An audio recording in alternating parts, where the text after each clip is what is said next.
exists and then was recreated. No! God damn, Tucker is twisting him like a pretzel. Oh my God, he is just whipping him around. I haven't watched a debate that I've been this satisfied with in so long. Actually, you know what? Let's get into it.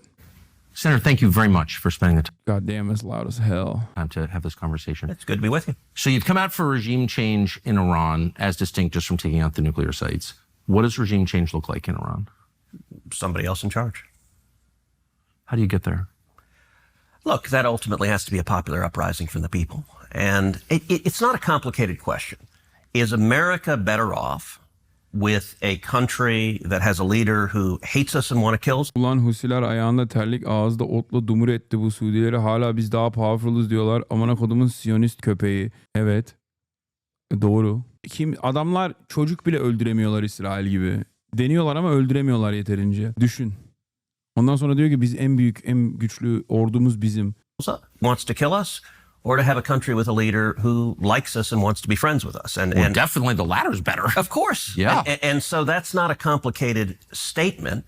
Look, I believe you look across the world at when you have countries that have dictators that are viciously anti-America. Venezuela, Maduro hates us. Would we be better off with Maduro out of power? Absolutely. I want our enemies out of power, and I want our friends in power. I could not agree more. The question is, how do you get there? Of course. And we've been trying to kill Maduro for quite some time. We have troops there, as you know. I don't know that we've been trying to kill Maduro. We have. Oh. And I think you know that. And I should know. My dad was in the CIA and is responsible for Voice of America. I'm Tucker Buckley, Swanson, McNear, Carlson. That's his full name. Don't know that. Okay, well, as a statement of fact, we have. So we do have massive sanctions. We tried to pressure him out of office. Yeah, I'm not aware of efforts. I'm just saying there's a lot of pressure coming from various parts of the U.S. government on that government, and it's still there. Yeah. Same, the country of our ancestors, Cuba, 1959, we've been working on that. Hasn't worked. So it's I think we both agree it's hard to do. It absolutely is hard. And look, I think you're reasonable to ask, how do we produce that? And I think there's a distinction between what your objective is and the means to get it. There are all sorts of things I would say we would be better off. We'd be better off in China without Xi there. Should we invade China and topple Xi? Of course not. Better off with no national debt. There are lots of things. Totally. But it's good to... Yeah, we can't. I wonder why. Oh, perhaps it's because they have nukes. And also they're a, superpower that matches our own. Perhaps a lesson should be learned for Iran there. Say, all right, what are our objectives? Right. And so with the Ayatollah in Iran, saying you're for regime change, I don't view as complicated. I mean, the guy literally leads mobs chanting death to America. Mm-hmm. So that's not good. Definitely not good. But the reason I think it's important to get a little more detailed about how that might happen is because there's military action in progress, which we're supporting. And the president has said clearly, including last night, that he is focused on eliminating the capacity of the Iranian government to produce nuclear weapons. You are saying we need to use military force to effect regime change. I have not said that. Oh, I must have. No, I have not said that once. Okay. I don't think we need to use military force to do regime change. I said I support it. I would like to see it happen. You asked me how should it happen? A popular uprising. What I've advocated for. All right, let's step back a second. You and I, we've known each other a long time. I would say we agree on about 80% of the things on Earth. For sure. And there are a lot of things, and we can get into the nitty-gritty of foreign policy as much as you want. There are a lot of things on which you and I agree, not just a little bit, but violently. Well, I totally agree. I was rooting for you in your last campaign, for sure. Well, thank you. Look, you have been heroic on the border. You've been one of the clearest and best voices in the whole country on securing the border and on the absolute crisis we're facing. And in Texas, I see it and live it every day. You know what's funny about this? This is Ted Cruz buttering up Tucker to win over his audience. But this also ends up making Tucker Carlson's retaliations later down the line look way worse from Ted Cruz's position. Because I think he thought that this kind of buttering up would allow Tucker to not be as contentious, not be as adversarial. Tucker Carlson had the knives out. In COVID, in fact, you may recall in the middle of the COVID lockdown, I was out walking my dog when the whole world was shut down and we were living in lunatic times. And I called you and said, Tucker, your nightly monologues are the single best thing on television. Like I watch them like an injection of crack. Okay, I'm mixing my metaphor because you don't inject crack, but you get what I'm saying. Glaze. Dial it back. You were standing up and speaking. Pop it out of your mouth. Take it out with a pop. What the hell are we doing in a way that we desperately needed? And so whether it's securing the border, whether it's the insanity of COVID lockdowns. Yeah, this is correct. This chatter is correct, by the way. He's like, we disagree on foreign intervention, but I think we can both agree nationalism is great. Literally.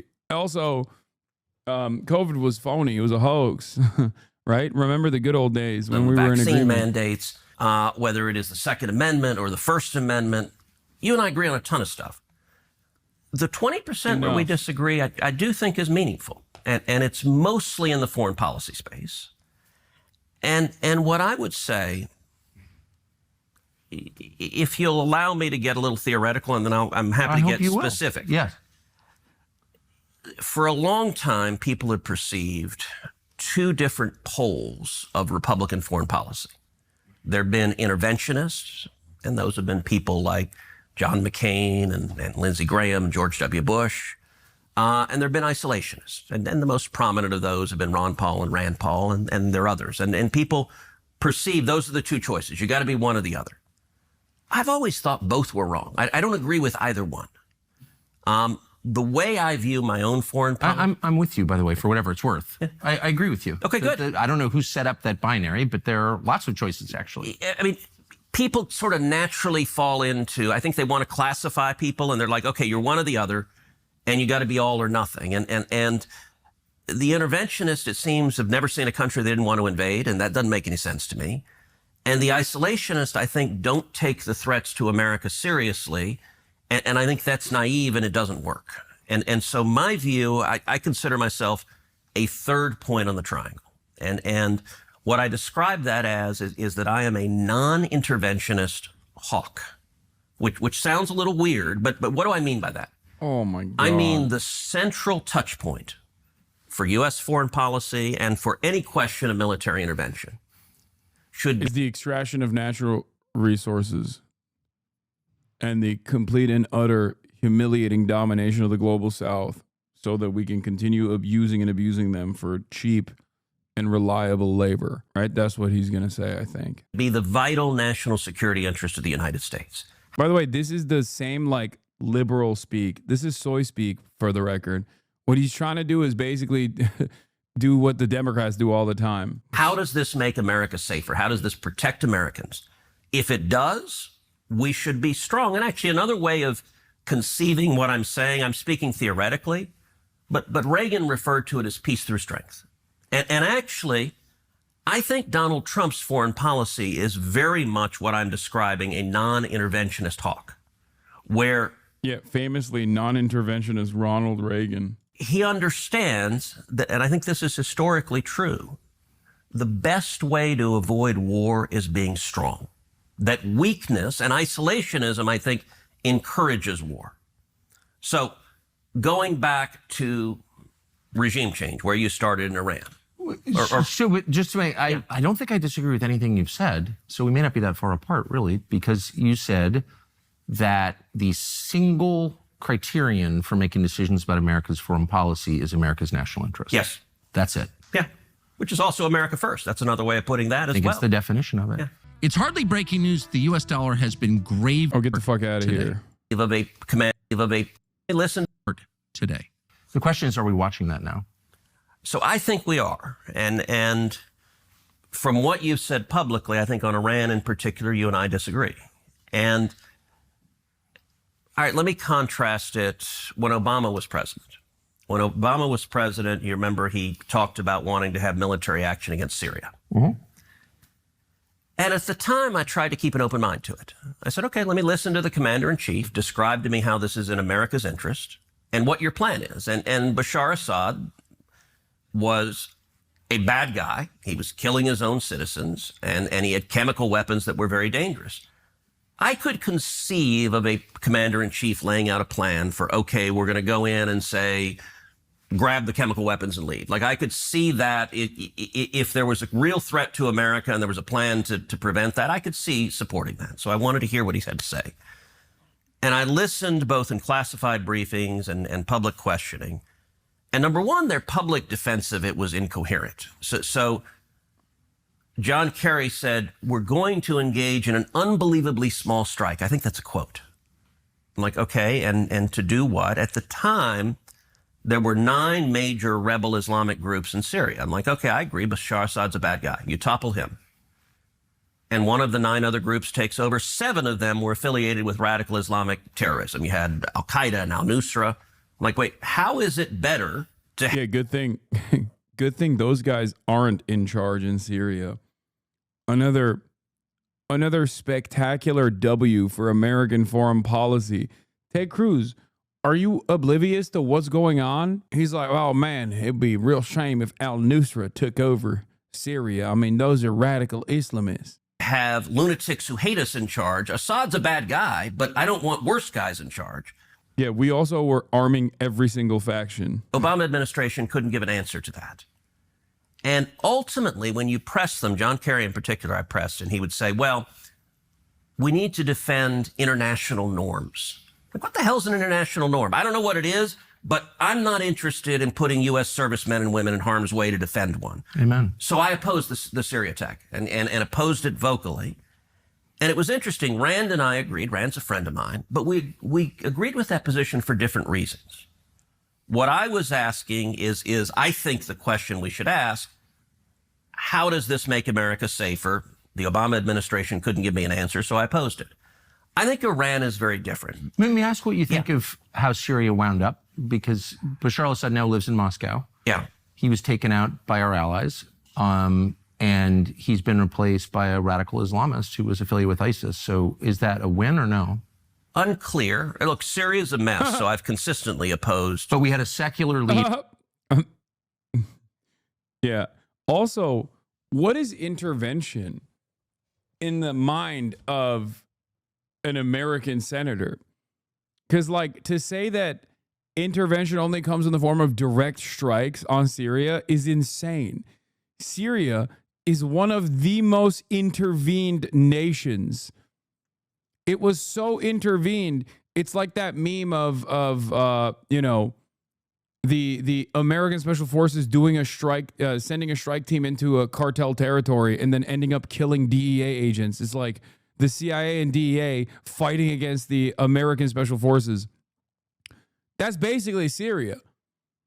We were arming every side to the gills, sometimes directly, sometimes by way of Turkey, and offering them training. Like we were a part of the belligerents in every side, with the exception, I guess, of Assad. Is that not intervention? Do we consider that to be non-interventionist? Because I think that's intervention. We were intervening quite a bit, as a matter of fact. What is this? Why did you send this to me? Pray for us. Lol, no. Leader in a religious and ethnic. When you first sent me that, I freaked out for a second. That was the first time. Normally I say, no, this is not correct, but that looks so much like Noah for a second. It freaked me out. Like for a brief moment. Politically diverse country. Now we have a religious extremist, Islamic religious extremist, who's overseeing the purge of Christians and Alawites. Is that better? That doesn't seem like a win. One of the things you said is you said he was taken out by our allies. I don't think that's right. Israel didn't take Assad out. What happened, and I'll tell you. What about Turkey? Turkey didn't take him out. So it was interesting. I had a long... That's bullshit. That's fake. Who did then? Oh, it was just a popular mobilization. It was a popular uprising. How did Assad get kicked out? Yeah. When Netanyahu was in D.C. a couple of months ago, he and I sat down for a couple of hours. He's a good friend of mine. And we talked actually about Syria. He made an interesting point that I've not heard anywhere else, in that he said he believes what toppled Assad was when Israel took out Nasrallah. Nasrallah was the head of Hezbollah, and they took him out. And he made an interesting point. He said it's fascinating how a charismatic leader, and Bibi said, look, Nasrallah was a very effective terrorist leader. And when they took him out, that power base was supporting Assad. Only murderous war criminals that are aligned with America get to glaze Hassan Nasrallah.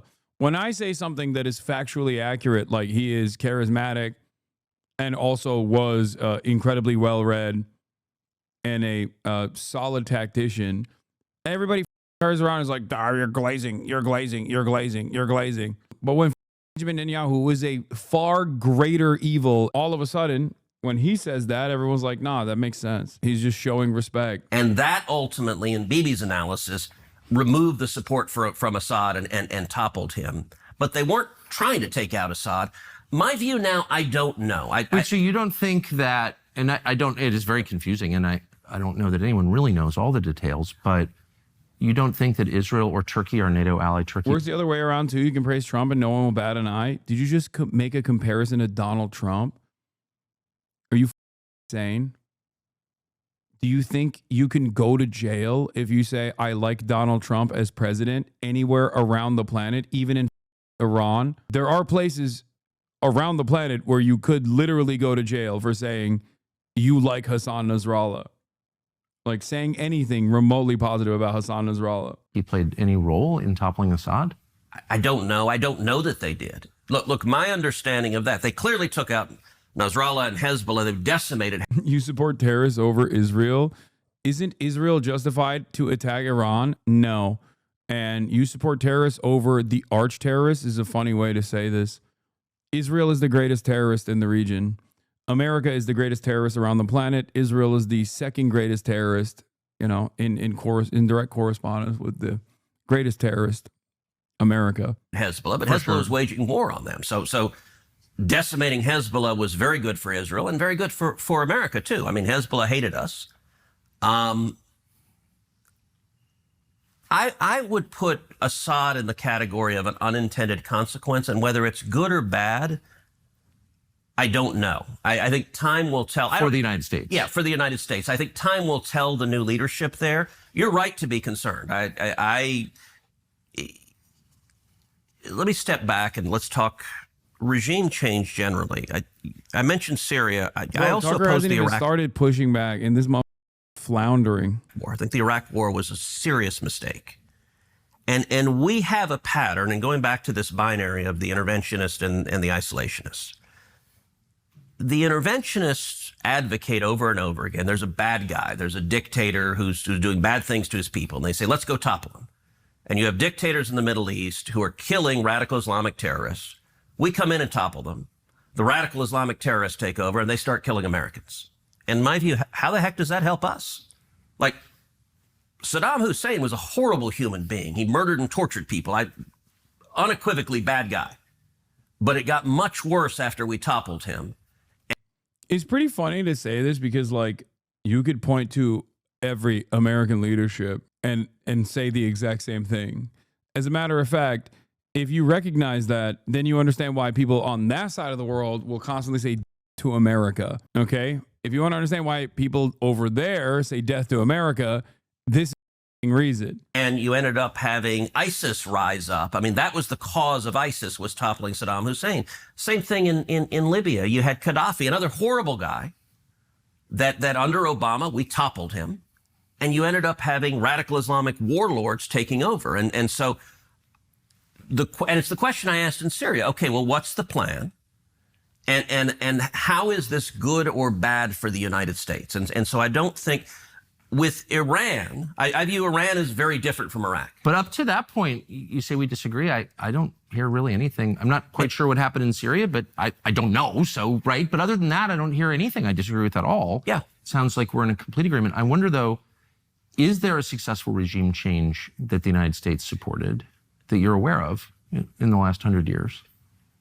Sure. Defeating the Soviet Union and the Soviet Union collapsing, winning the Cold War. That was the most consequential step for U.S. national security interests of our lifetimes. Okay. And so you would classify that as a regime change that we affected? Absolutely. Okay. Look, you and I are in my office. We're sitting next to a painting of Reagan in front of the Brandenburg Gate. And up top are the words, tear down this wall, in German. in the style of the graffiti. Right. And I think those are the most important words any leader has said in modern times. And if you look at how Reagan waged the Cold War, and Reagan is very much my model for how to, I actually think how Reagan took on the Soviet Union is exactly how we should take on China. Now, starting from the point, look, Reagan was not an interventionist. In 8 years, the biggest country Reagan ever invaded was Grenada. Bro, he's like, Reagan's interventions took out the USSR and they were awesome. Also, look, Reagan was not an interventionist. So which is it, dude? I understand why Iran hates expats. Why isn't ICE deporting anchor baby Ted Cruz? Didn't Reagan do Iran-Contra? He does not consider that to be intervention. What he considers to be intervention is like direct boots on the ground military warfare. That much is clear, which Reagan did plenty of as well.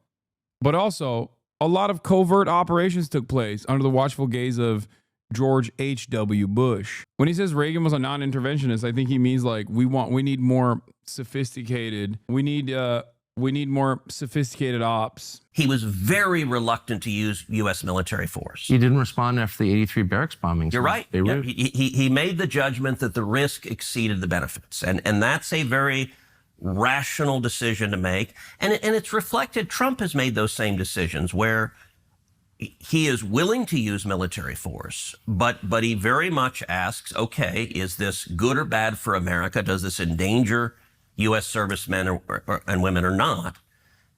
And one of the points about the Cold War, look, nobody in their right mind wanted a shooting war between America and the Soviet Union. The two biggest nuclear powers on Earth firing bullets at each other is really unhealthy for human beings.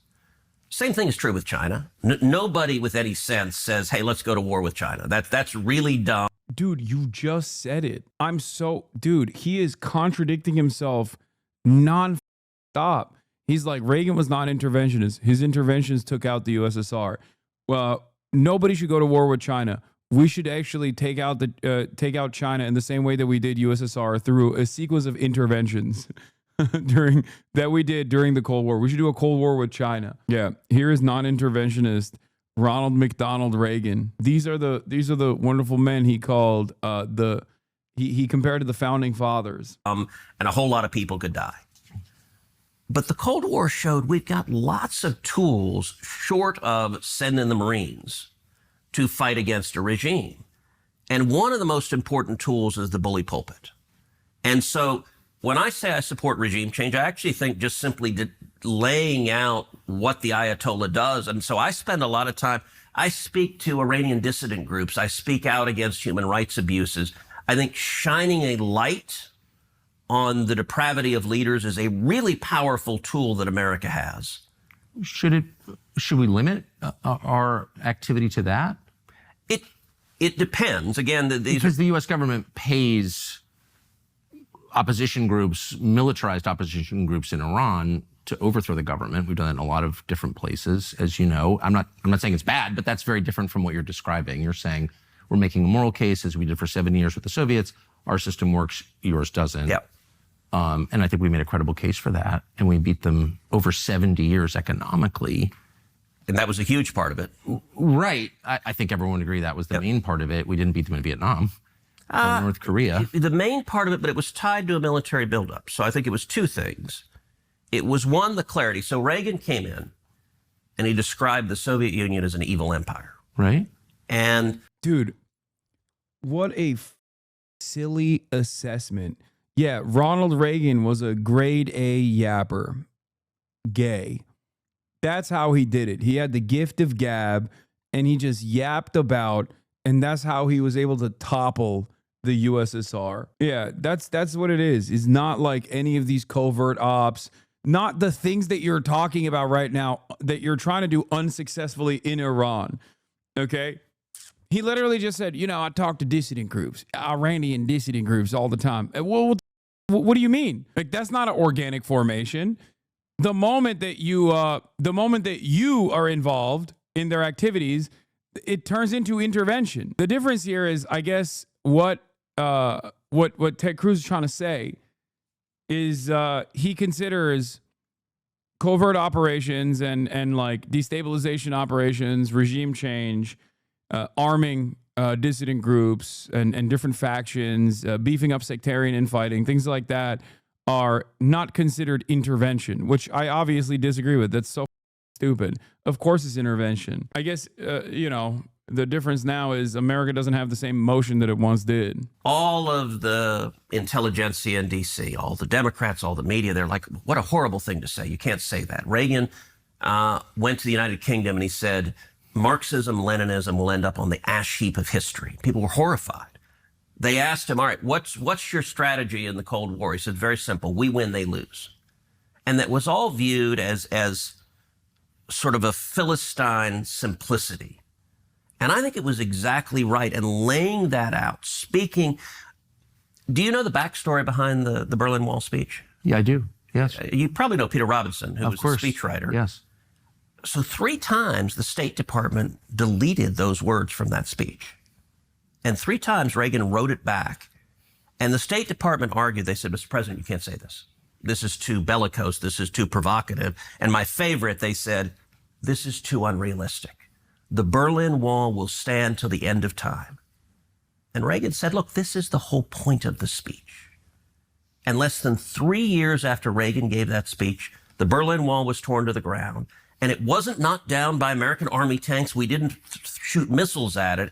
It was shining truth and light that tore it down. It was also rebuilding the American military. It was what was then pejoratively called Star Wars, where the Soviet Union, their economy couldn't match our military buildup, and it bankrupted them.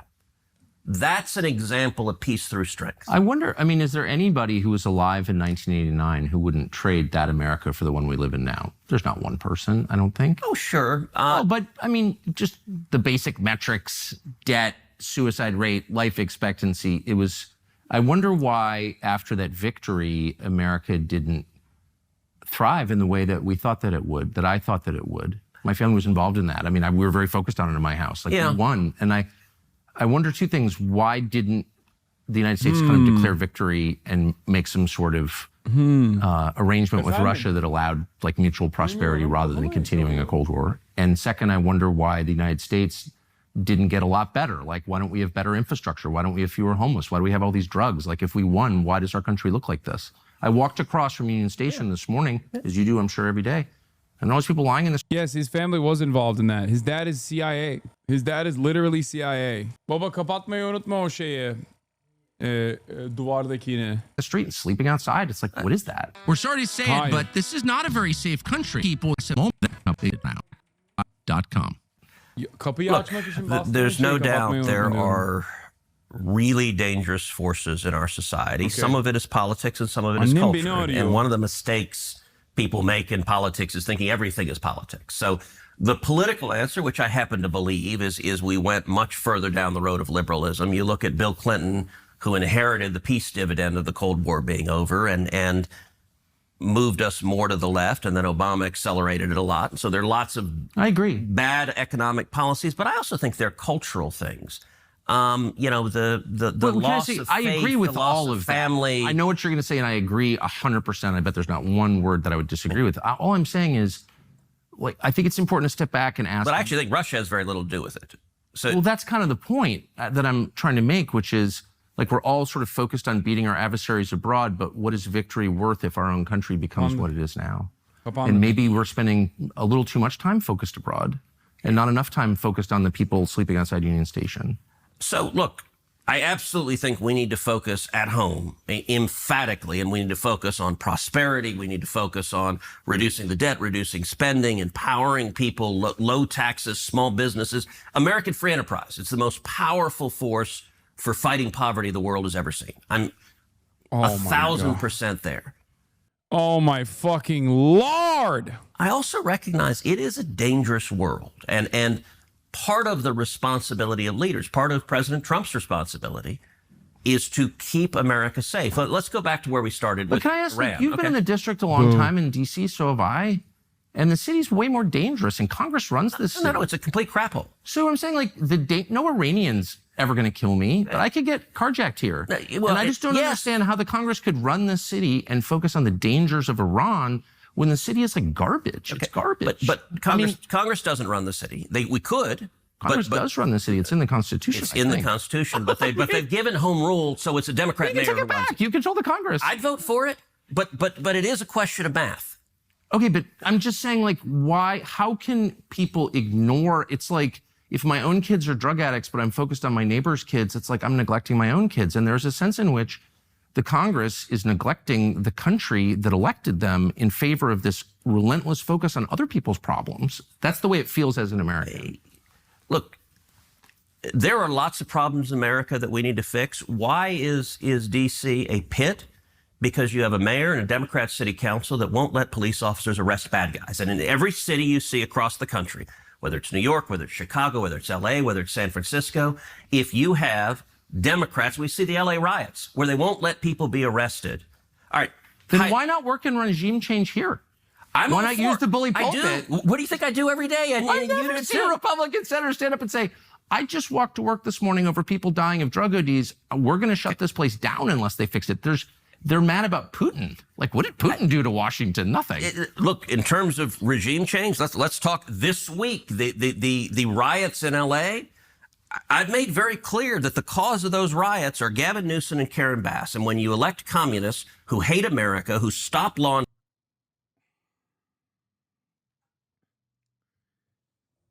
When you elect communists like Karen Bass and Gavin Newsom, dude, what planet are right-wingers existing on? I will never understand. It's not this one, let me tell you, okay? It certainly ain't the one that we're on. Force from arresting criminals, you get what you get on the street. Amen, I agree. My in-laws are Californians, and they're wonderful people. Heidi grew up on the Central Coast of California, and I remember I was texting with my mother-in-law, and I think I sent her a video of criminals going to a store and just looting in California. And her response, she said something like, well, this is really terrible. I wish we could, it's a shame we can't do anything about this. I said, yes, you can. Go in and arrest them. Throw their butts in jail, put them in handcuffs, 100%. and it stops. Exactly. And so we know how to fix these things. And D.C. is, I think D.C. voted, if I remember right, 92% Democrat. Democrat policies don't work, and they destroy every community that they are in charge of. Then why don't Republicans assert their constitutional authority over the city? Don't they control the Congress? Yes, I'd be all for it. Who's against it? Do you think? Susan Collins is really vocally against it. So on questions of home rule, so for example, let's take an issue you and I care a lot about, the COVID lockdowns. I had a couple of years ago in the middle of them.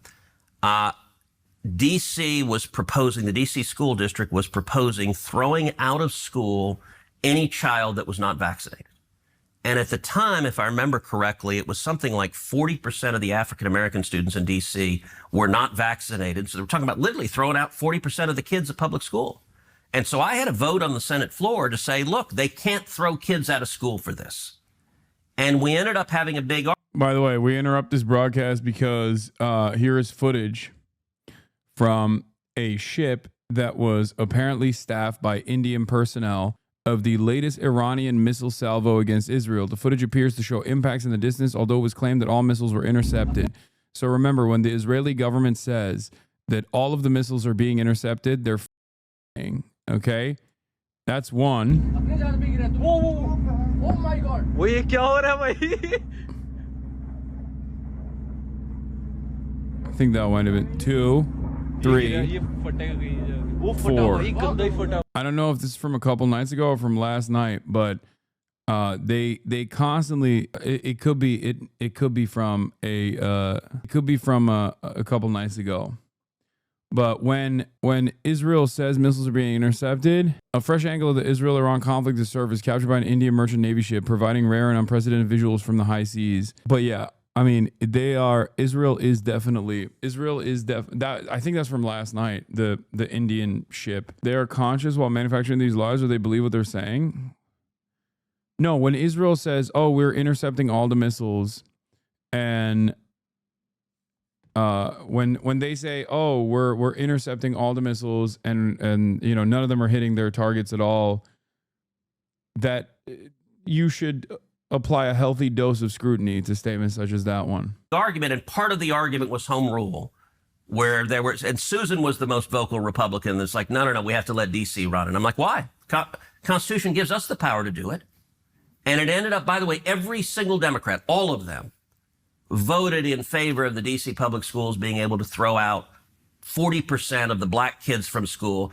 And I said, look, you throw a kid out of school, you got a 14, 15-year-old boy, you throw him out of school, you know what's going to happen next. He's going to join a gang. He's going to engage in crimes. He's going to engage in drugs. He could be dead within 5 years if that kid doesn't get an education. And the Democrats were more than happy to say, we don't care.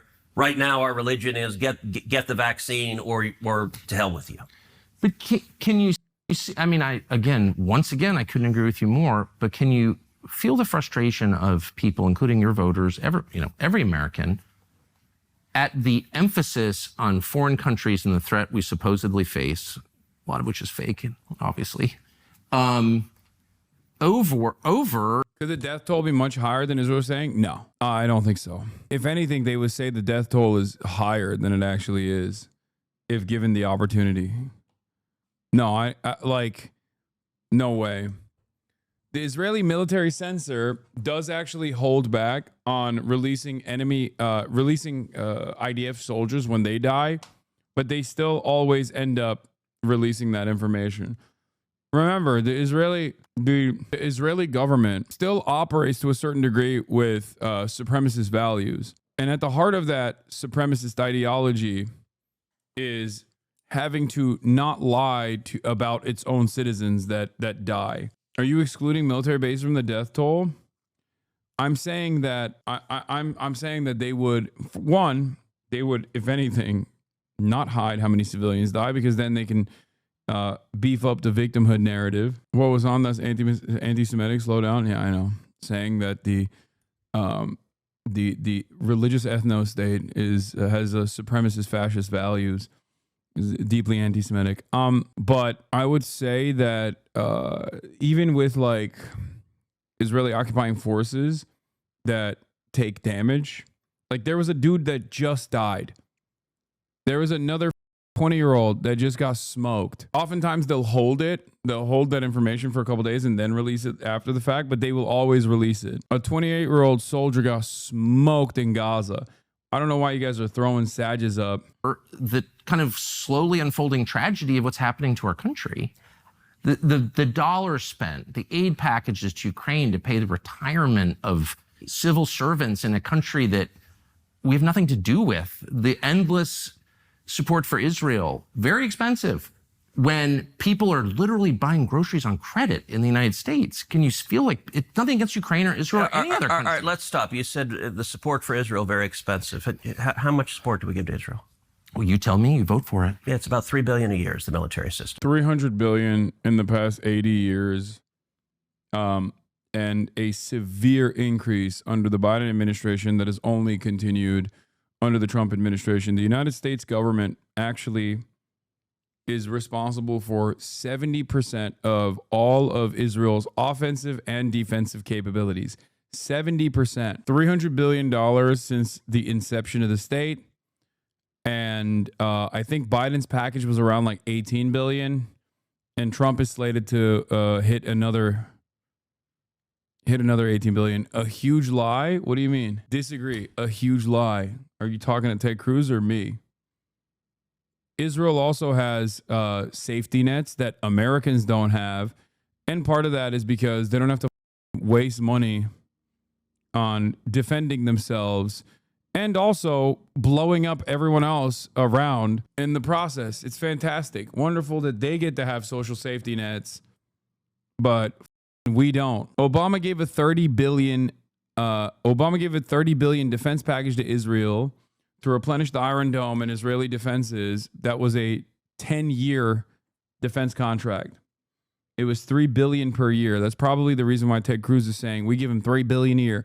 Biden, in a matter of 1 year, gave $18 billion since October 7. The idea that we're only giving Israel $3 billion a year, as though that's something to write, as though that's nothing. By the way, he's like, it's just $3 billion.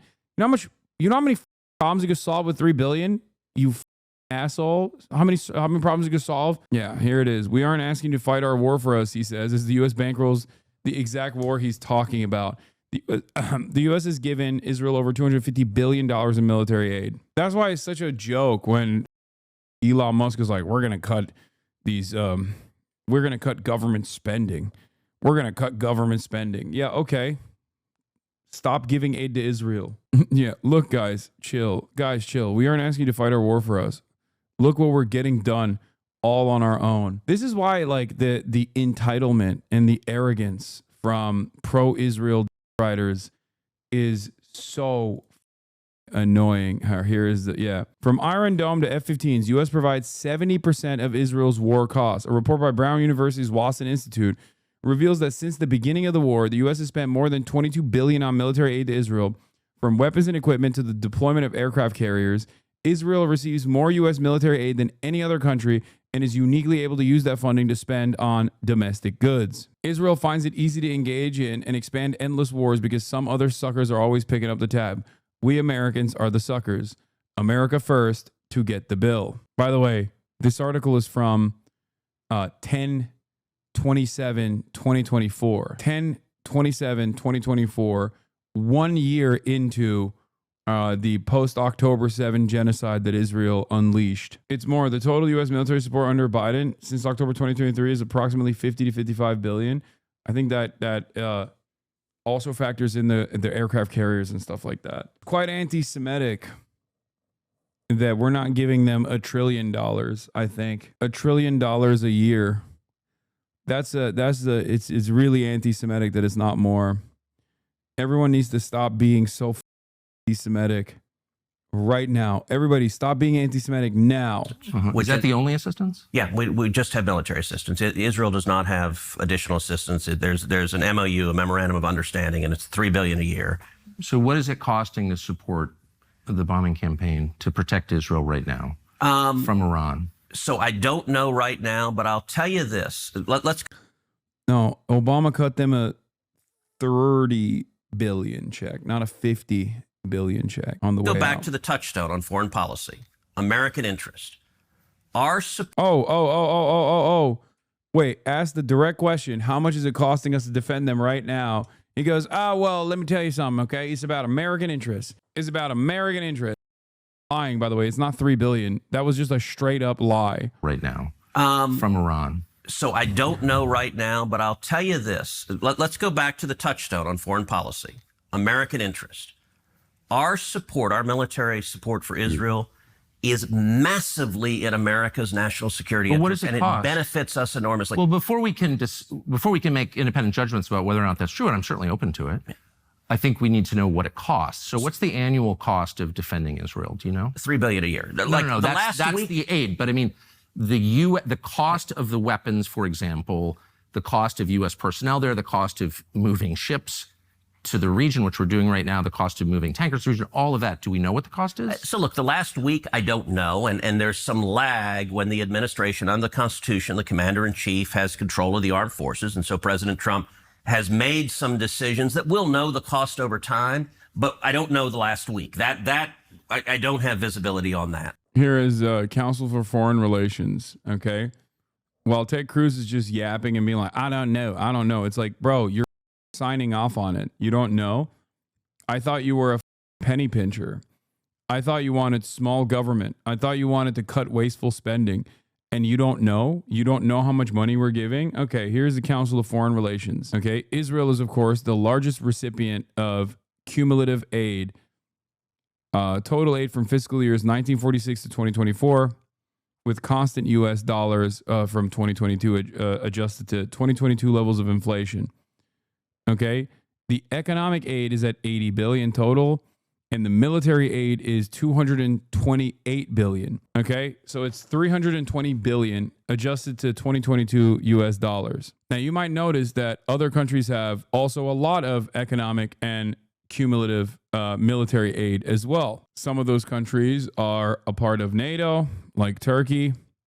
29 billion in economic aid, 52 billion in military aid. The United States provided Israel considerable economic assistance from 1971 to 2007, but nearly all U.S. aid today goes to support Israel's military, the most advanced in the region. The United States has provisionally agreed via a memorandum of understanding, which is what he was talking about, which is $4 billion. $3 through 2028. 3.8 billion per year. So he even lied about that. He was like, oh, it's just 3 billion. We have a memorandum of understanding.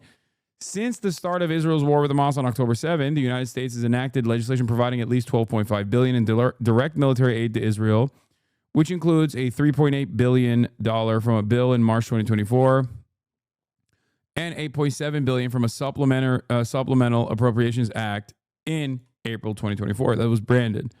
Other analysts, Linda J. Blimes, William D. Hartung, and Stephen Semler from Brown University, have reported that Israel has received $17.9 billion in U.S. military aid during this period, a figure that additionally accounts for the cost of U.S. Defense Department replenishing the stock of weapons provided to Israel.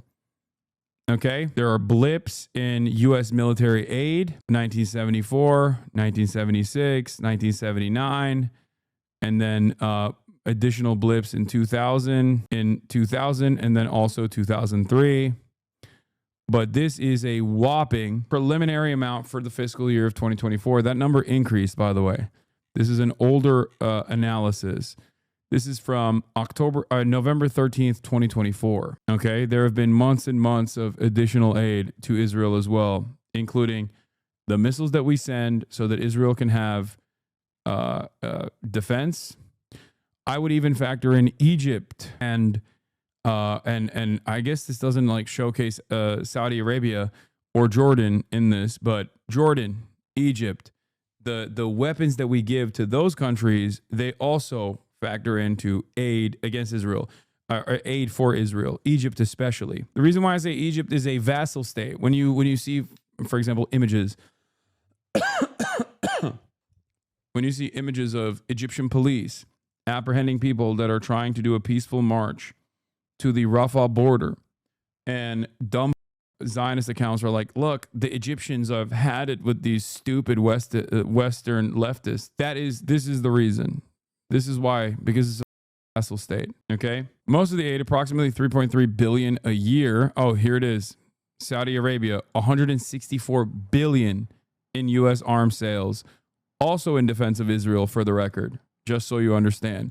Saudi Arabia has been a top recipient of U.S. arms sales to the tune of $164 billion. That is also to defend Israel. Okay. Same with Egypt.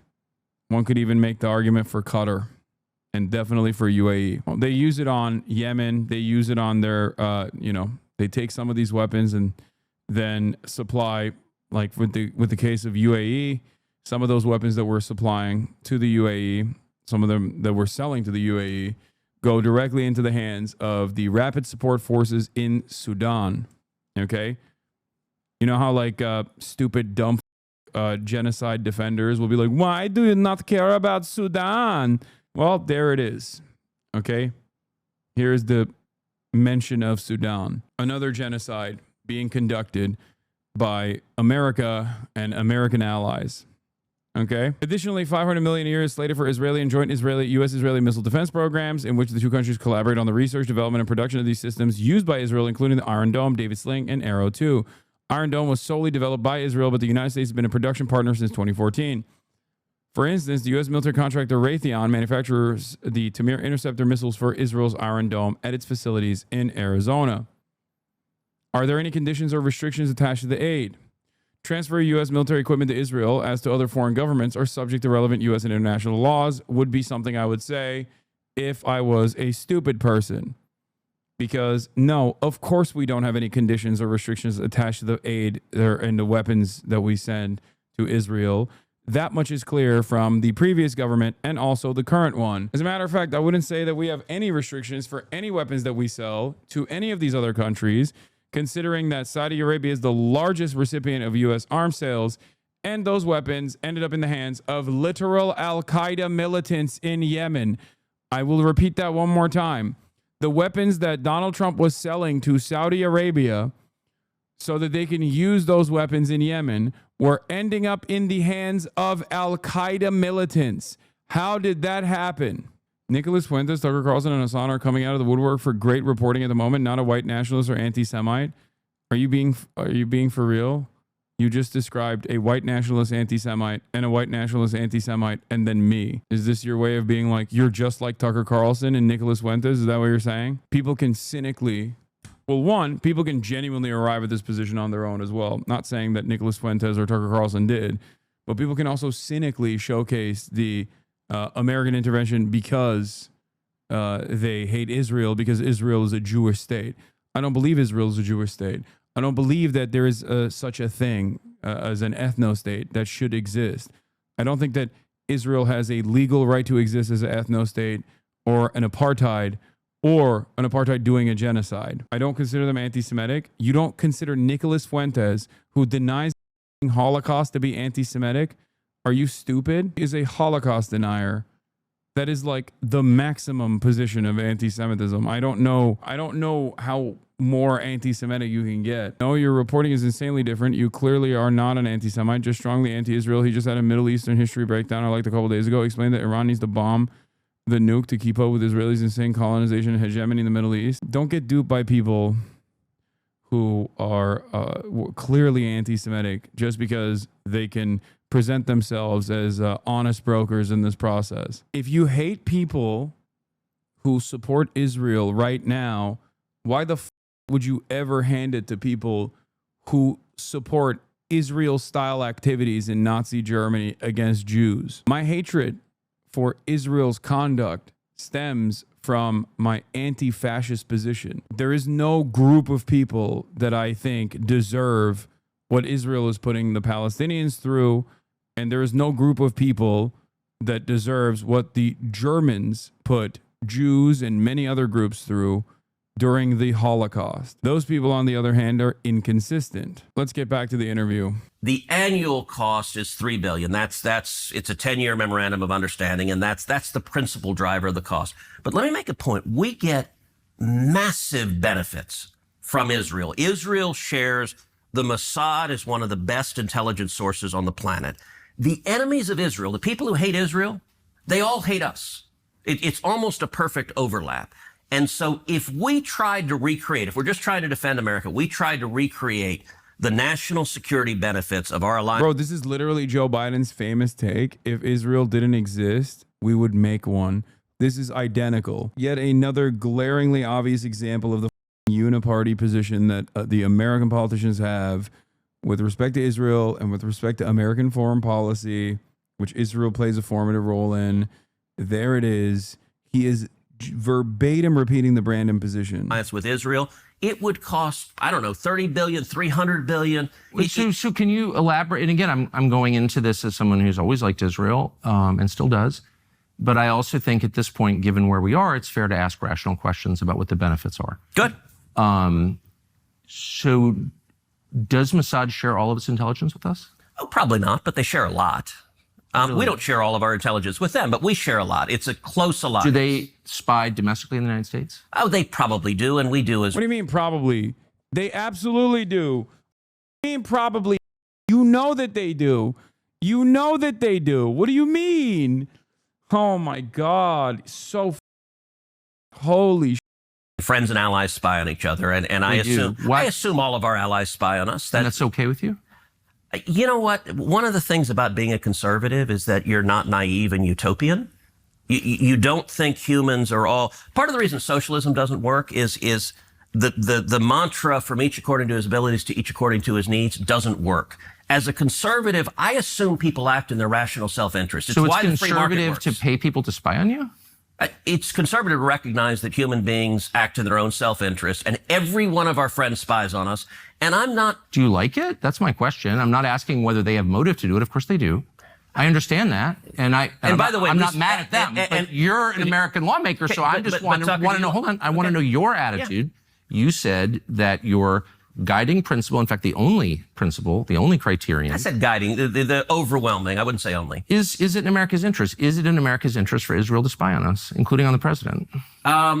It is in America's interest to be closely allied with Israel because we get huge benefits for it. And you want to see the clearest... But I just want to stop on the spying for a second. That it takes place, as you know, and including on the president of the United States and several presidents. And I just want to know if that's okay and why is it okay? Wouldn't an American lawmaker say to a client state, you're not allowed to spy on us? I'm sorry. I know why you want to. I'm not mad at you, but you're not allowed to. Sure. And I don't care for it. I don't want to be spied on by you. Is that...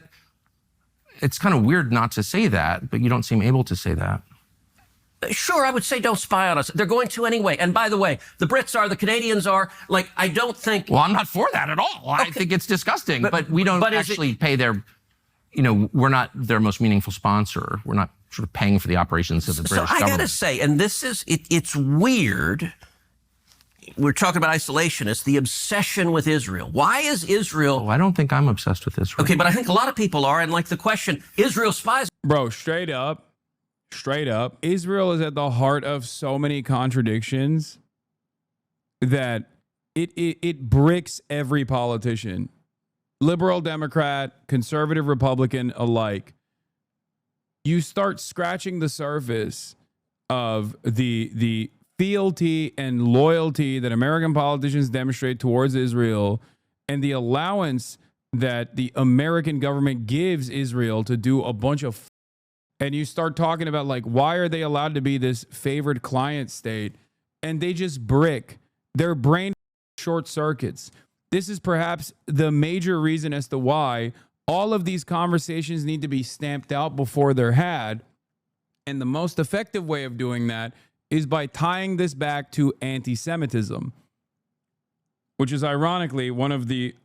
this is ironically the reason why anti-Semitism and combating anti-Semitism has been one of the only real bigotries that is effectively weaponized and defended by both parties. My argument, as always, is not because Americans just have a special status for Jews, for the record, like American politicians or whatever, or they're like legitimately super careful about Jews because they're in positions of power or anything like that, but instead directly as a consequence of what I just mentioned, which is it's the most effective way of stopping that question entirely by associating Israel with Judaism and criticisms of Israel being packaged as anti-Semitic. If there was no Israel, if Israel did not exist in the violent ways that it does, if like Jews were allowed to peacefully migrate and it wasn't about like a violent settler colonial enterprise, the American government would not give a about anti-Semitism at all. If that was not a foothold in this region, if Israel was not a foothold in this region, a unsinkable aircraft carrier with its own espionage facilities, but it was simply a diverse country mixed with Christians, Muslims, and Jews, okay, in the initial commitment that the likes of Albert Einstein had post World War II, American governments, the American government or the institutions would treat anti-Semitism in the same exact way that they would treat like any other form of bigotry, with no care or consideration whatsoever. Okay? Damn, you just gonna drop another hard J, my guy? What do you mean? What is a hard J? Why do you keep saying that? Don't you mean Einstein, you piece of yeah. Hard J is job. That's why there's no comparison between any other real bigotry, because anti-Semitism is a real bigotry, right? It has caused historically tremendous harm to Jewish people, from pogroms to the Holocaust. The reason why it has so much institutional power as opposed to any other kind of bigotry, and it's like also defended by Republicans and Democrats alike, is because of how it is used in modern American political discourse as a stopgap measure to stop people dead in their tracks from ever investigating why America's foreign policy relies on Israel and why Israel gets to do all of these ridiculous things and why American politicians don't say anything about it. On us. Well, so does every other country. Why are you mad at Israel? I guess. No. I'm hardly the one who's. I've never taken money from the Israel lobby. Have you? Taken money from the Israel from AIPAC? So AIPAC raises a lot of money for me, but it's actually a misnomer because the people who raise money are individuals. Right. So it's not the PAC itself, but they're individual members. Bad, bro. Didn't realize AIPAC wasn't the Israel lobby. What's the I stand for? Istanbul? Is that what the I in AIPAC stands for? The American Istanbul Pact? The I stands for, I don't know. No, the I stands for Islam, actually. The I stands for Iran. The American Iranian Pact. Believe in the American-Israeli friendship Is and AIPAC relationship. a foreign lobby? No, it's an American lobby. It's the AIPAC stands What does the I stand for? for the America-Israeli Political Action What Committee. does it lobby for? So, to be honest, not a whole lot effectively. Listen, I Oh, dude, what? That's crazy. Oh, okay. Thanks, Ted. To be honest, and then saying the most dishonest thing you could say. I'm not Mr. The AIPAC lobby is dominating America, okay? But to say that, but to act as though social conditioning baked into so many of these institutions that literally create the reinforce the notion that like Israel has to be violent, Israel has to be militant, you have to defend Israel. It's a phenomenally important part of American foreign policy. Israel's the most moral nation, all this stuff. That plays a big role.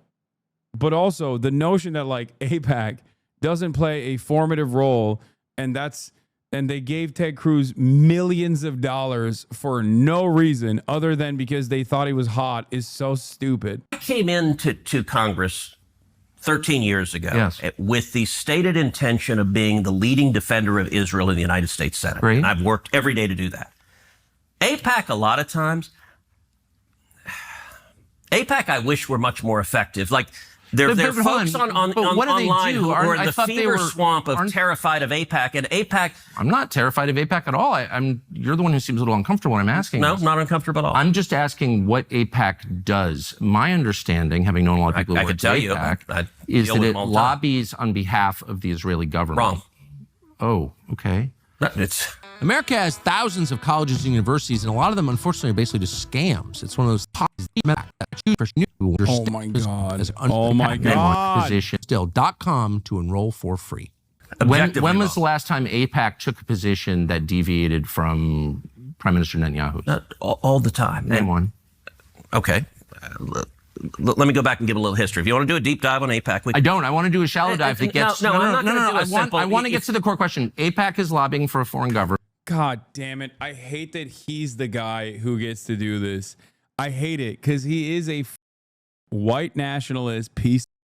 I hate that he gets to do this. It sucks so bad. Are there no American commentators out there in mainstream media? Really? You're ceding territory? Tucker Carlson? I feel like he's back at Fox News and I'm screaming. It's 2016, 2017 again. And I'm screaming about how economic populism is a very effective way to galvanize the masses. And if the only mainstream source that is stating an economic policy, an economic populist policy is a white nationalist, then a lot of people are going to associate the Republican Party and MAGA with economic populist policies. I've done so much work on this. I've written extensively on this since 2016. And yet again, here is Tucker Carlson, once again, taking a 80-20 issue that no goddamn Democrat, no goddamn liberal in any mainstream outlet is entertaining and making it his own. The way Teddy's doing mental gymnastics for his AIPAC money, what about UNRWA and Mahmoud Khalil? What are you talking about? UNRWA is not a... UNRWA is a UN-backed necessary resource for Palestinians to exist. It's basically America saying, don't worry, we're going to fund both sides. We're going to first fund the apartheid state that does the murder, and then we're going to fund the UN-backed group that actually keeps some of these people alive. There's no comparison between AIPAC, which is a lobby for Israel, versus UNRWA. And it's not. It's lobbying for the United States. It is lobbying for a strong U.S.-Israeli relationship. Okay. So it's not, has nothing to do with the foreign government. it wants America and Israel to be closely allied. Okay, but Yeah, in Ted Cruz America, you're not allowed to ask questions about the policies of the Israeli state. Hold on, this is another take. I hate the New York Times so much for being so dog complicit that now Tucker Carlson is laughing them. Just imagine how acquiescent a sit-down interview with Ted Cruz and literally anyone at the New York Times would be. Trump calls for Iran's unconditional surrender and threatens his supreme leader. The decision to launch a full-on attack on Iran would be in the gray area between the president's powers as commander-in-chief and the Constitution's mandate that only Congress can declare war. Why would that be in the gray area? It is quite literally unconstitutional. but it's lobbying on behalf of the interests of another country. So that's not true at all. And if It's you not true. no, Just say they're American Jews, you dumbass. Oh my God. Be like, no, these are actually backed by American Jews. They happen to also want America to have a important role in Israel's policies. Just say that. That's the did you forget what the defense is? You haven't even. Like how? How are you so ill-equipped that I can do a better job of defending the relationship between AIPAC and why it doesn't have a FARA designation than you do? You're the senator got $2 million from them. The only thing that the Israel lobby has done for me is hunt me down and try to get me arrested and potentially blackballed from every media outlet and take away my revenue. Just say it's American Jews. American Jews are funding it. So that's why it's not foreign. Are you saying that Jews are foreign, Tucker? Are you being anti-Semitic, Tucker? That's what you're supposed to say. You're supposed to say that. God damn, he's so stupid. It blows my mind. This guy went to Yale, dude. He went to Yale. He can't even defend why AIPAC exists. Or not Yale, Princeton and Harvard. How do you go to Princeton and Harvard, wherever school he went to? How is that possible? How can you be this bad at your job? and How much contact do you think AIPAC leaders have for the government of Israel? no idea. I imagine my- some. I think the government of Israel is often frustrated with AIPAC Do you think because there's AIPAC's any not nearly strong enough. Do you think there's any coordination between the government of Israel and AIPAC? Tucker knows the answer to these questions are yes, by the way. He's just asking these questions so he can catch Ted Cruz in a lie, for the record. He is doing, and I hate to admit this, very good journalism. This is how you're supposed to conduct an adversarial interview. Oh my God, why is Tucker Carlson doing good journalism on this issue?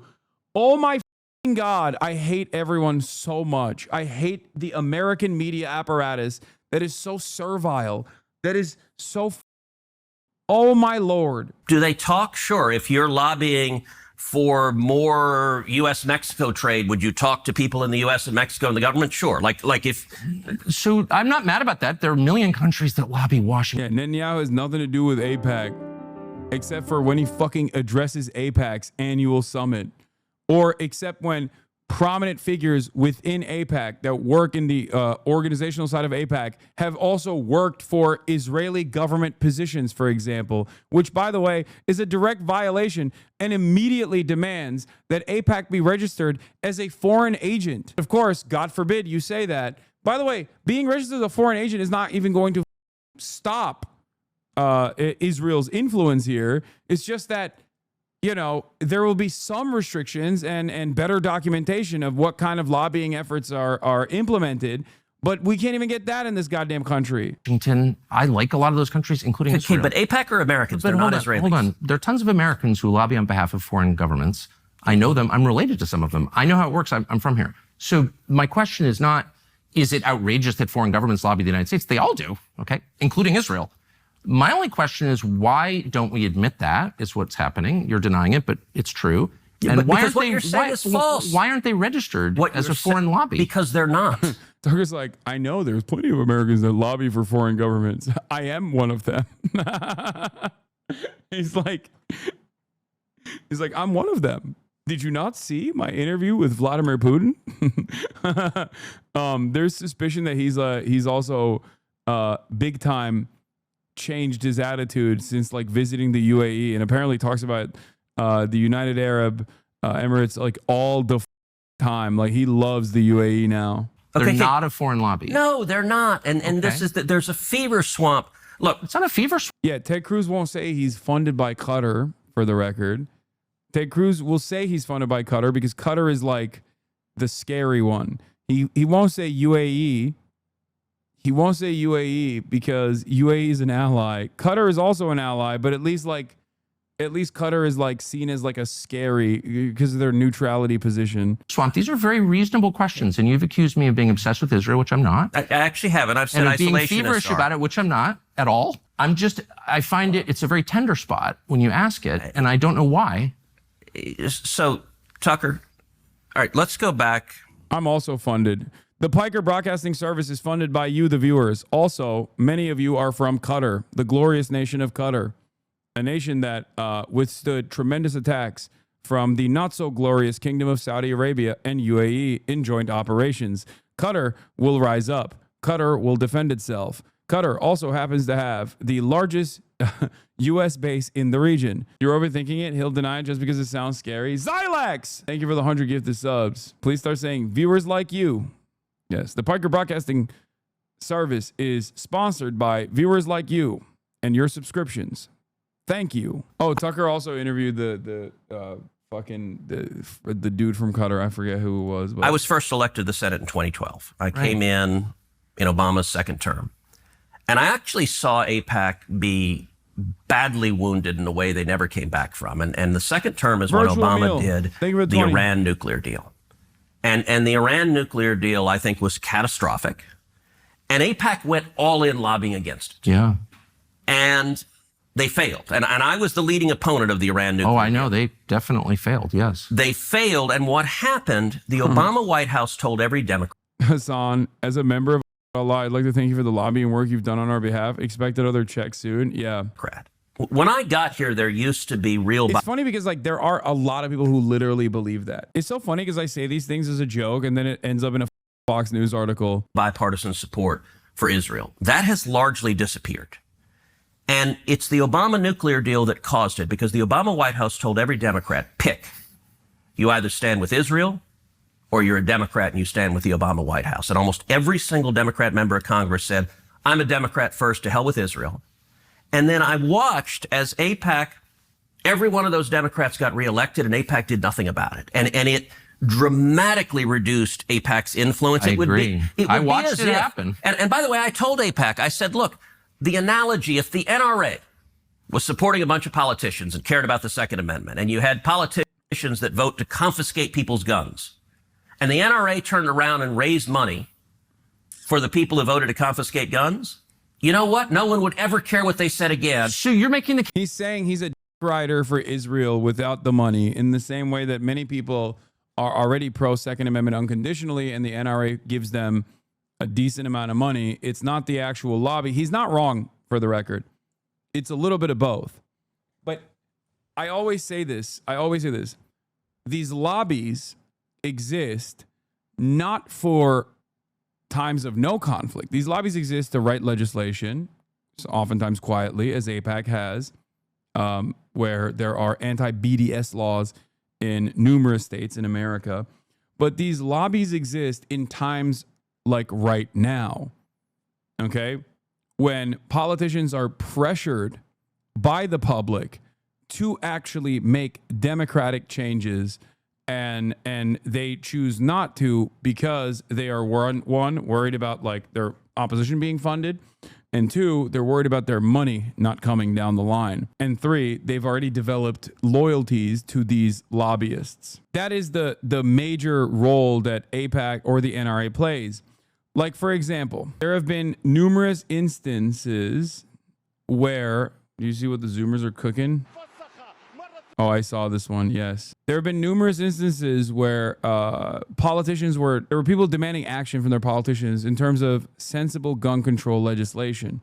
Post Sandy Hook is a great example of this, where all of these NRA funded politicians didn't actually respond to the public pressure because they were getting a ton of money from the NRA. That is where the lobbyist groups come into play. The case that AIPAC is not as powerful as people say it is, and I completely agree with you. I've watched that, and I'm not making the case that AIPAC is all powerful and they're running everything and putting fluoride in the water. I'm not making that case at all, because that's not true. I'm only trying to get to the question of what AIPAC is, and I don't think you're being straightforward about it. AIPAC is lobbying on behalf of the interests of a foreign country and they're not registered. And you're saying, no, that's not true. You're saying that they don't coordinate with the Israeli government. Of course, I coordinate. Do they talk with them? I don't know what they do. I can But tell why don't you care? Isn't it meaningful if a foreign government... Hey, I talk with Israel all the time. I talk with foreign countries all the time. But the law is, and a lot of people have been prosecuted under this law, that if you are lobbying on behalf of foreign government, you must register. That's it. It's really simple. And I don't know why, if I'm working for Malaysia or Qatar or Belgium, and I'm working on behalf of its government's interests through a group of Americans who are representing the friendship between those two nations, I have to register under the Foreign Agent Registration Act. And if I don't, I can go to jail. And people have gone to jail, including people I know. Okay. So I don't understand why we don't just be honest and say they're lobbying on behalf of a foreign government. They're coordinating with the government. You know that that's true. That is not only not true, that is false. They're not coordinating with the Israeli government? Do you know how AIPAC raises money?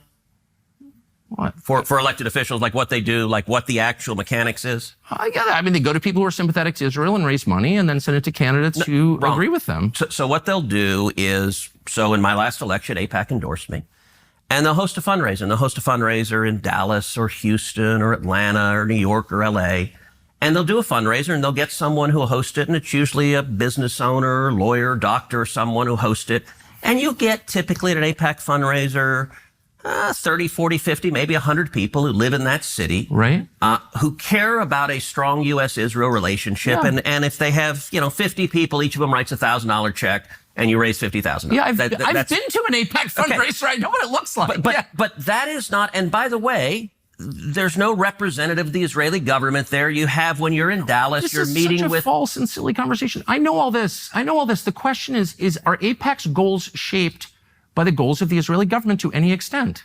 Okay, that's a really different simple from question. lobbying on behalf of. It's a simple question. Are AIPAC's goals shaped by the goals of the Israeli government? And it's pretty wild that in order to try and defend this position, you have to behave like the audience is moronic.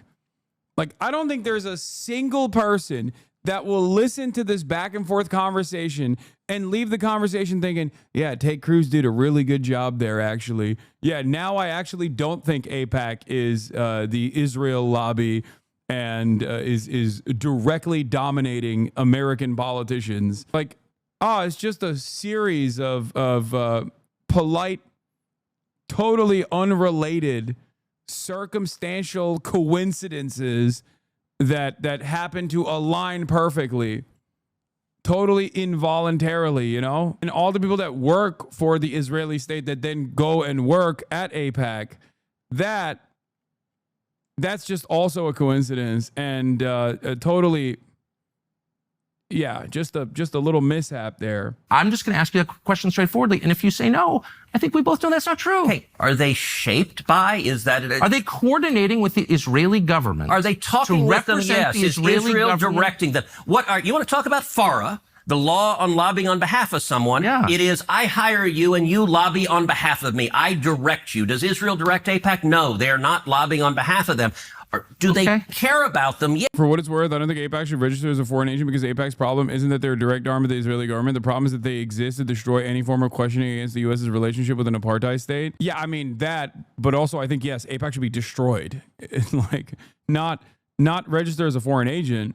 I'll start with that, but I think it should be illegal. I think AIPAC should be illegal. It should not exist. No form of the Israel lobby should exist. No form of any lobby. If America is this like bastion of liberal democracy, no form of any lobby that directly contradicts that should exist. And before people say, what about China? It doesn't exist, okay? And Americans would literally tell you exactly why it doesn't exist. And they would say that with a straight face and be like, what do you mean a China lobby? You mean an authoritarian dictatorship like China could lobby our beautiful government? And it's like, okay, well, what about Israel then? Yes, but do you think that it's just interesting because what you're now describing in a very defensive way, I will say, is foreign influence over our politics. No. And you began, and it's so transparently obvious to everybody. I don't know why you would be embarrassed of it. You've said that you are sincerely for Israel. I believe you. I don't think you have some weird agenda. You seem to... Did you say AIPAC doesn't have a right to exist? How dare you? I mean... Wait till you hear what I have to say about the I in AIPAC and whether it has a right to exist. The answer is no, it does not, okay? Just so you know. States have to justify their existence by defending its population, okay? And by how it treats other populations. You can't just be a state that occupies an indigenous population and dominates them for 77 years and be like, oh, don't I have a right to exist?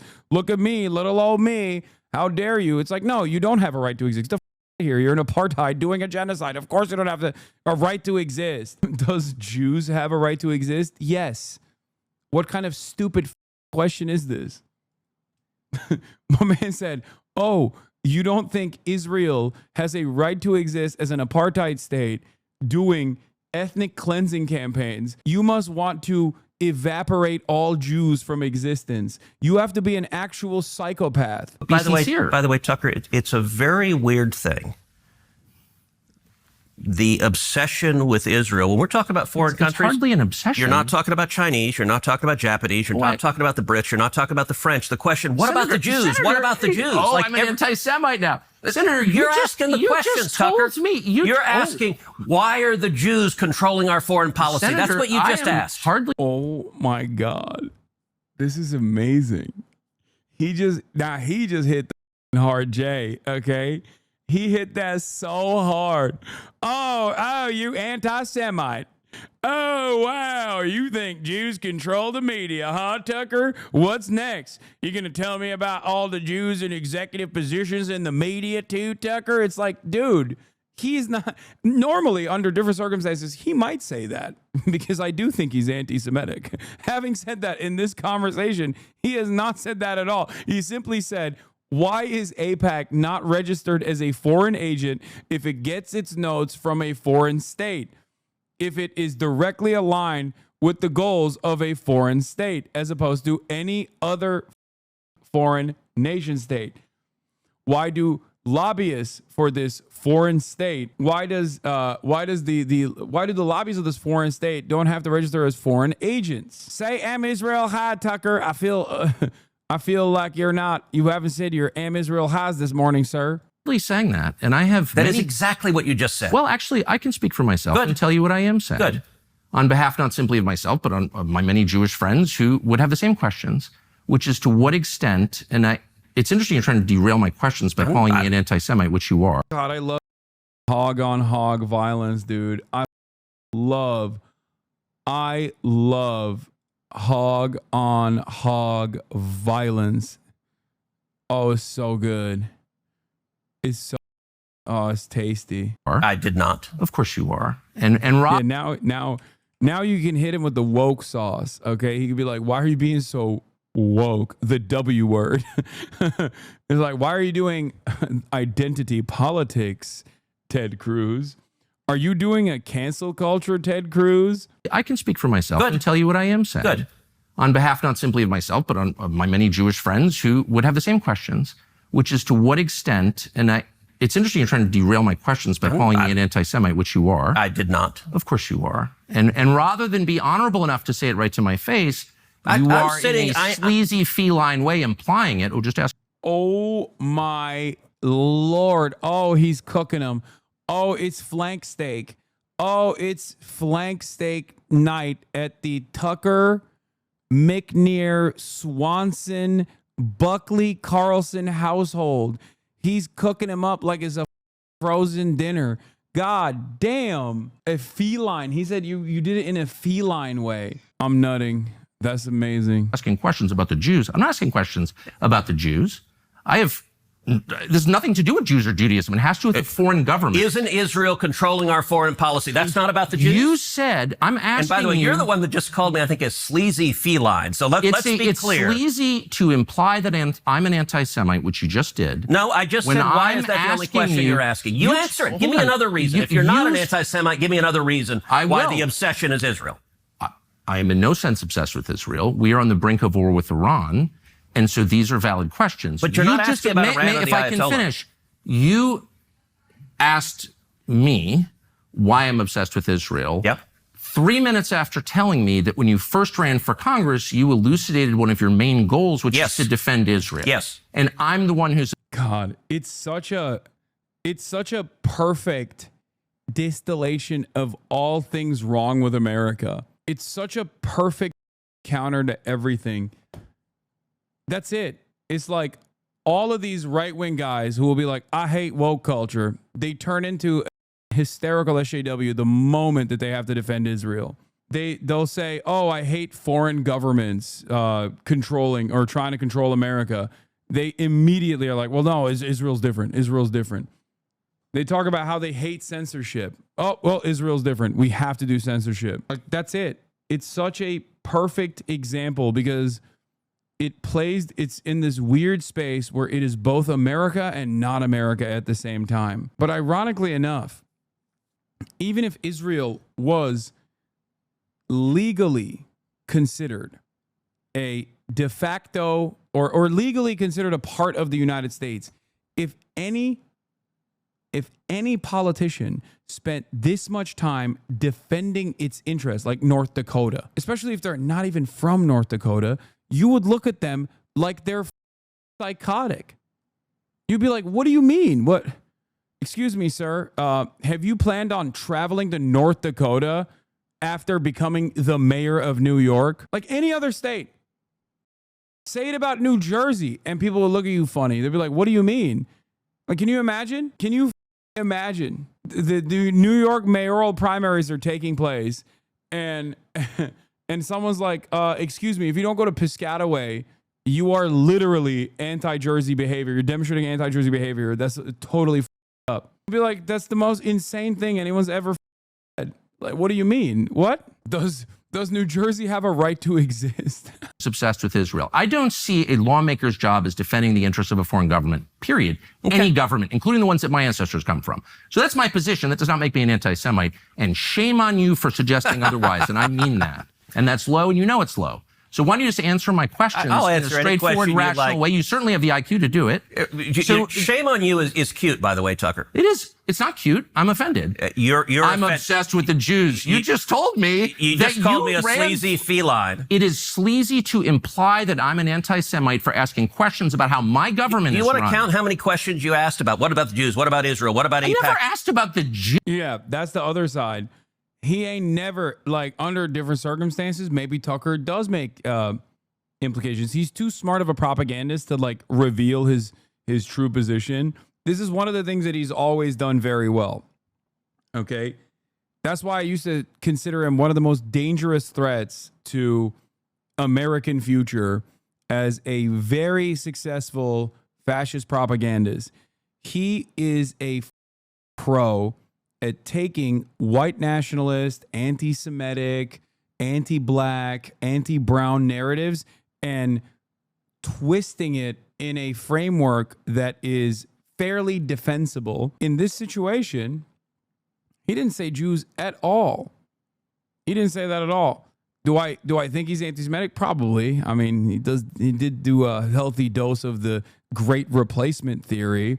And the hidden underlying premise of the Great Replacement is that there's a shadowy group of people that are doing that. So there is a reason to assume that he is most likely anti-Semitic, but he's not doing that right now. He's not doing that at all. He's not saying anything that is even remotely anti-Semitic. Jews. This has nothing to do with the Jews, whatever that means. This has to do with a foreign government. And once again, shame on you for conflating the two. They have nothing to do with each other. I'm talking about the influence Israel of and Jews have nothing to do with each other? All Jews, or an attack on all Jews, which I am not, nor would I ever be undertaking now. I'm not attacking anybody. By the way, that's who Iran wants to kill, is all the Jews and all the Americans. And I'm totally opposed to that, okay? But now, because except you don't want to do anything about it. Decisions need to be made. We can talk about those decisions. And I plan to. Good. But I just want to get a sense of whether you think, having described yourself as an America First person whose only criterion for judgment on foreign policy is America's national interest, to what extent you're influenced by a foreign government, which gives you a lot of money through its lobby, and you're claiming this has nothing to do with the foreign government. They're not coordinating. Yes, they're spying on us, but it doesn't bother you. And I'm sort of wondering, like, what is this? This is one of the weirdest conversations I've ever had. I'll tell you what, and I'll answer any question you like, but let's try. Yeah, it ultimately comes down to, why does Israel have this special status? And the honest answer for that is because it is immensely important to America's foreign policy goals in the region. Now, of course, that's the steelman position, but that's also the reality. Okay? That is the reality. And even then, though, it's still indefensible how much Israel gets away with, which is precisely because it's not just about American foreign policy goals. There's also a healthy dose of Zionist ideology that American politicians and American Christians, American Jews that agree with this. Like there is not only a material reason for it, but there's also definitely like an ideological predisposition towards defending Israel due to tremendous propaganda, because it is a very sophisticated network of influence. And that is precisely the reason why then you turn around and you say, okay, why don't you, why is this allowed? You can always point to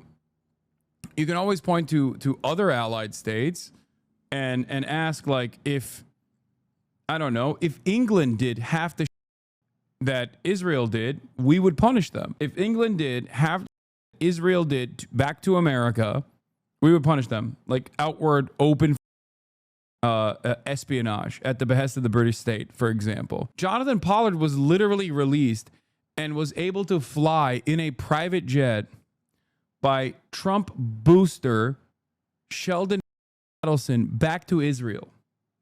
Jonathan Pollard was in American prison for spying on the United States of America at the behest of Israel. Donald Trump released him. Shame on you for agreeing with Tucker. Don't worry. Only because you finally agree with him. Shame on you for agreeing with Tucker. No, I feel deep shame. Not in the way that you think.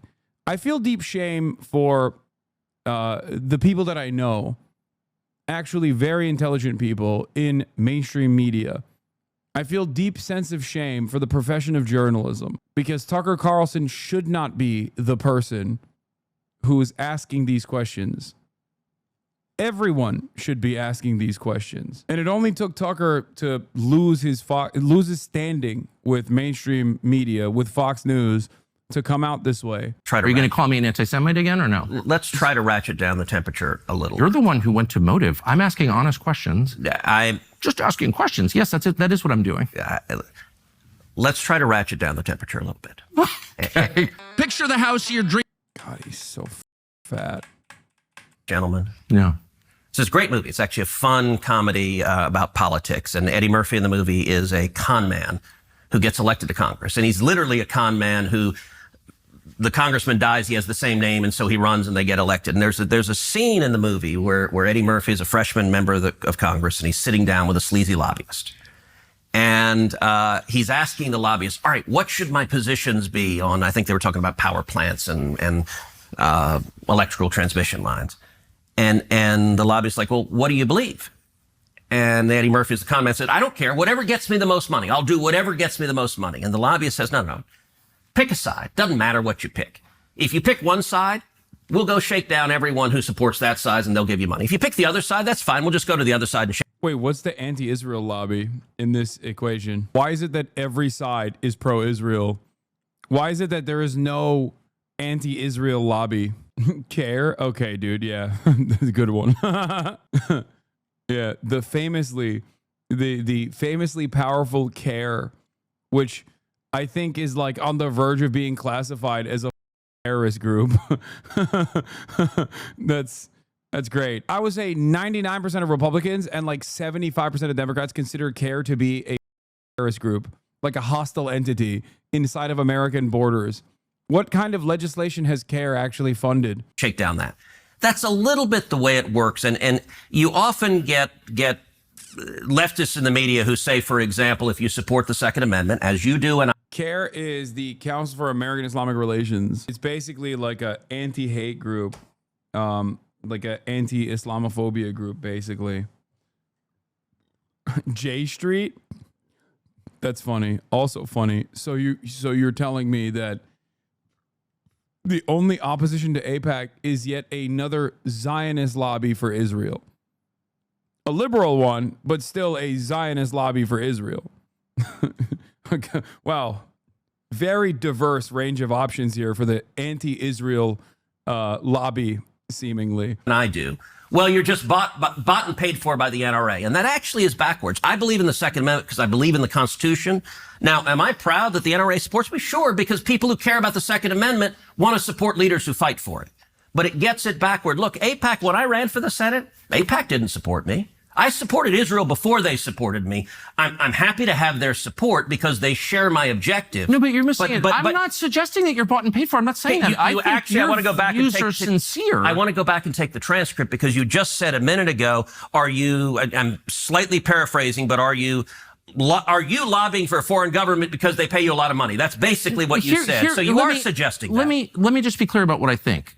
Your views seem totally sincere. Yes. You take money from people who agree with you. Yeah. I believe that. I even take money from people who disagree with me. I'm only trying to get to the question of to what extent is the U.S. government influenced by other governments? And it's a lot. Of course. It's hardly just Israel. It's hardly just Israel. I don't think Israel's the main one. There are lots of governments. China is a massive influence on this city. And it's a huge problem. As you know, I couldn't agree more. And there are lots of others. The UK. China's a huge problem. China lobby is a huge problem. Israel, though, great lobby, best lobby. Love the stakes. Okay, I don't get it. You just said you'd take money from a group that you don't agree with. Would you take money from the China lobby? Which is a truly sinister place, in my opinion. As a like, dude, it's so funny to think. Like, what influence does the Chinese state have over the United States of America? What lobbying influence does the Chinese government have over the United States of America? Oh my God. TikTok is a service that is owned and operated by the Chinese government that Americans are voluntarily using. It is not the same as moneyed interest. And TikTok is impossible to combat because we love our treats. It's like saying Temu is a Chinese lobby, okay? It's like saying, what's it called? I mean, there is pervasive Chinese lobbying interest in the country. They're just not in the direction of the current Chinese government. If you want to talk about Shenyun, okay, or Falun Gong, or Epoch Times, or NTD, those are anti-Chinese government influences. So that's a little different, don't you think? Yeah, it's like Labubus are a pervasive influence. Labubus have a pervasive influence, a stranglehold on the American population. It's the Chinese government's way of lobbying America. Yeah, Genshin Impact, Chinese lobby. Nick Britt, I can say, I think that's my view. Maybe you disagree. I think they're on the wrong path. I love the Brits, but their government without is even gone getting off the into rails. that. I'm just saying I don't think Israel's the only one. But it's the only one where you're instantly called an anti-Semite. Hey, how does it feel that literally no lefty journals will be that aggressive with a Democrat senator, especially while they're in power? Probably says a lot about the other side. Wait, what? Are you talking about me? Because if I had the opportunity, you think if I had the opportunity to interview a Democrat congressperson, I wouldn't rip them? Are you crazy? And if you're pointing to like AOC or Bernie Sanders to get a fucking silly gotcha, this is an hour and 59 minutes long. Bernie and I sat down and talked for approximately, what, 10 minutes or 35 in the previous conversation that we had. Unless you're talking about CNN and MSNBC, at which point they're not real. Also, Bernie Sanders, when matched up with the rest of U.S. Congress, is infinitely closer to my position, as opposed to Tucker Carlson's position in this situation is, like Tucker Carlson and Bernie Sanders would sit down and Tucker Carlson would not rip Bernie Sanders to shreds on his position on Israel. Tucker Carlson is talking to one of the most pro-Israel politicians in the country. That's funny. Wait, come on, man. That's just a lie. You literally had Greg Kazar on stream multiple times and you have not once ripped him on his fucking awful takes. Wait, hold on. Someone said Ro Khanna as well, which I did.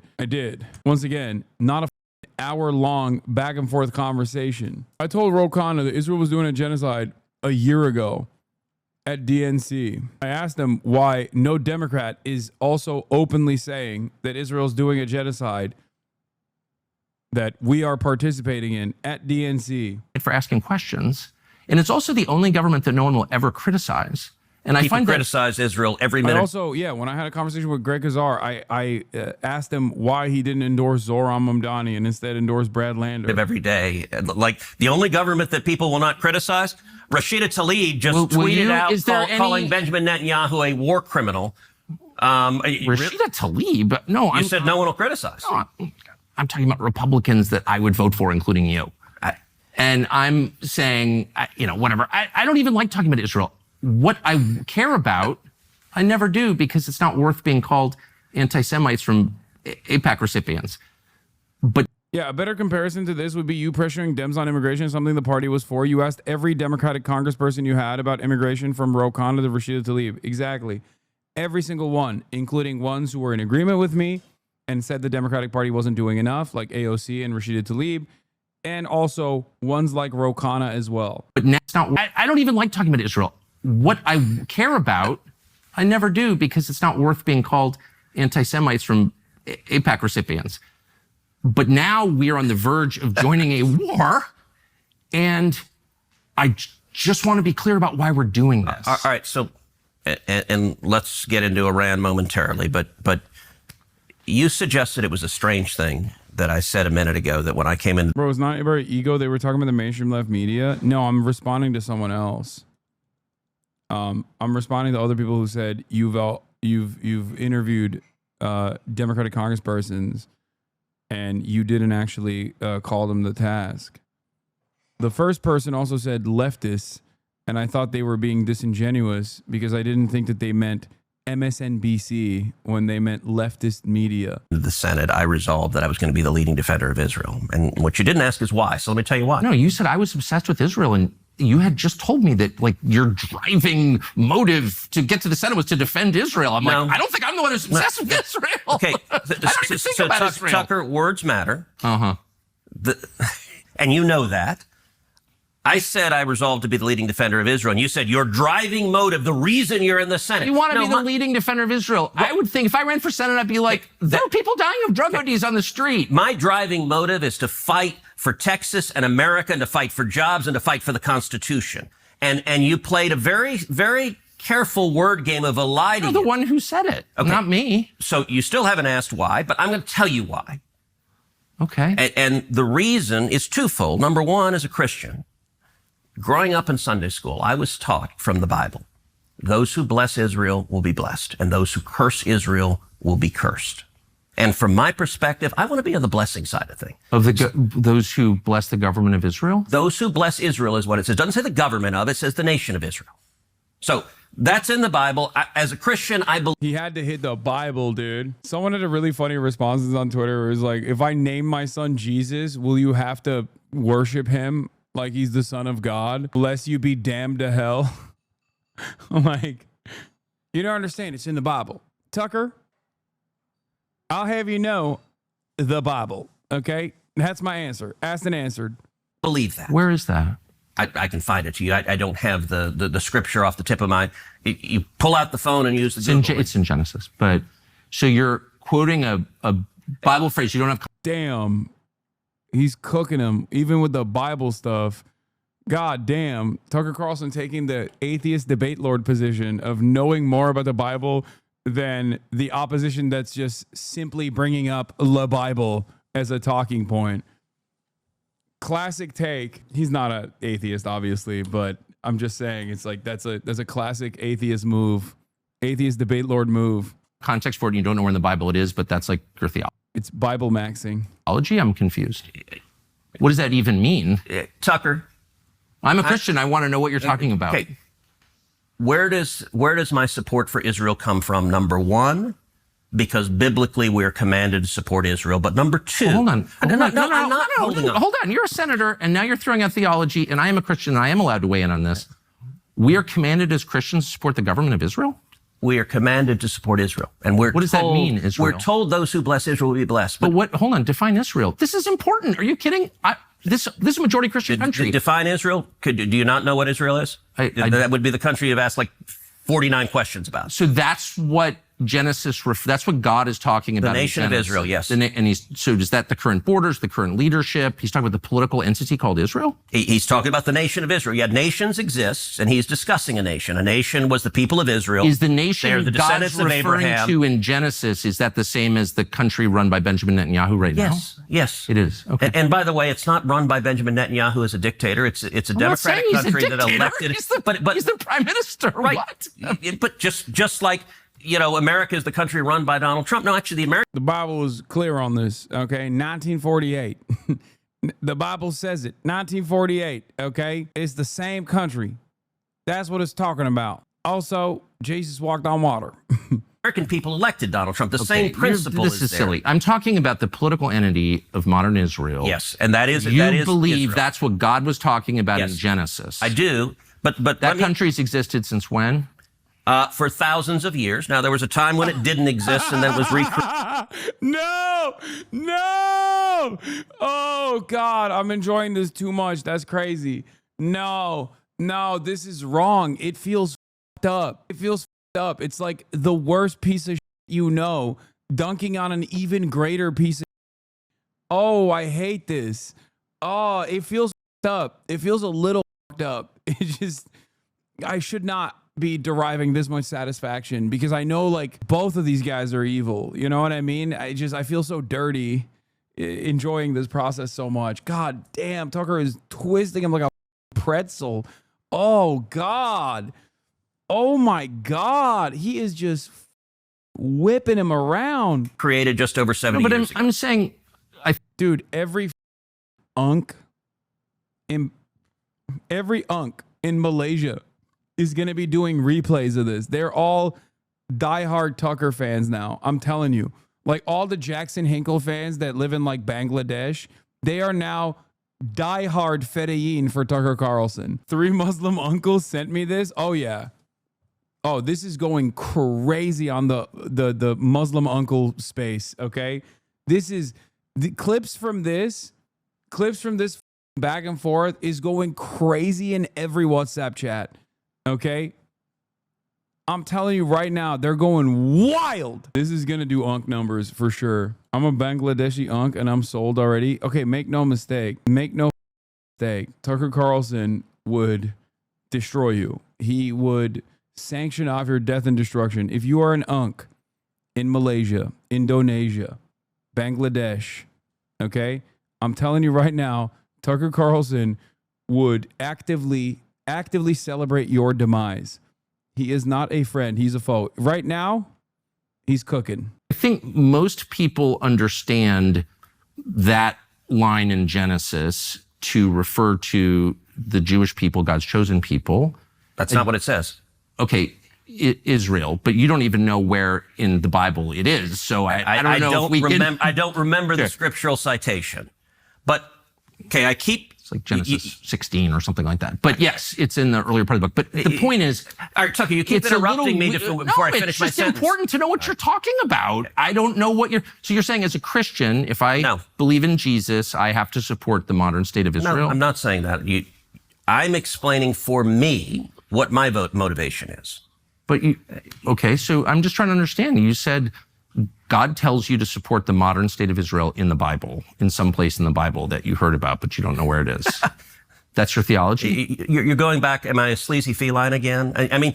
If you accuse me of anti-Semitism again, I will say that, but I don't think you will. Try to be a little less condescending. I'm trying to have a conversation. Condescending. You're throwing this stuff out, and it's my job to figure out what you're talking about. Okay, but I don't understand. But you're not letting me...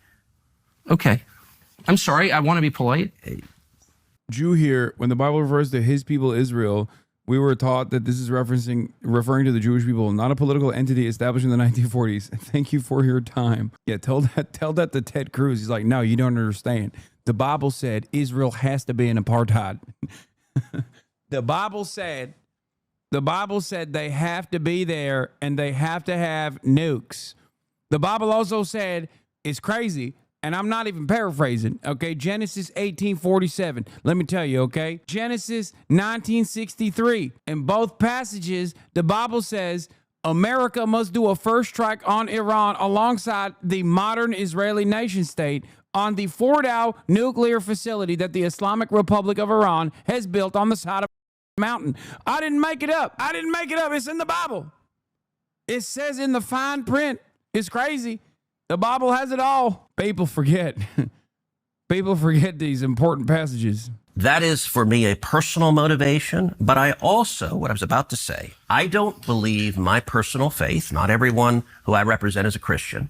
It's not an argument for me to give that we should do this because of my faith. And so as an elected official, I don't give that as the reason we should support Israel.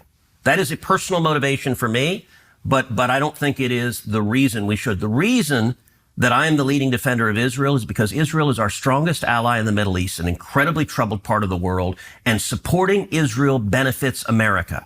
And the clearest illustration of that is what is happening right now. Let me just make this point, and then and then I'll just ask what you mean. That's it. Okay. Yeah. Look, Iran, I think the most acute national security threat facing America right now is the threat of a nuclear Iran. I think China is the biggest long-term threat, but acute and near-term is a nuclear. Do we think that Ted is smart enough to actually comprehend the difference between the biblical Israel and the decision to name the 1948 state Israel, a name which was literally among multiple candidates at the World Zionist Congress, or is he just incredibly dumb? I think he doesn't know that. Like, I think if you were to add, like, a lot of these guys don't give a shit, obviously. They just don't care. Right.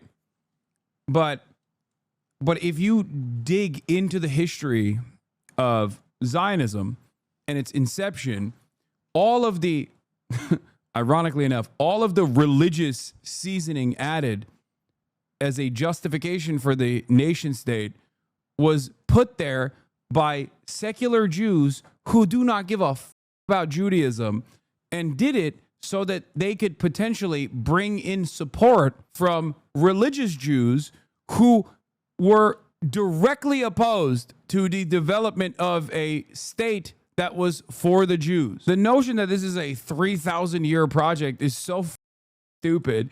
There were, and perhaps always throughout history, a far larger number of Christians who believed in the Zionist project than there were Jews who believed in the Zionist project. There has never been a moment throughout history where there were more Jews than Christians that believed in Zionism.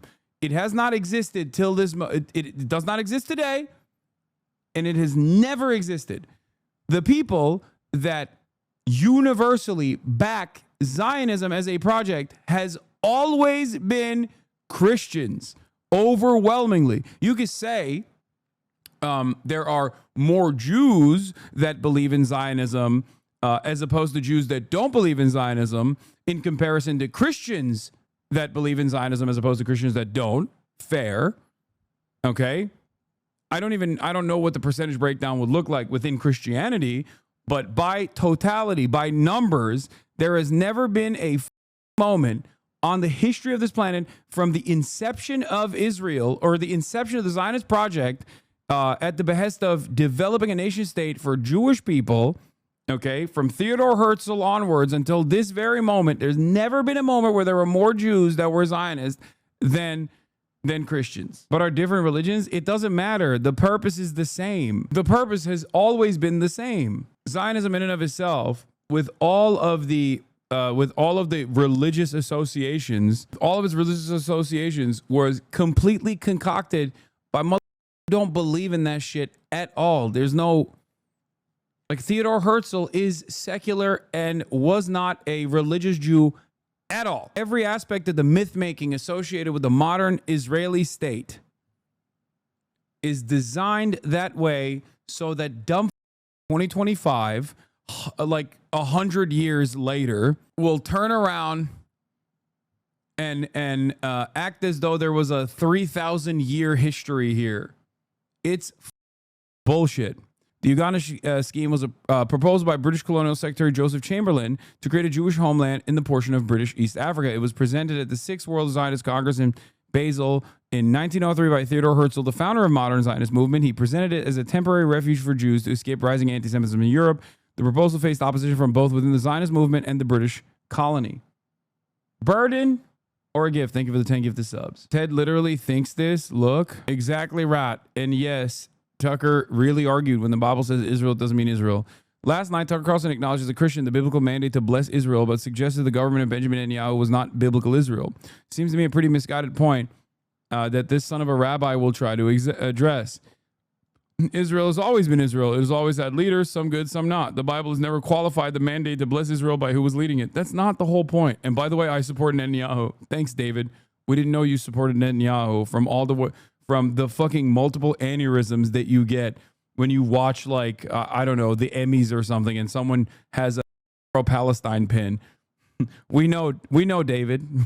We know you support Benjamin Netanyahu, David. We know. You didn't have to say that. David Friedman, supporter of Benjamin Netanyahu. Shocking. Stop the presses. Okay. The nation of Israel today comprises a people that praise in the same language, in the same place, with the same liturgy as in ancient times. It is faith.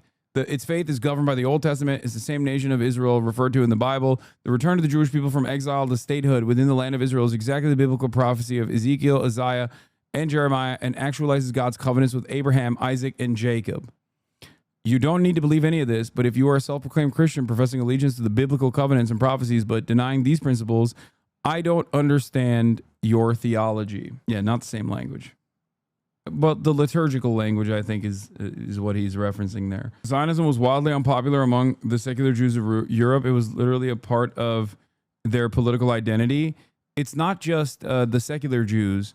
There were also a ton of religious Jews that also, through a theological framework, thought that it was heretical or entirely against the, I don't know, the Jews don't do heresy, right? Whatever the Jewish equivalent is, but thought it was against the religion to develop a Jewish nation state by force rather than allowing it to happen with the Messiah. Exactly right. And yes, Tucker really argued when the Bible says Israel, it doesn't mean Israel. I like that this conversation surrounding the Bible has led us down this path of trying to justify the existence of a modern nation state by pointing to just something that's made up. Okay? It is mind-boggling to me. Who cares? Like, oh man, shit, the Bible said so? Well, okay, atheist Andy. No, it's idiotic. As I've said before many times, don't care what people believe in. Okay? You can believe whatever you want. As long as it doesn't, your beliefs don't justify doing violence to other people. At which point, I'm out. You can't take away someone else's liberties. You can't take away someone else's rights. The application of a modern nation state that is literally ethnically cleansing the indigenous population is antithetical to my belief system. So, of course, that's an insane justification. Like, that's ridiculous. The moment where you're like, well, the Bible said so, and I'm like, okay, I don't care. Then you should probably also perish.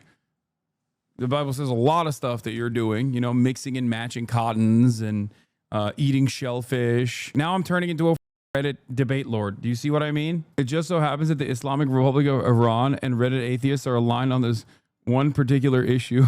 Get ready to be mauled by 35 bears if you make fun of a bald person. Iran. Okay.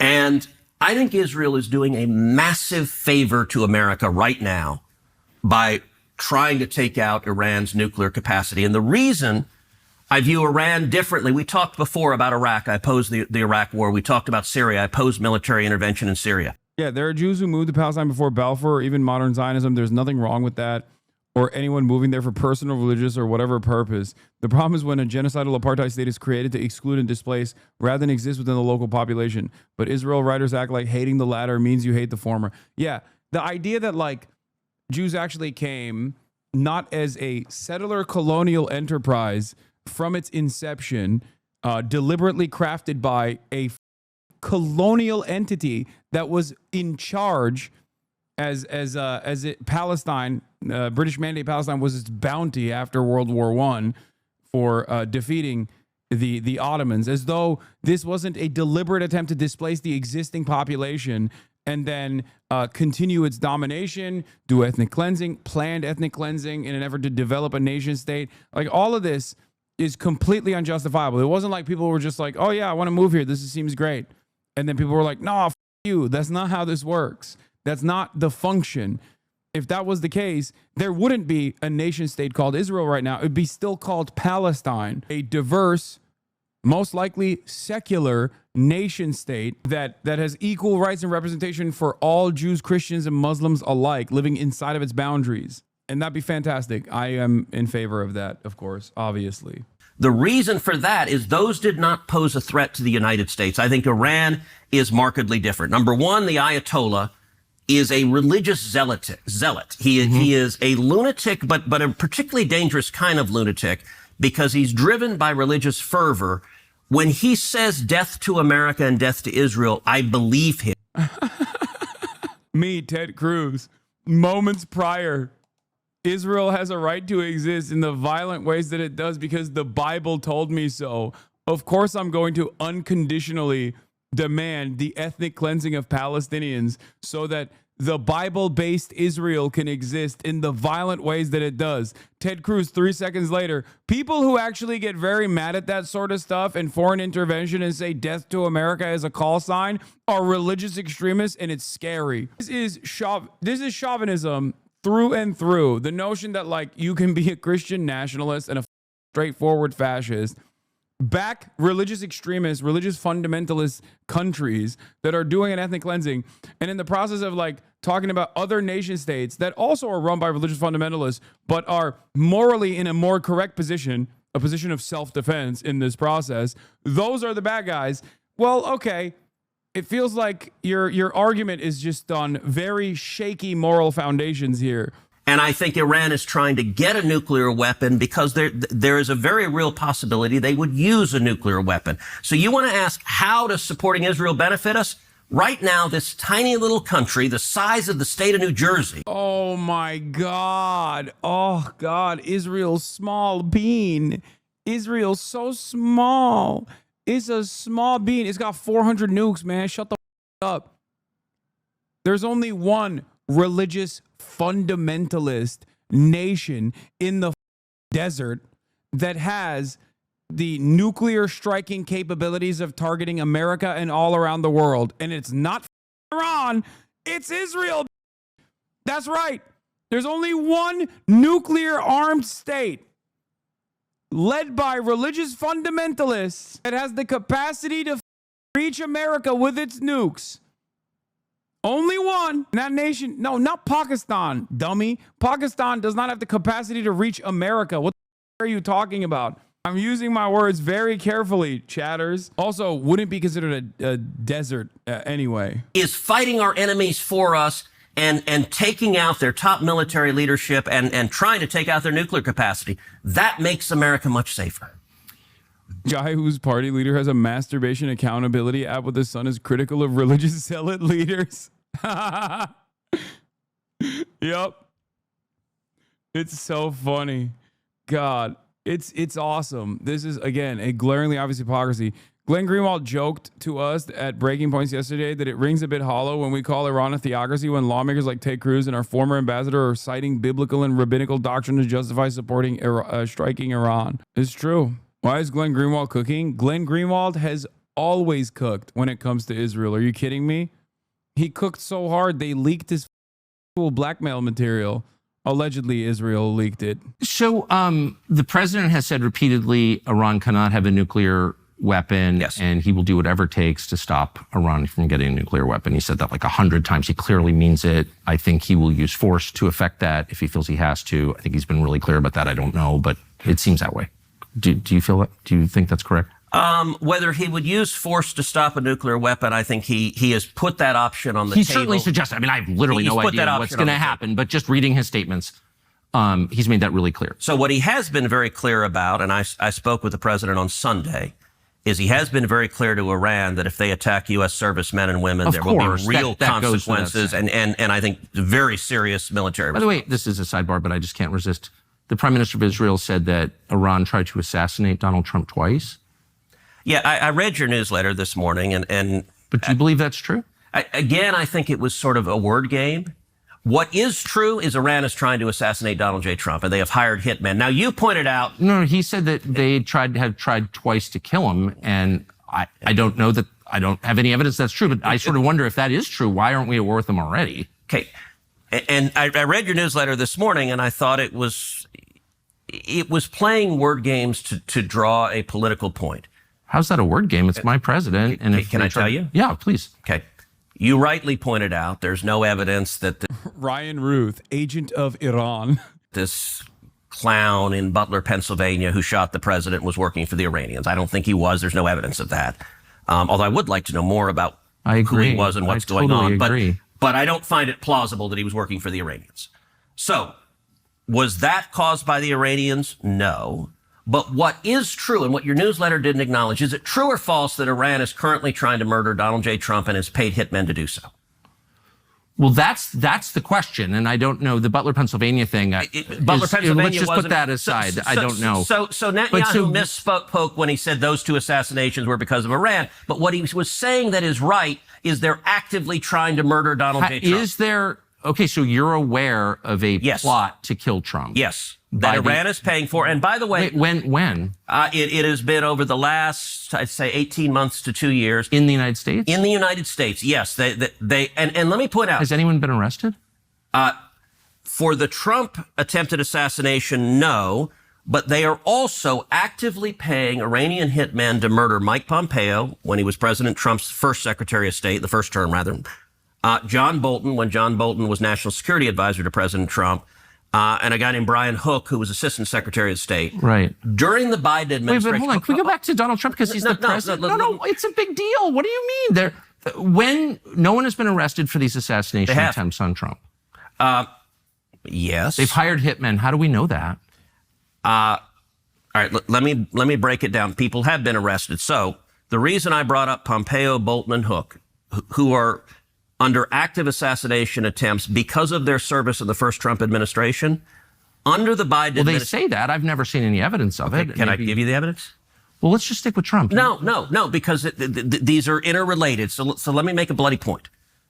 Under the Biden administration, the State Department was spending $2 million a month providing security for Pompeo, Bolton, and Hook. And they did arrest Iranian hitmen at John Bolton's apartment complex who rented, I think, the apartment next to him and were actively trying to assassinate him. And they went and arrested them. So, yes, they caught Iranian hitmen. Now, it so happens Iran's not very good at it. And so they are actively trying. And in fact, during what about Trump? He's the president. If there's a plot to kill Trump by the Iranians. Okay, so you dispute that the Iranians are trying to kill Trump? Of course. I mean, that's the most important question. The Prime Minister of Israel just said there have been 2 assassination attempts against Donald Trump by the Iranians. And I think it's a very fair question, maybe you disagree, to ask, what are you talking about? Okay. And I agree with you that he misspoke. So there weren't those 2 attempts? There were 2 attempts, but the clown in Butler, Pennsylvania, and the other guy on the golf course were not connected to the Iranians. That's the part that he misspoke. But by the wait, he just misspoke. My bad. I thought he was lying like he does all the time.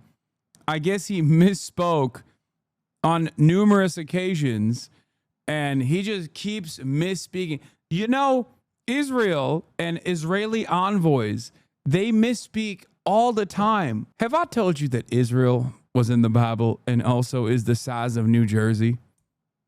Bet you feel stupid now, don't you? Yeah, bet you feel dumb now. As soon as I told you that this nuclear armed violent state that's conducting a 7-front war with unlimited munitions coming from the United States of America is the size of the state of New Jersey. If you don't immediately redirect your line of questioning, I will call you an anti-Semite. Come on, it was a misspoken assassination accusation. Oh, yeah. By the way, when you speak all the time, occasionally, what he said that was accurate is that Iran is actively trying to murder Donald J. Trump and has paid hitmen.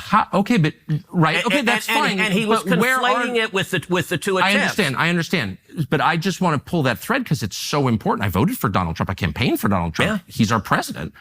and we're on the cusp of a war. So if there's evidence that Iran paid hitmen to kill Donald Trump and is currently doing that, where's that? Like, what are you even talking? I've never heard that before. Okay. Where's the evidence? Who are these people? Why haven't they been arrested? Why are we not at war with Iran? That's a great question to ask. How do you know that that's true?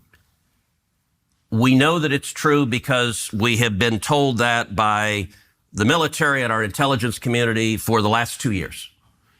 We meaning who? Congress has and the public. I mean, we had multiple testimonies. I can send you testimony. Do we know the names of the people or where this happened or what they tried to do to kill Trump? We do not. We have not apprehended an Iranian hitman trying to kill him. We know that Iran is trying to do so. In the United States?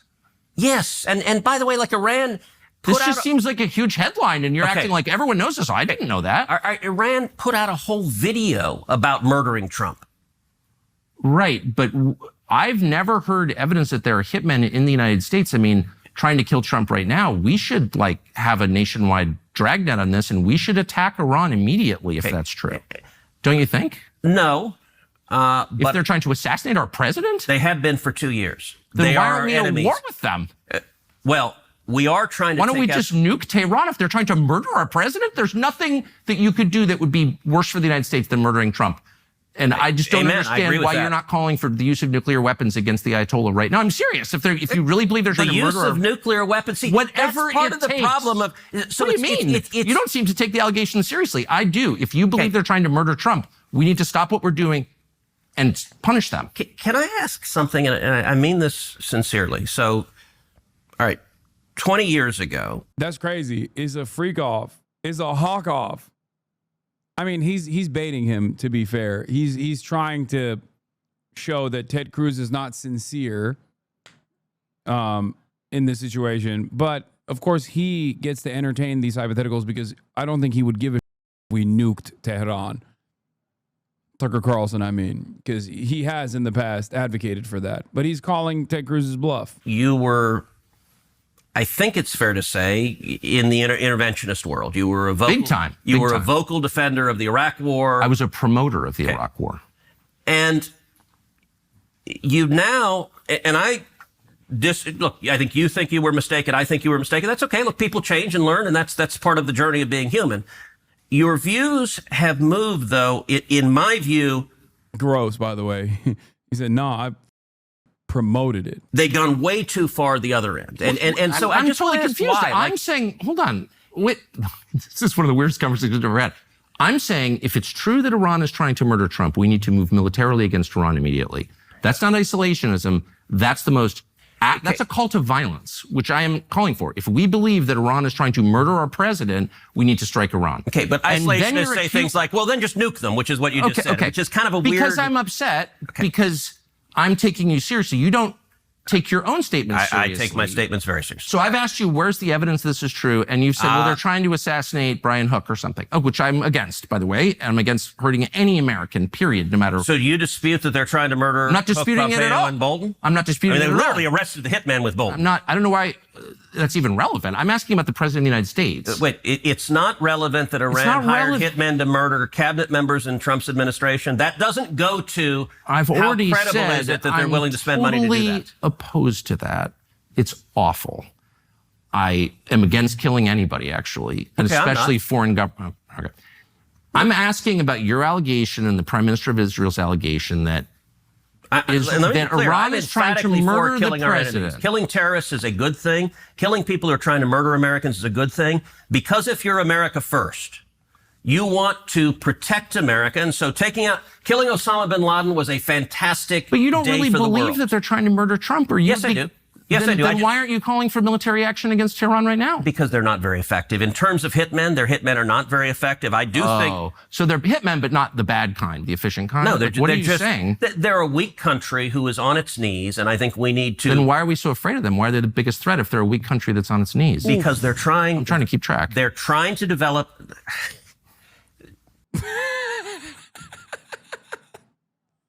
I gotta run it back. The pause is so bad. He's so mad. Because they're trying... I'm trying to keep track. They're trying to develop...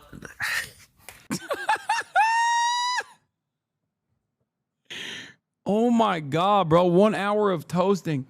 Dude, I can't. This is shameful. This is a shameful experience. It's like eating an ortolan. You know what I mean? I feel like I need to cover up because this is an affront to God. I am disrespecting God by deriving this much satisfaction from a white nationalist CIA reject cooking this worm-like individual is up. I haven't watched a debate that I've been this satisfied with. I have yet to watch a debate that was this satisfying in so long.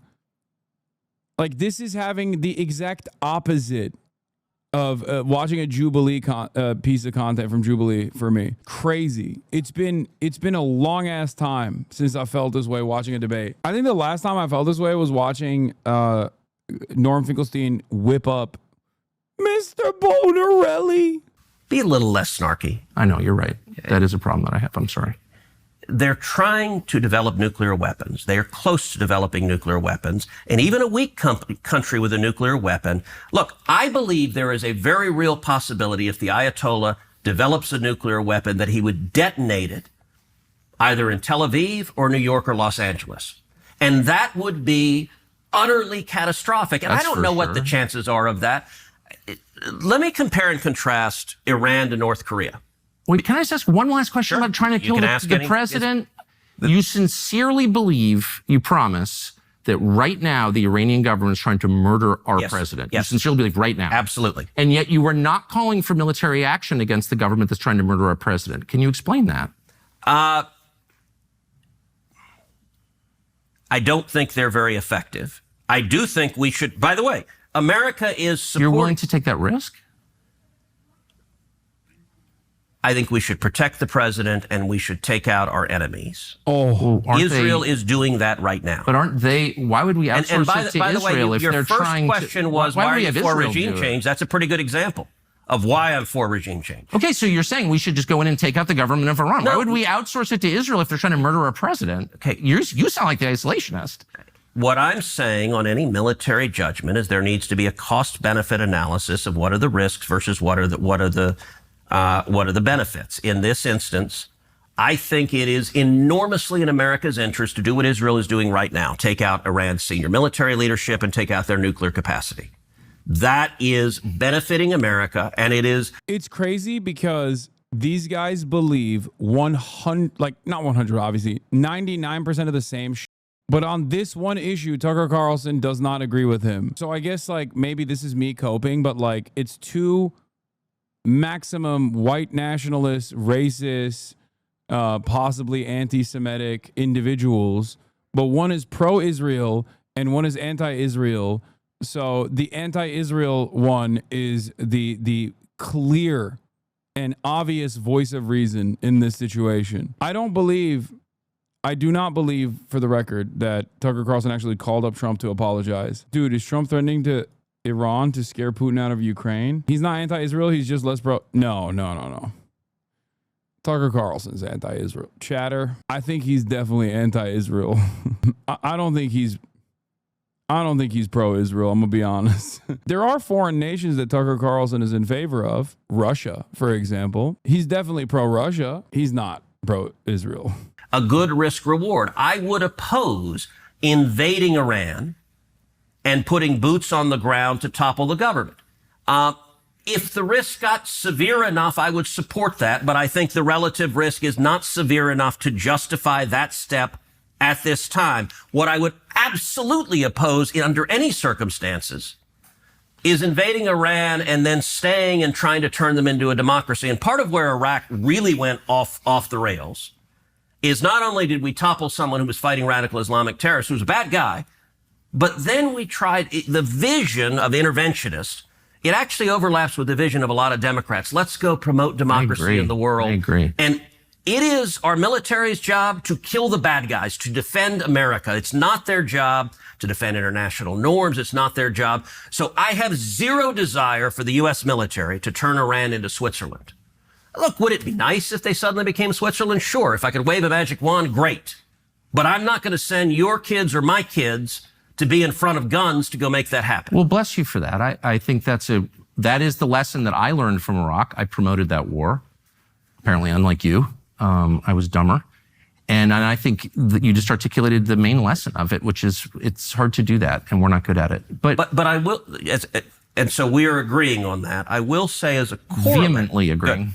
As a corollary, that doesn't mean that horrible, evil dictators are okay. And going back to Reagan and the Cold War, we have lots of weapons.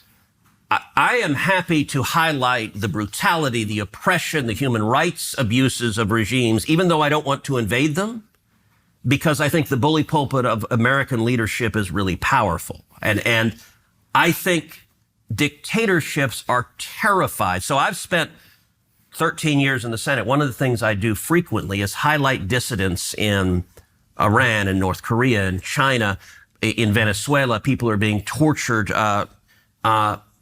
Miriam Ibrahim in Sudan, who was sentenced to 100 lashes and then to be killed for the crime of being a Christian. And I repeatedly went to the Senate floor and shined a light on the government of Sudan. It was corrupt. It was evil. I practically begged Barack Obama, say her name. Ultimately, I felt that way with the J6 prisoners. Yeah. Look, yes. Look, there is power to speaking out. And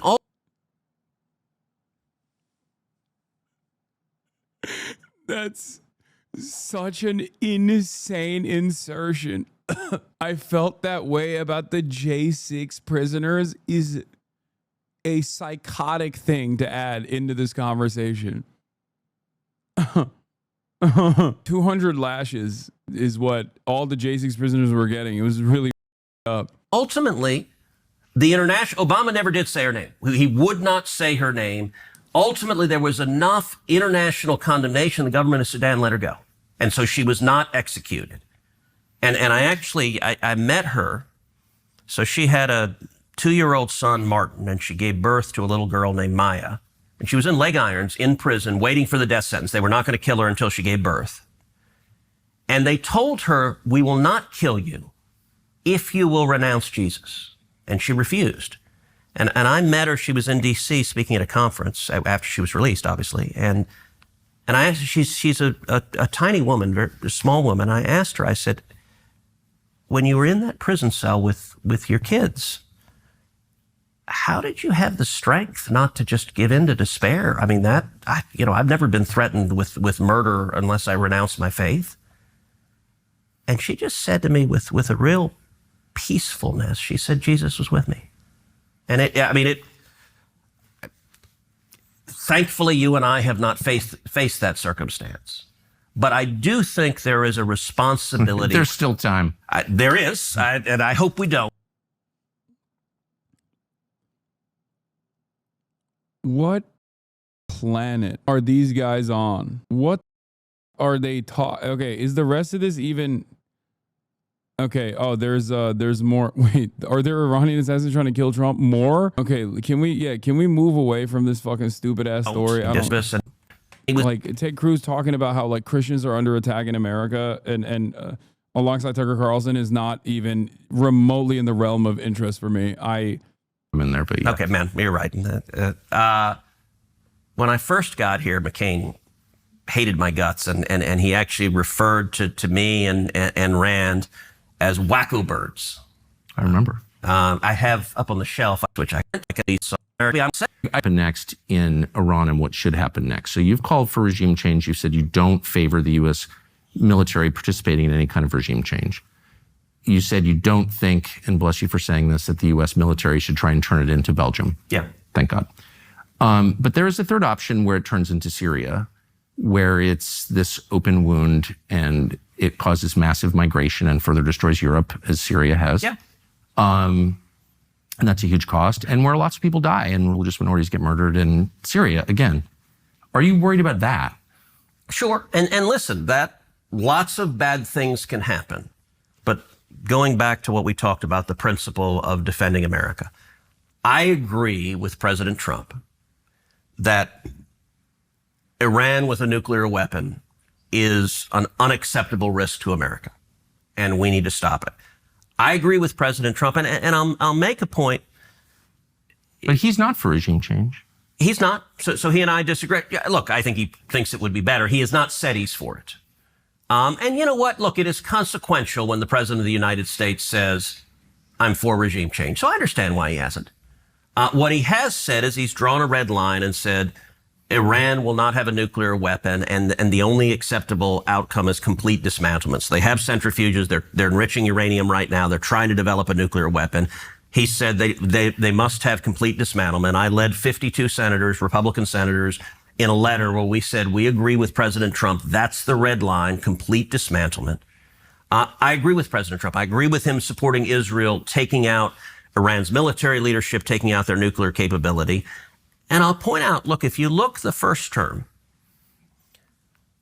I am hard-pressed to think of a single foreign policy decision Donald Trump made the first term that I disagree with. And that's not entirely accidental, because I spent a lot of time the first term in the Oval Office with him. And what happened in the first term often is you would have in the administration, you had interventionists in the administration, you had isolationists, and they disagreed. They would fight within the administration. And often what it would give is an opportunity for me to come in and say, hey, there's a middle path here that President Trump agreed with frequently. And it's worth noting, in the first term, he most assuredly was not an isolationist. Look, he took out General Soleimani, which I emphatically agree with. And in fact, I introduced a resolution that we voted on the Senate floor commending him for taking out General Soleimani, who was the leader of the IRGC and who was responsible for killing over 600 American servicemen and women. When Trump came in, ISIS had a caliphate that had grown up under Obama that was about the size of the state of Indiana. And Trump came in and utterly decimated them. He killed the terrorists, took away their caliphate, and defeated them. And he also took out Baghdadi, the head of ISIS. Famously. I mean, those are not the actions of an isolationist. But at the same time, I don't even know Trump, what isolationist is. It's just a slur designed to control. I mean, I've never met an isolationist. I don't even know what that means. Okay, Rand Paul is my colleague. Rand is an isolationist. Okay, and Tucker, you've become one, and I don't mean it as a Of course slur. I've not. You consistently say, you have said, actually, I want to read from your newsletter, because if you ask what an isolationist is, your newsletter a couple of days ago, you wrote, Iran cannot have a nuclear bomb, and we're hoping to get back to the negotiating table. We will see. There are several people in leadership in Iran that will not be coming back, Trump said following the strikes. Right. It's worth taking a step back and wondering how any of this helps the United States. We can't think of a single way. Okay, that to me... No, that's, I can't believe I'm saying this, but Tucker Carlson actually put forth a fairly strong case, I suspect, that he makes in the rest of this argument. But even judging by like what the thing that you just read from your foldable quote that you printed out is that going to war with Iran is not in the best interest of America. Further destabilization in the region is not in the best interest of America. Getting your notes from Israel and putting Israel in the driving, behind the steering wheel of our ambitions in the region is not a smart thing to do, especially considering that they already have an incredibly costly ethnic cleansing campaign against the Palestinians that is even creating more enmity towards the United States of America in this region, and is going to make it even harder to maintain stability in this region with leadership of these countries maintaining some structure of like a monarchy or different forms of autocracies that will always remain stable. Eventually, this will unfold in uncontrollable acts of violence and potential even regime change. America is too short-term focused to think that they can continue death and destruction campaigns in the region in perpetuity and basically destabilize all these places, and without considering the potential for blowback, even though it is a country that has experienced blowback in the form of 9/11. Pretty sure agreeing with Tucker Carlson is the first sign of an apocalypse. I mean, he's I think his major reason for isolationism, I assume, is because he doesn't want immigrants to come to the country. Like he's taking like an Oregonian abolitionist framework. Like Oregon as a state was developed to be an anti-slavery state because they didn't want black people to be in the state. You know, it's kind of like that. It's the old attitude of like not invading Mexico when America had the capacity to do so because too many Mexicans. They don't want to live with all these Mexicans. There have been isolationist right wingers in the past that think that more war means more refugees, more brown people coming here. He said Syria ruined Europe and he doesn't want Iran to be Syria. Yeah, it's basically like that. Is this position, let's stop bombing the Middle East so they stop coming here? Yes.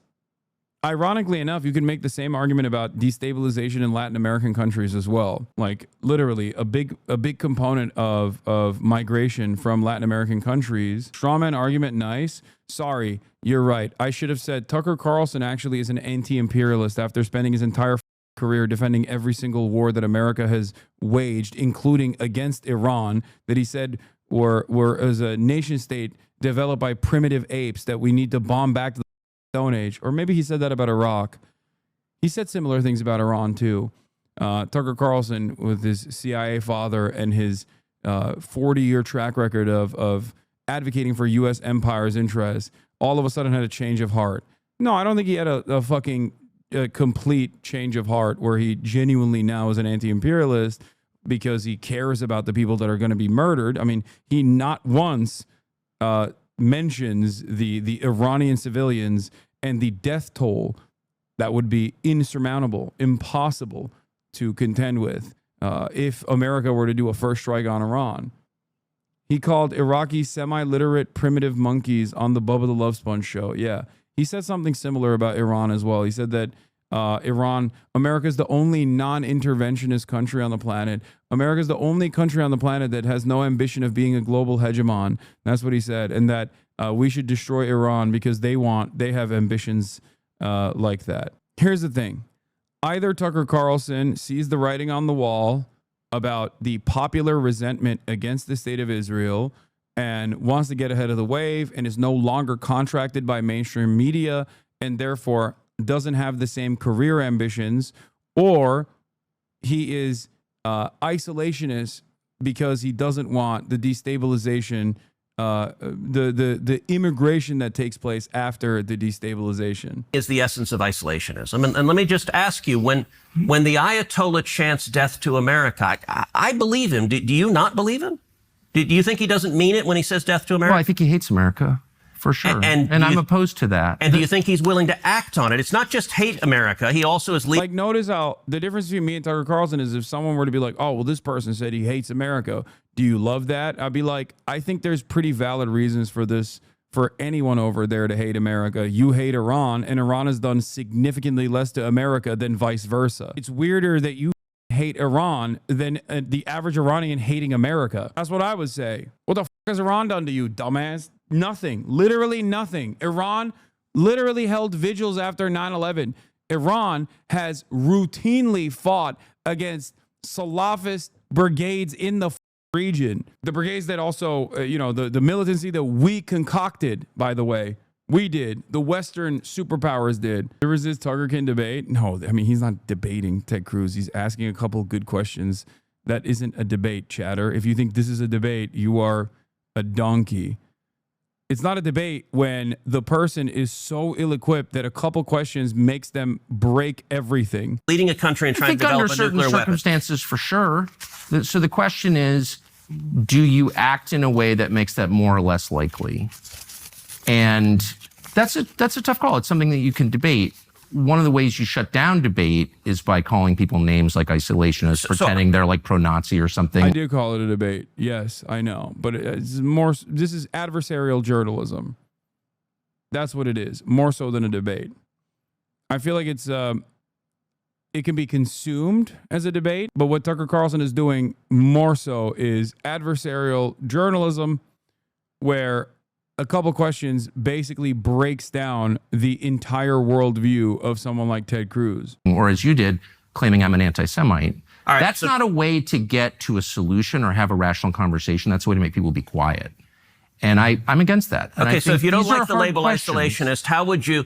Look, Rand, and I served with Rand. Rand is a friend of mine, but Rand opposes not only every military action in every Of course, circumstance. I don't oppose every military. This whole thing is infantile, and you know that it is. It's a way. It's a way to call people So which names of Trump's and military make them actions be, do you support, and or do you make disagree them, with them all? and make them be Give quiet. me another name. If you don't like that, I'm not trying to have you be quiet. We've been I talking guess an hour and a half. I'm would- asking, if you don't like the name isolationist, how would you describe it? I would describe myself in the same way you falsely described yourself when this conversation Falsely. began. Yes, So falsely. what did I say false? You said that the only thing that matters in a foreign policy decision is whether it helps the United States. I didn't say the only, I said the predominant. That's what I understood. Okay. So let me revise what you said and apply it to myself and say the only thing that matters is whether or not it serves the United States. And I feel very stung by what happened in Iraq, if I'm being honest, possibly because, unlike you, I guess, I supported it. And I saw us get drawn into it in a way that nobody anticipated. And I saw the cost, just $3 trillion. And the cost on so many levels to the United States was just so profound. And It was I clearly felt a like, mistake. gosh, it reminds me of Kaiser Wilhelm in 1914 saying, my men will be back by the time the leaves turn. And of course, that destroyed Christian Europe. So it's like you don't really know where these things are going once the shooting. Holy, what a way to frame that.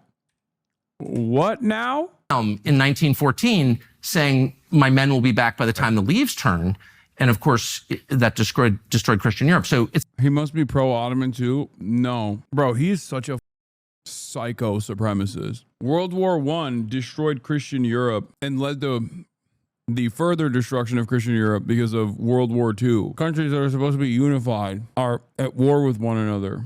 My man is just really loves the Habsburgs. Dudes rock hard for the Austro-Hungarian Empire. He's saying that in the absence of these wars, that Europe would have maintained its like Christian supremacist attitude. It's like you don't really know where these things are going once the shooting starts. That's my only point. And calling people names, anti-Semite, isolationist, to get them to stop talking is not the way to serve your country. That's all I'm saying. So look, I'm trying to have a real and serious conversation. Right. And look, a lot of this has been contentious. I wish it had not, because as we started out by saying, you and I agree vehemently on 80% of the issues.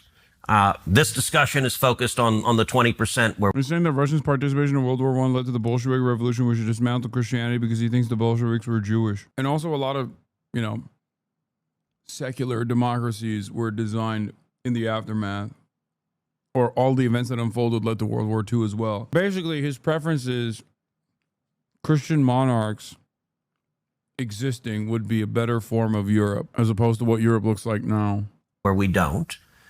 I will say, look, on Iraq, you look at the 2016 presidential campaign where you had 17 Republicans running. If you set Rand aside, and his views are on one side, there were only two candidates on that stage that opposed the Iraq war. Me and Donald Trump were the only two. Everyone else thought the Iraq war was a great thing. I think it was a disaster. So you and I agree on that as well. In my view, I think your foreign policy has gone too far. So, let me ask you, is there a military action Trump has undertaken that you agree with? Because I've not heard anything. A military, look, I would say it's really simple. I believe in self-defense. That's why I keep firearms at home. I think it's morally justified to defend yourself, your family, your property, your nation. And so to the extent that you can deter a threat through violence always being the least appealing choice, violence always being, if I can finish, always being a tragedy, I think you can justify the use of violence in self-defense. That is my personal view, and that applies to... Did I miss the part? Did Ted Cruz actually imply that he's anti-Iraq war? Did he try to sneak that in? Is that even the case? In 2015, he said, of course, the Iraq war was a mistake. Ted Cruz broke his relative silence on Iraq on Wednesday evening, urging the U.S. to prepare to evacuate its citizens and warning against any deal with Iran. Wait, Ted Cruz? We have to be very clear that any mission we might undertake in Iraq is directed at protecting the national security interests of the United States, not based upon the ephemeral goal of achieving political reconciliation in Baghdad. Whatever the history of U.S. intervention in Iraq, our priorities now should be able to protect our people and defend our national security interests, not to try to resolve an intractable religious divide some 1,500 years in the making. This was 11 years ago. Yeah, I know. I'm trying to figure out what he has said earlier than this very moment right here, where he said he was anti-Iraq war. Take the quiz? No. I will not be taking the Theodore Jebediah Cruz quiz. To me and to the country that I live in. Those are my views.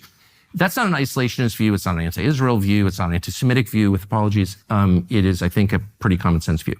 But my problem is that lawmakers in Washington are light on detail with these things, and they speak, as you do, entirely in moral terms. These people are bad. These people are... I'm not speaking entirely in moral terms. Yeah, I'm not interested in killing bad guys. I'm interested in killing people who are trying to kill us. If we had... That's different. I'm not engaged in morality. Are you now? Because you told me that the government of Iran is presently trying to assassinate Donald Trump. And then you that said... is undisputed. There's literally nobody who disputes that fact. Then why don't you support military action right now against Iran? We are engaged in military action right now.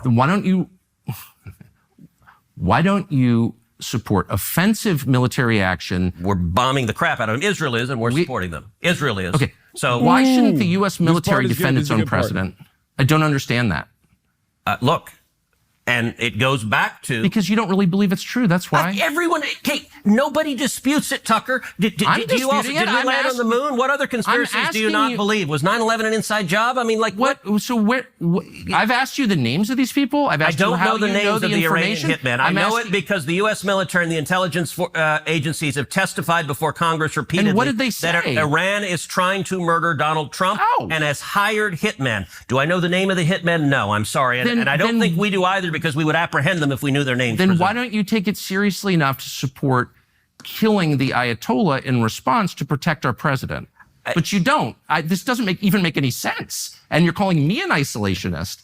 If I believed that was true, I would support military action against the government of Iran. Okay, that's interesting because... I think that's insane, for the record. Like, what do you mean? You would be in support of military action against the head of state of Iran is a psychotic thing as well. Because there is literally... You can't kill our president. All right, out of 535 members of Congress, I am not aware of one who disputes that Iran is trying to murder Donald J. Trump. That's not even the looniest Democrat doesn't dispute that. So I don't...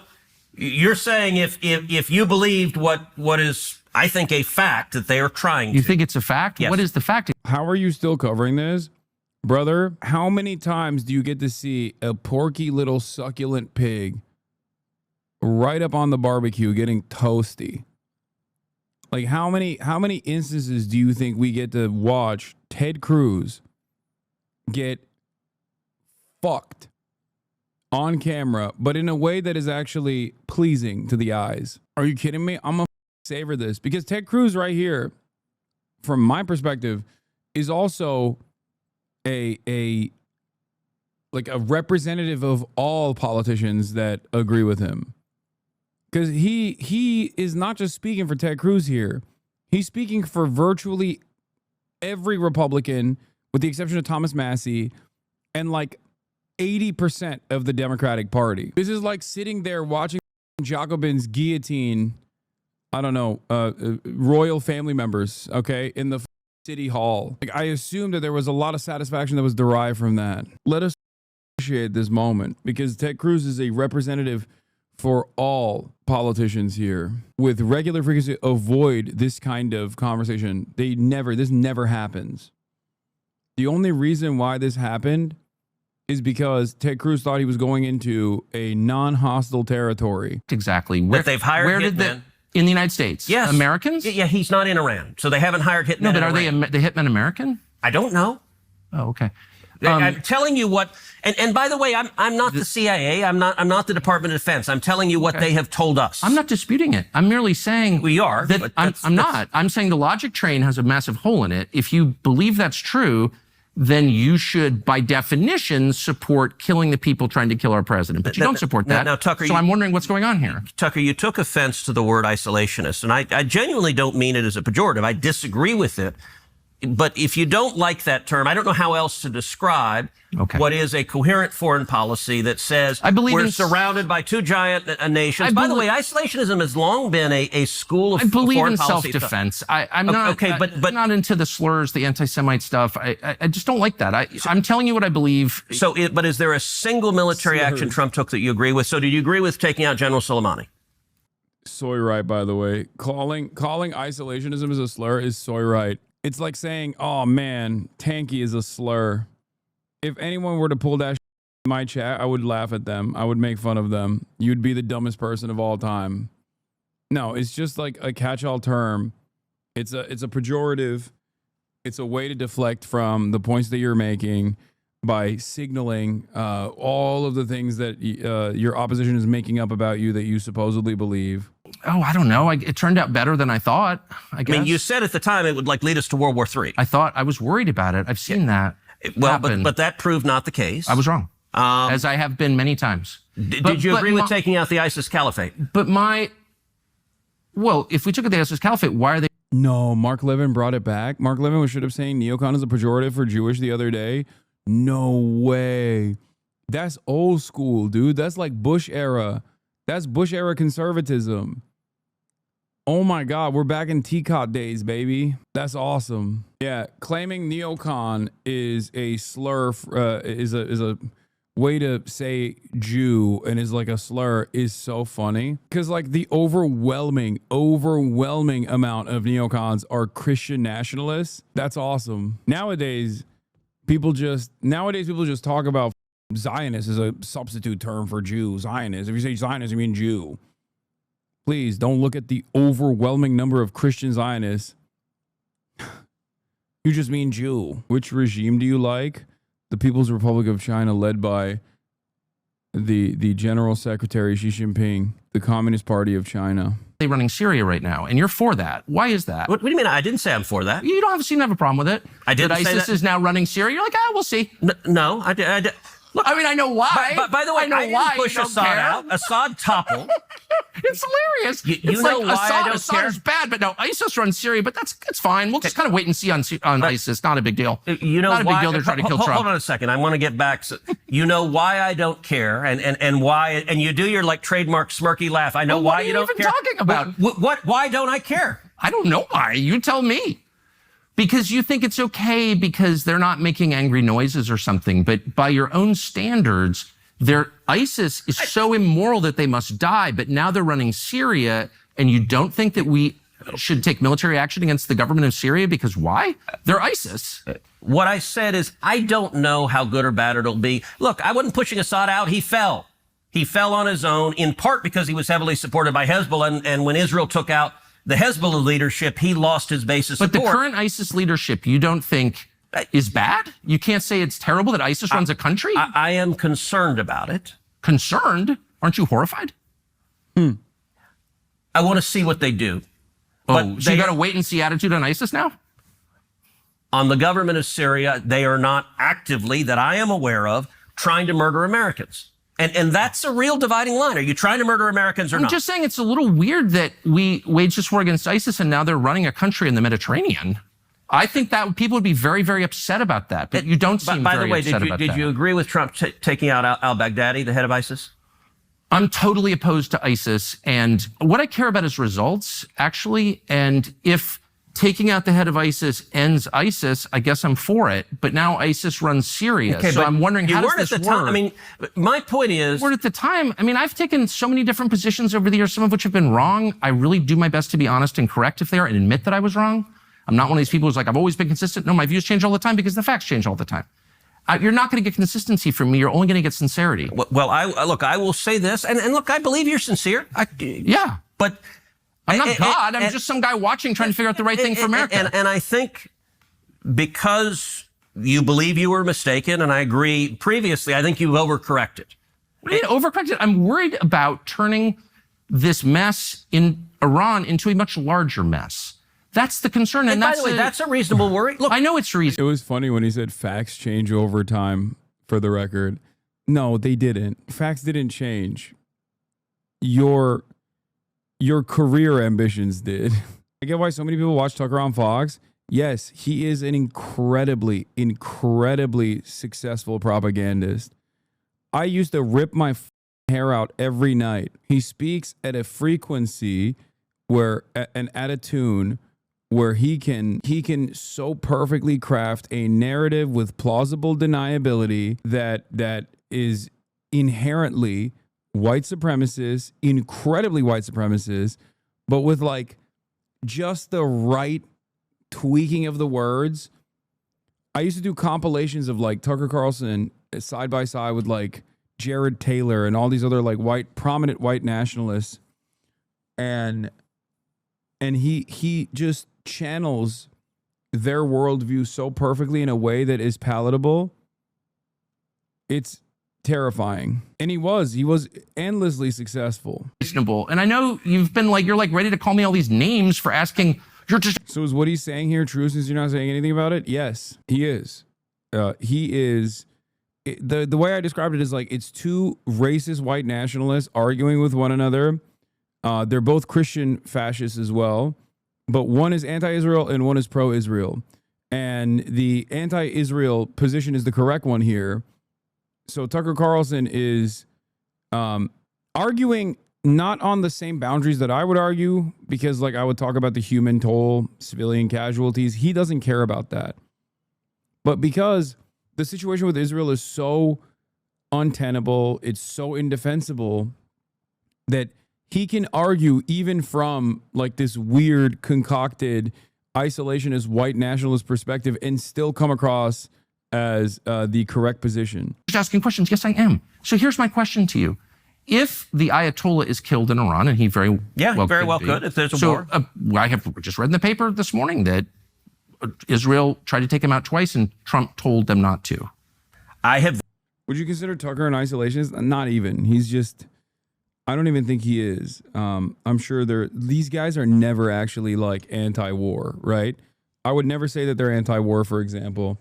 I wouldn't even say he's isolationist, because most of these guys will do this indecent thing, like Marjorie Taylor Greene does this, where they'll say, this is not a war worth waging, right? If you're a leftist, you believe no war but class war. If you're anti-war, if you're anti-imperialism, that's what you believe, okay? These guys will say, this is not a war that is worthwhile. The hidden implication there is that there are wars, oftentimes imperial ambitions, imperial conquest, that is worthwhile. So Marjorie Taylor Greene, for example, will say, why are we doing all this in the Middle East? Well, why are we giving so much money to Ukraine? We should stop funding Ukraine. Why? Because we should redirect all of our resources to Mexico. For Tucker Carlson, I suspect the war worth waging is with China. At the domestic front, the war worth waging for Tucker Carlson and Marjorie Taylor Greene and people like that are with, first, internally against socialists, radicals, right? People who don't mind that America is a diverse nation. And ultimately, the international war that needs to be waged is against China.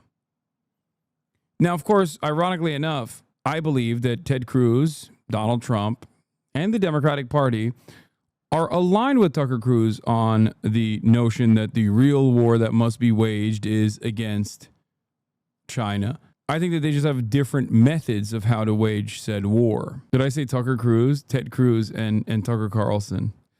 Okay, guys, I'm on almost 9 hours here. Okay, calm down. Calm down, everybody. Yes, I said the wrong name. Haha, I mixed their names. Calm down. Read that. I don't have independent confirmation one way or the other. Do you think that they should take him out? So I actually talked about it. As you know, I do a podcast every week, Verdict with Ted Cruz, and I actually talked about it in the latest podcast. And I said, look, I've seen the reporting that says that Trump asked them not to take out the Ayatollah. And what I said in the podcast is I think it's reasonable for them to decide not to try to take him out. What they've done is targeted just about the entire... Bro, I put my head down for like 20 seconds and there's still motherfuckers spamming Tucker Cruz in the chat. That's crazy. Y'all are so one note. That's crazy. There are still people spamming Tucker Cruz in the chat. What is happening? Also, yeah, you guys noticed that plug. Tucker Cruz did a plug on the Ted Carlson show. Top level of the military, the people that actually conduct the war. I can see an argument that taking out both the head of state and a religious leader could make him a martyr and could cause more problems than it's worth. And by the way, if you take out the Ayatollah, I don't know if the next guy isn't just as bad. And so I am. What happens to the country? I don't know, but you mentioned before, and I want to go back to this. You said something like, oh my God, this is an interesting moment where oh my God, I almost said Ted Carlson again. Tucker Carlson almost by accident mentioned what happens to the country, as in, for a brief moment, we almost got them to think about the civilian death toll. Just for a moment, 1 hour and 26 minutes. And this was about to be the first time that they talk about the population of Iran or any of these countries that America is like bombing or facilitating the death and destruction of. Almost. We got this close and they're moving on. you, like most other politicians, are engaged in moral terms. And let me be clear, I am talking about national interest. I am talking about protecting America. So there are bad guys on planet Earth that I don't think we should take out, even though they're bad guys. Good. I'll call them bad guys, but I'm not willing to use U.S. military force to take them out. In this instance, what Israel is doing is taking out their capacity to build nuclear weapons. Why? Because they judge the risk is too high if they got nuclear weapons. I understand that. I mean, I understand that. I think it's in progress. I think it'll probably be achieved, probably with U.S. military support. Who knows? But the president said he's for that. And by the way, where the military support is most needed is Fordow, which is it's a bunker that's built under a mountain. Right. And Israel's taken out most of the rest, like Natanz, which is their big enrichment site. They bombed the hell out of it. Fordow was deliberately built deep into a mountain so that Israel couldn't take it out. And there's an active discussion because the U.S. has bunker buster bombs that are big enough to take out Fordow. 30,000 pounds. Yeah. Yes. And Israel doesn't. So the one military piece nor the aircraft to fly them. Correct. Right. But here's, I guess, what bothers me is that I said 2 weeks ago, the real goal here is regime change in Iran. It's not. I don't think that's Trump's goal. And I don't. It's your goal. It's Israel's goal. I'm not attacking anyone. I'm just saying it's important to be honest and not lie and not attack people for telling the truth. So I believe I've been assiduously honest in this, but words matter.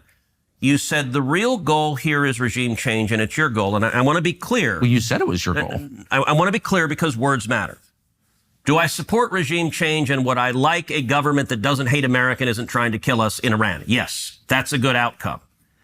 Is that the objective of these military strikes? I don't think necessarily. I don't know if it's Israel's. It's not my objective. My objective is taking out the U.S. If Israel decides we're going to decapitate the government and try to foment an uprising against it, should the United States participate in that operation in any way? Look, I have not called for killing the Ayatollah. And he can't say he would stand in opposition to Israel. He can't. He can't say that. God forbid. Tucker should ask him, is there anything that you disagree with the Israeli government on? Has the Israeli government done anything so far that you disagree with? Has there ever been a thing that you've disagreed with the Israeli government on throughout the history of Israel? Do you think there are things that the Israeli government can do in the future that you would disagree with vehemently, so much so that you would actually come out and say, this is a bridge too far? Generally refrain from attacking and killing heads of state. Now, the Ayatollah doesn't. He's trying to kill Trump. We talked about that. But we shouldn't punish him for it. Look, they're sure. Like if so necessarily, I don't know if it's we're going to states killing the Ayatollah. And there is I caught it. Nations in war generally refrain from attacking and killing heads of state. Now, the Ayatollah doesn't. He's trying to kill Trump. We talked about that. But we shouldn't punish him for it. Look, there has been a long-standing nations in war have refrained from killing heads of state. I have not publicly called for killing the Ayatollah. What I've called for is doing whatever is necessary to stop him from getting nuclear weapons. In the first Trump term, what that meant was maximum pressure. So in the first Trump term, I spent a lot of time urging the president to withdraw from the disastrous Iranian nuclear deal that Obama had. President Trump agreed with me. He did that. And then I urged him to end the oil waivers and to sanction the hell out of the country. And it ended up crippling their economy. So Iran at the time was selling 2 million barrels of oil a day. 1 million barrels of oil a day. When President Trump ended the oil waivers, it cut their sales to 300,000 barrels a day. At the end of the Trump term, the Iranian economy was in shambles. They had massive inflation.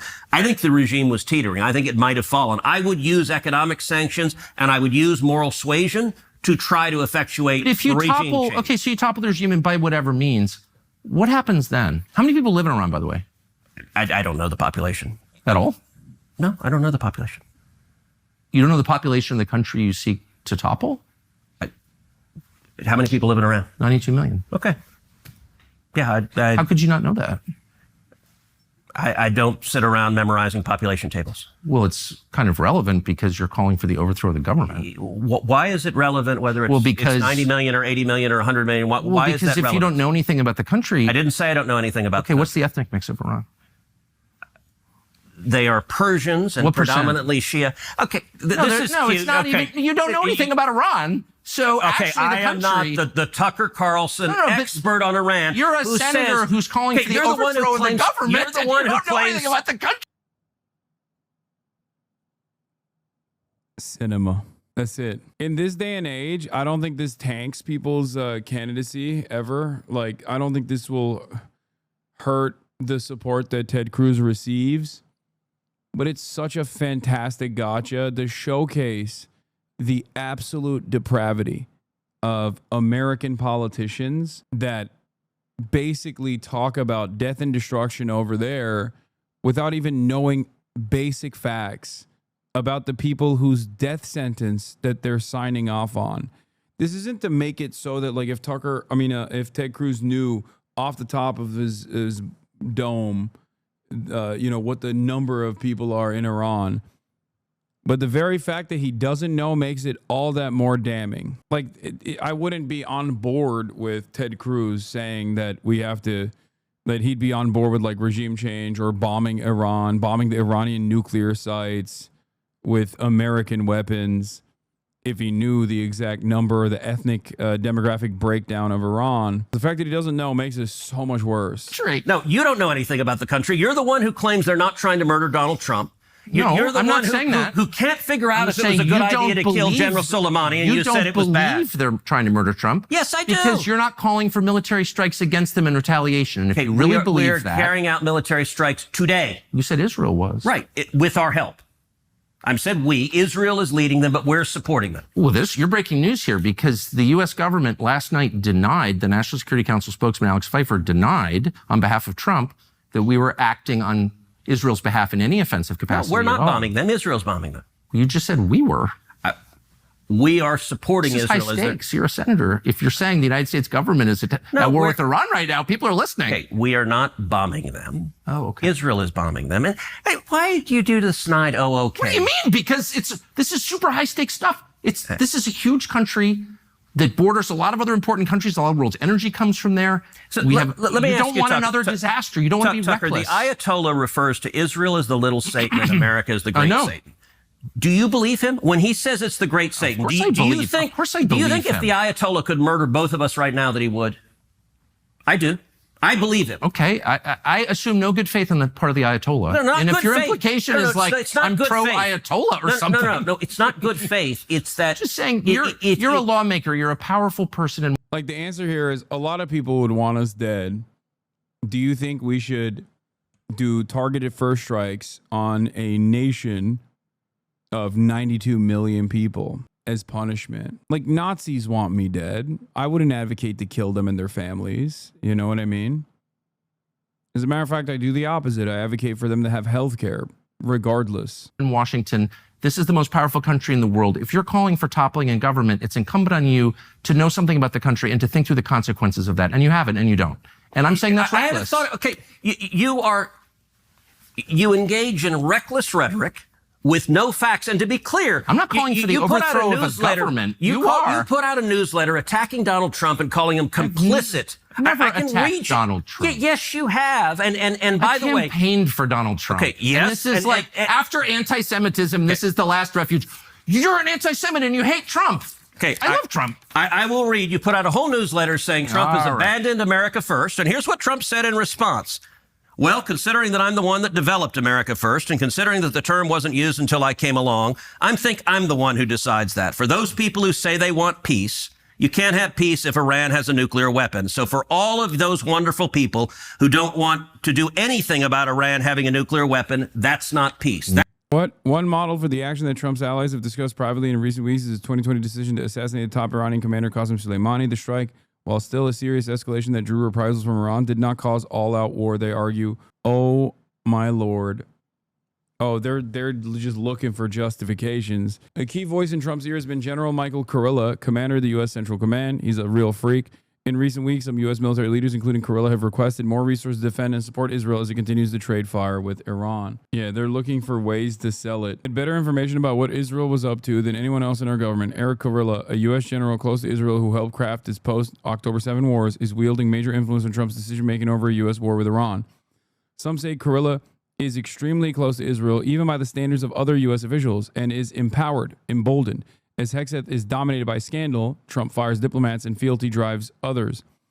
He described Israel's tactics as a model and is seen as focused on his legacy ahead of his looming retirement. Many U.S. officials under Biden and Trump have bought the narrative pushed by Bibi and U.S. hawks that they can be seen as historic successes for bolstering Israel in the region. It's also a way to distract from the human and strategic toll of their policies. Kurilla is hawkish but reasonable, per former U.S. official. He has previously told Israel Trump did not want to hit Iran. His outsized influence and clear viewpoint raised questions about civil-military balance. However, particularly given Trump's worship over the military, with admin dynamics suggesting Trump will join Israel in striking Iran, Congress is seeking to exert pressure. Ro Khanna predicted big support from D's, even R's. Challenging hawks remains an uphill battle in D.C., however, and will entail a reckoning for both parties. It was directed at you. Man, you got me. Busted. No, I'm just saying. Look, my views. Look, I like Trump. I campaign for Trump. I know Trump. I talked to him last night. I'm not against Trump, and you know that. But you're against his foreign policy. I think that we should be very careful about entering into more foreign wars that don't help us when our country is dying. When you say and our don't country help is us, dying.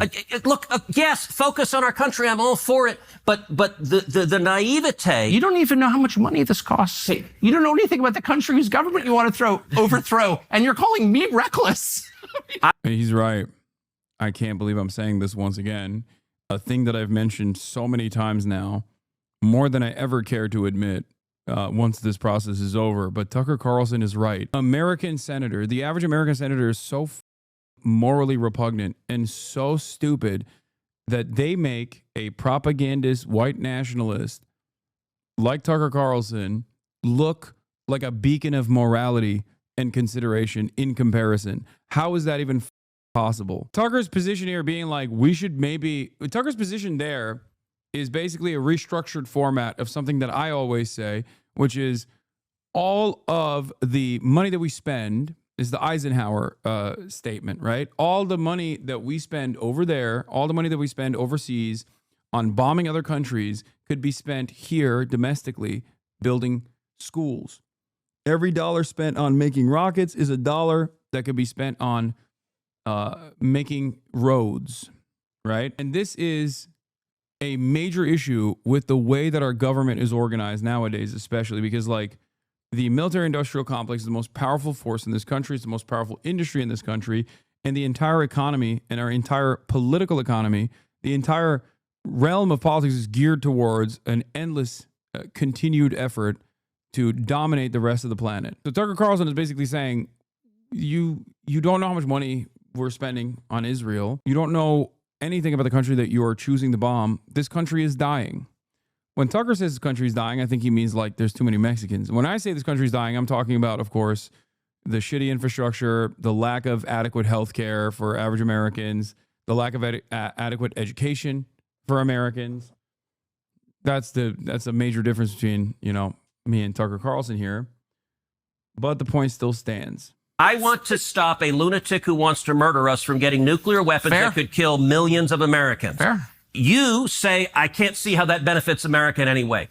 That is bizarre. And by the way, bizarre. Isolationism, your foreign policy is the foreign policy of Jimmy Carter and Barack Obama. Oh, absolutely. And it does. Why do you assume his thoughts? Bro, Tucker, have hope in people. I know more about him than you do. That's it. I've spent a big chunk of my political career covering his statements and his worldview. That's it. It's as simple as that. I don't think this person's a Nazi, chatters. I think Tucker Carlson is a mischievous devil with a silver tongue, and a lot of people fall for his shit. I know more about Tucker Carlson's background, his personal history, his motivations, and the things that he believes than most people do, than the average person does, for sure. I was hard right-wing before, but I've changed so much since I came to the U.S. Well, there it is. There you go. Tucker is a snake oil salesman, but he's also a whisperer for people like yourself. Work. Yeah, I'm a big leftist. This is so silly. I'm Jimmy Carter and Barack Obama. Okay. Let me just say one last thing. So how is your foreign policy different from Jimmy Carter's? Seriously. Please. But I asked that question seriously. I don't even know what you're talking about. Jimmy Carter? So what century is this? I am the product of the last 25 years, watching carefully, being involved in the periphery, and I see an unending string of foreign policy disasters that have impoverished and hurt our country. Unending string. Unending string. They would include Afghanistan, Iraq, Libya, Syria, and our inability to stop the Houthis, by the way, in Yemen, which exposes us as weak, and I grieve over that. So these are failures. You helped preside over some of them as a member of the Senate. What failures, foreign policy failures, have I presided over? Well, we were unable to beat Russia in the war that you supported against Russia. You've been spending the last 3 years telling us that Vladimir Putin is evil and we're going to beat him with other people's children, and 1 million of those kids are now dead. You've never apologized for that. That was a full failure. By the way, look, the level of number of falsehoods you lay out just in one statement are rather. You haven't stunning. supported the war against Russia? Are rather stunning. So the war against Russia. I mean, he's also, again, he's not entirely wrong on that front. I mean, he's pro Vladimir Putin. He definitely is he definitely is a propagandist for the Russian state. He's gone to unimaginable lengths to defend Vladimir Putin, directly interviewed him and sucked him off. The rest is Russia talk. Was caused, which I have explained at great detail, by Joe Biden's weakness. But you supported the. Crazy how much they called out Russia for attacking another sovereign country while they're now doing the exact same thing, just a different excuse than Putin. I mean, is it even a different excuse than Putin? It's kind of the same reason when you think about it. Vladimir Putin was like, this is historic Russia. This is ours. And that's kind of what Israel says too. If anything, there was a time frame, there was a period of time that was not that long ago that Vladimir Putin could draw back from. Whereas for Israel, you have to go back 3,000 years. Not that it matters. I'm not saying that Russia's ambitions is just or anything. I'm not saying that at all. But like, it is kind of similar. Yeah, Russia said there's Nazis over there. We have to kill them. And also, this was Russia not that long ago. It belongs to us, and we're gonna liberate our brothers in this area that used to belong to us historically by destroying the Hamas Nazis. I mean, sorry, Azov Nazis and Nazis in general in the Ukrainian parliament. The only difference is, like, in terms of conduct, Russia has engaged in certainly a shit ton of war crimes as well, but not to the same degree as Israel has, because Russia is outside of the sphere of American influence. Israel is firmly in the lap of American influence. And as long as you are an extension of America, you get to do whatever you want and no one can say a damn thing. But that, of course, that juxtaposition happening in real time, in direct, in sequence, one after the other, and America's response to one versus America's response to the other has created this perfect showcase. Because, like, I remember in the beginning, like, the way people used to talk about Russia invading Ukraine, there were a lot of people, myself included, that tried to talk about, like, the American hypocrisy and talk about, like, how differently we view Palestinians.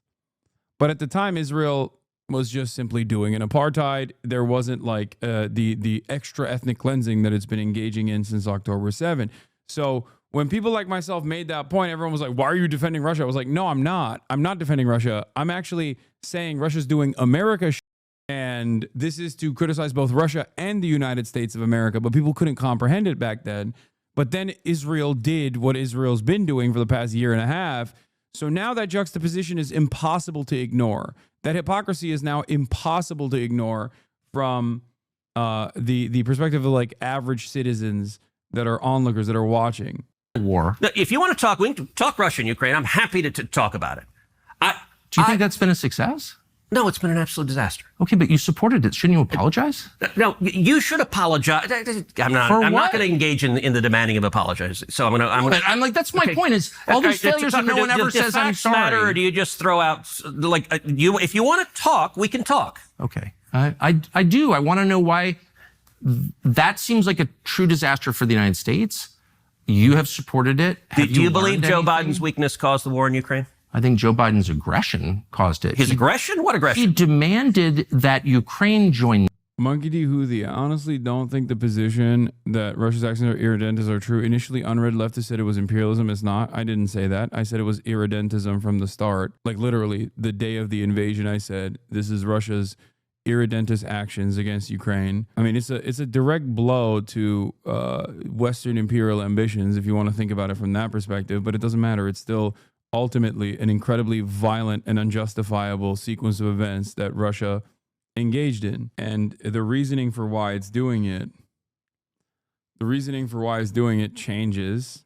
I mean, obviously he'll sometimes talk about how we're like Ukraine is actually historically a part of Russia, liberation arguments, things of that nature.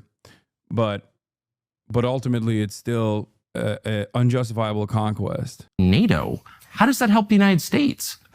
It is a terrible idea, and I have vigorously opposed Ukraine joining NATO. Okay, so that's what caused the war. No, it's not. Okay. All right. Do you want to know what caused the war? Look, you do the dismissive. You're not actually interested in facts. You're like, okay. Okay, tell me.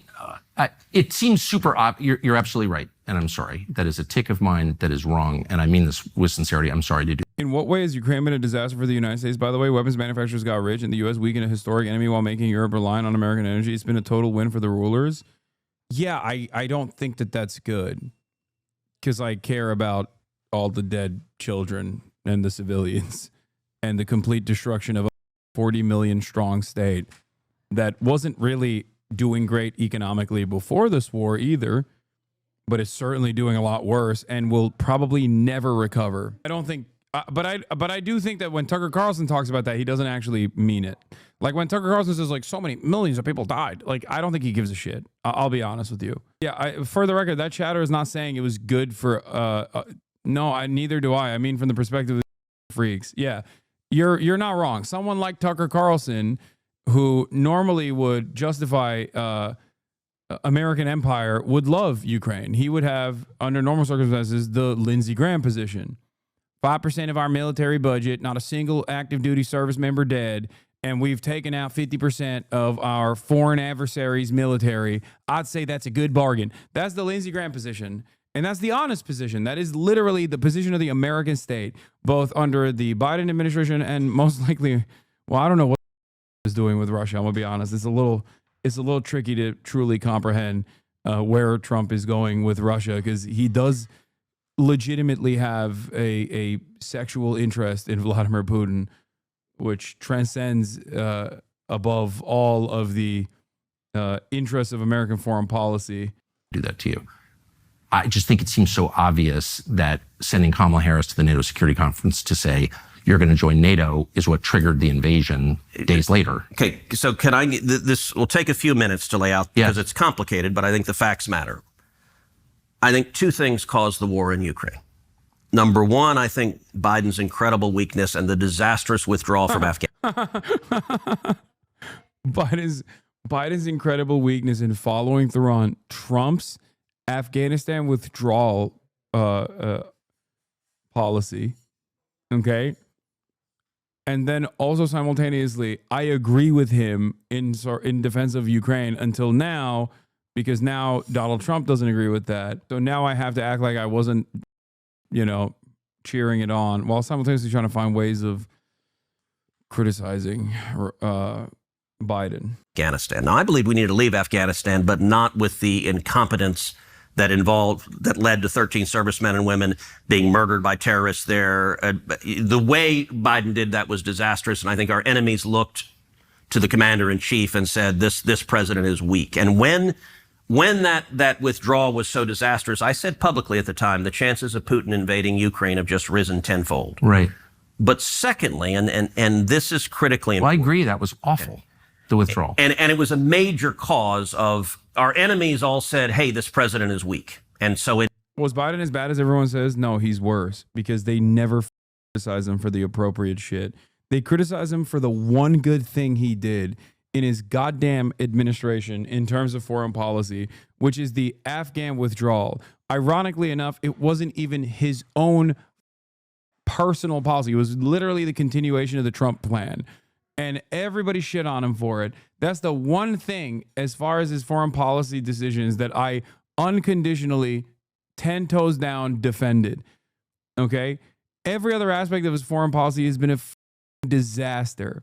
Whether it be refusing to try and immediately pack up the Ukraine situation to the best of his goddamn ability, or even if he was going to warmonger, slow-rolling weapons, sending dusty-ass equipment, like not even doing the warmongering aspect of it correctly, saber rattling against Vladimir Putin, thinking that like bringing in Finland and Sweden into NATO is somehow going to be a big prize for him, continuing along with Trump's demands that European countries offer more of a higher percentage of their GDP for NATO, which when Trump did it, liberal media thought it was disastrous, for the record, even though it was an Obama-era policy that Trump actually forced European countries to commit to.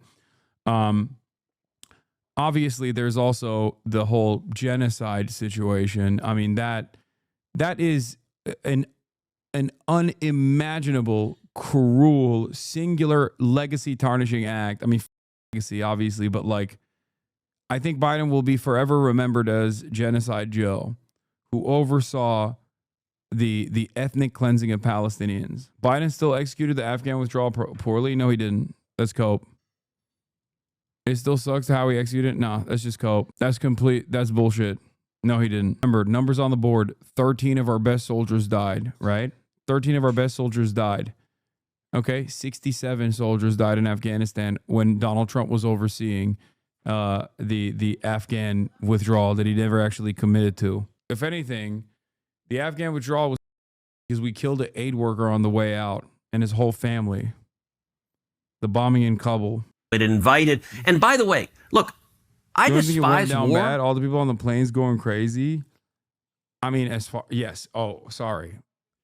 I thought I was talking to someone who doesn't give a shit about the civilian population of Afghanistan and only cares about Americans. Yes, on that front, it was disastrous. And things that came after were also disastrous, like freezing the assets of the Afghan government and refusing to give back the newly constructed Taliban-run Afghan government the billions of dollars that the previous Afghan government had.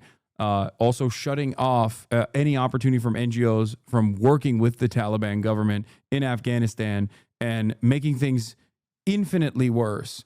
There was a ton of things that the Biden administration did that were disastrous for the population of Afghanistan. But these guys don't give a about that. They're talking about how like 13 soldiers died. That's all they care. That's all they care about. So even from that perspective, it's stupid. You're wrong about Afghan withdrawal. He left Bagram. That was the main mistake, and the U.S. Embassy was built to facilitate quick access to Bagram. It's peace through strength. The best way you avoid war is being strong enough that your enemies don't want to mess with you. But let's get back to Ukraine and Russia. Look, Putin didn't wake up 2 years ago and decided he wanted to invade Ukraine. He's wanted to invade Ukraine for decades. Putin has referred to the collapse of the Soviet Union as, quote, the greatest geopolitical disaster of the 20th century. And Putin has long been explicit. His desire is to reassemble the old Soviet Union and, in fact, reassemble the Russian Empire that was even bigger than that. If you want to reassemble the Soviet Union, the natural place to start is Ukraine. Do you really believe that Putin has territorial designs on Eastern Europe? Yes. What countries? He has said that you can go and read his. Hold on. I don't want to lose the narrative of what happened, so we can go back and do that. But I don't want to lose telling the story first. So let me. explain this, and then if you want to go back, we can take all sorts of digressions, but just give me a couple of minutes to lay out the facts of what happened. He has wanted to invade Ukraine a long time, and he's done it before. In 2014, he invaded Ukraine, invaded Crimea. When Barack Obama was president, he invaded the southern portion. He did not invade the rest of the country. Why?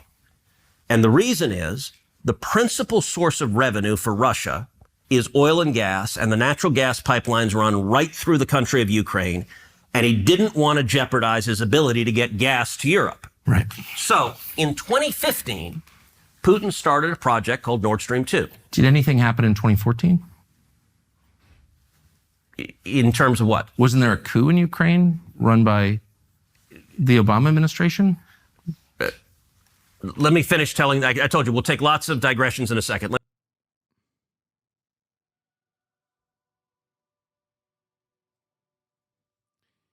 My position is, in spite of any sort of ambition that America has in Ukraine, Russia's invasion of Ukraine is still ultimately unjustifiable. Make no mistake. Okay. Whatever Tucker Carlson says about Euromaidan, I think ultimately the best possible thing for Russia to do in that process, in order to continue maintaining its sovereignty, despite American and Western encroachment, was to pull a China, continue maintaining trade, and continue developing decent relationships, make yourself irreplaceable, which would have been fine. But no. Also, an American mainstream broadcaster that is as popular as Tucker Carlson talking about Euromaidan is, I assume he is an agent for Russia at that point. Let me finish telling the narrative.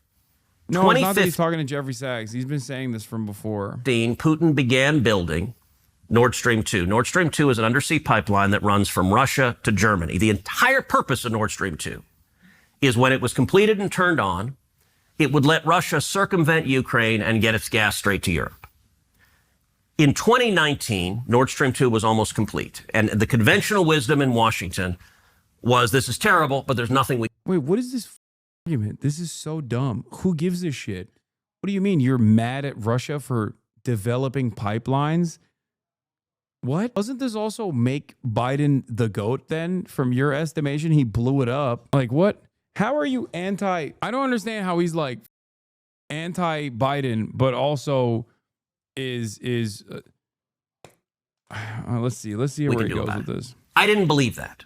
So I drafted sanctions legislation that was targeted to stop the pipeline. My legislation passed the Senate with overwhelming bipartisan support. It passed the House, and Donald Trump signed it into law. Can I just ask, why wouldn't you want Germany to have cheap energy? Because it empowers Russia. And I believe in making our enemies weaker and our friends stronger. Oh my God, brother, what? Dude, what are you saying? Oh my God, oh my Lord. First of all, Germany is our friend from this equation. I think they would benefit tremendously from cheaper gas. Go so hard if you're addicted to eating Legos. There is no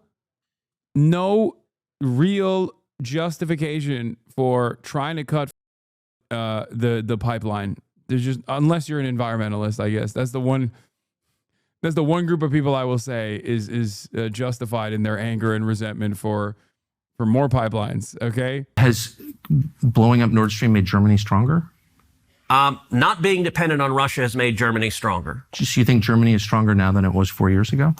I think not being dependent on Russia. Germany has all sorts of problems, and many of them are domestic to their own politics. Hold on, let me finish. I'm trying to... No, but what you're saying, it doesn't... Germany seems so much weaker now that its energy costs have spiked and the manufacturing sector is collapsing because of that. Let me finish. I'm focused on America's interest.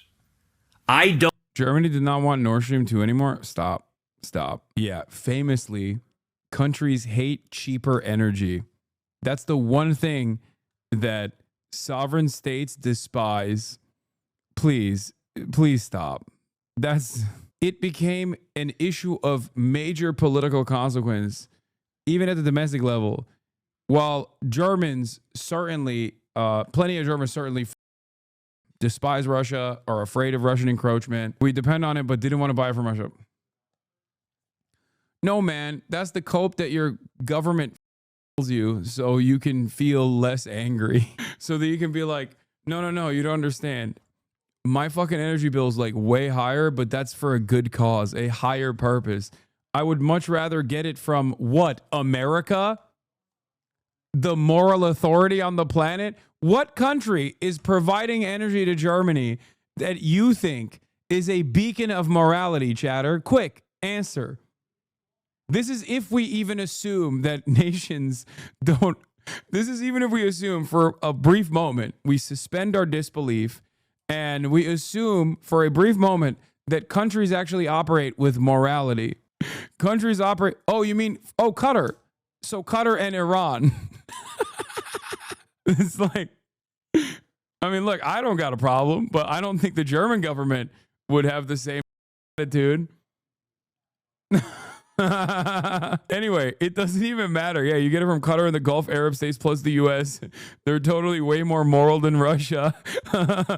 No, listen. My point is, morality doesn't even factor into the equation, as evidenced by the fact that most of the energy providers are not exactly beacons of morality themselves. Okay? But the notion that Germany was not happy with getting cheaper gas is such a funny cope. They hated it. They were like, man, this cheap ass gas is so fucked up. I hate lowering energy costs. America will genocide an entire population so that gas at the pump is $2 cheaper. And this man is trying to tell me that the German government places morality above cheaper energy. Don't want Russia stronger because I believe Russia is our enemy. You and I disagree on that. We can talk about that. But I want our enemies weaker. I don't want to go to war with Russia, but I want our enemies weaker. I don't want Europe dependent on Russia. Also, okay. I'm done dunking on Germany after this last part, okay? What happened last time the German economy suffered tremendously as a consequence of war that they waged? I feel like Germany is the country that hates inflation the most. They really tweak out over there when they experience a cost of living crisis, at least historically, okay? It's the one country that we should, for safety purposes, always offer cheap, reliable energy, I think. Don't want Putin rich with oil and gas revenues and able to invest in his military and pose a threat to America. So, the sanctions legislation that I authored, it passed. Putin stopped building Nord Stream 2 literally the day that President Trump signed my sanctions legislation into law. He signed it, if I remember right, at 7 p.m. on a Thursday. Putin stopped construction at 6:45 p.m. So the sanctions legislation worked, and it killed the pipeline. The pipeline lay dormant for over a year, just a hunk of metal at the bottom of the ocean. Joe Biden came into office. He was sworn in on January 20th, 2021. Putin resumed deep-sea construction of Nord Stream 2 4 days later, January 24th. He did so because Biden had foreshadowed weakness on this issue. That foreshadowing was accurate because several months later, Biden formally waived the sanctions on Nord Stream 2 and let Putin complete the pipeline. In January of 2022, I forced a vote on the Senate floor to reimpose sanctions on. Last time Americucks were actually nice to the Eurocucks was when they were like, all right, at least we'll let you get cheap energy. That was the last thing that Biden did until he was like, never mind, I'm going to blow it up, Jack. Nord Stream 2. The week of the vote, President Zelenskyy in Ukraine publicly called on the Senate, please pass this sanctions legislation. It is the last best hope of stopping Russia from invading Ukraine. At the same time, the government of Poland put out a formal statement from the foreign ministry to the Senate, calling on the Senate to pass my sanctions legislation, and said, if you do not, Putin will invade Ukraine. The day of the vote, Joe Biden came to Capitol Hill. It's the first time in his presidency he had done that. He went to the Democrat senators' lunch, and he personally lobbied. Do you think AFD's popularity is partially due to high energy prices? I don't know. Like I said, You make up your own mind, but I feel like unprecedented economic volatility paired up with German history turns into, I don't know. Germans got one note. Whenever the cost of living crisis increases, Germans tend to move in a very weird way. And considering that they're also developing a weapons industry now, who knows? Who knows how things might work? If I was an Austrian right now, I'd be kind of scared. I'd be looking at Germany real weird, okay? Lobby them on this issue, not any other issue. This was his number one issue that he came to lobby them on. They came out of that Polish lunch. Every Democrat had voted with me twice against Nord Stream 2. 44 Democrats flipped their vote. They voted in favor of Russia, in favor of Putin, and 4 weeks later, Russia invaded Ukraine. That was the direct cause of the war. And if Trump had been president, there would be no war in Ukraine. So may I ask, I, of course, disagree with your analysis completely, but I want to be respectful. Okay. And So tell me what you disagree with. it's such a long conversation. I've spent the last couple of years on this, and I just respectfully disagree with your analysis. But I don't doubt your sincerity, that you believe that Putin is our enemy, that Western Europe should not be allowed to use Russian energy. I mean, you seem to really believe these things. My question is about results, because I think it's relevant to what we're seeing now in Iran. You look back after having you personally voted to send billions and billions and billions of U.S. tax dollars to Zelenskyy to support his civil service and the war against Russia and all this stuff. Can you say that what you did worked? So I can say what I did personally, sanctioning Nord Stream 2 worked and prevented a war. And if Trump had still been there, if the sanction had been in effect, there would be no war. I'm in favor of avoiding wars. But once the war broke out, you voted to fund it to the tune of billions and billions and billions. And to be clear, and did that work? Okay, to be clear, what I voted for the initial tranche of funding, and then I voted against the subsequent one. So it hasn't worked. So I've been in between. I haven't been on the full Ukraine, full-throated hawk side. Yeah, the only reason why you changed your position is because Trump changed his position and the base very quickly moved away.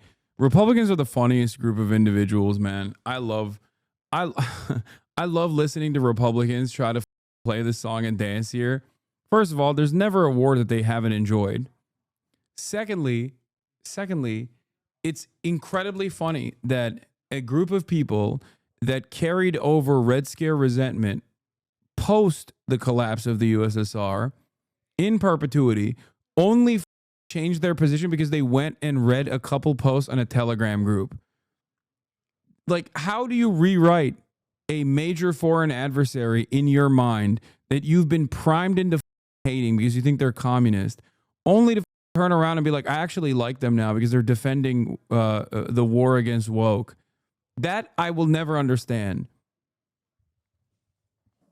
I do think that you could get Republicans to be pro-communist. I think, like with a couple tweaks in the messaging, I think you could get Republicans to be on board with communism, like full gay space luxury communism. Not even like MAGA communism. I'm talking like straight up. I mean, think about how they tweaked on tariffs. Trade protectionism. They were speaking like a 1990s anti-NAFTA union leader. They were taking it up to the streets, being like, "Yeah, NAFTA. We need to do trade protectionism right now." And then a day later, Trump's like, "Never mind." And then they were like, "Brilliant, masterful gambit, sir." I swear to God, if Donald Trump was like, "I'm a communist now," there would be a significant boost. Or the anti from day one. I voted for the initial tranche of funding because I wanted Russia to lose. I think the Biden administration administered it in a horrible way. I think they wasted a ton of money. And I think what they did was actually incoherent because they were funding both sides of the war. I was very vocal and among other things, flooding $100 million to Iran, which was used, among other things, to help the nuclear program, but also to make drones that Russia used to fight. So here's my concern. I'm not going to defend the Biden administration. Really did a lot to wreck the United States. Yeah, did the most damaging administration at the end, in history. Where we sit now, Russia is stronger. It's closely allied long-term with China. I don't know that Russia's stronger. I don't think that's right. Okay. I think it's pretty obvious that it is. but it's certainly not destroyed. And it's allied long-term with China. Maybe. That there's no doubt Biden's foreign policy drove Russia into the arms of China, and that's concerning. They also have a long history of animosity. Western Europe is weaker and more in debt. The United States is weaker and much more in debt. And look, hold on. So you and I are agreeing on a lot. We're agreeing. Here's my question. Have you questioned any of your previous assumptions? Did you play any role in this at all? Are you responsible at all? Of course, and like you said... What have you learned? Like you said you've changed your mind. Yeah, I voted for the first funding of the Ukraine war. And Nord Stream was just bad. It was a good geopolitical move for Russia in preparation for the war. I think better trade relationships and deeply embedding yourself in the European markets is a surefire way to make yourself irreplaceable. And therefore, you have a lot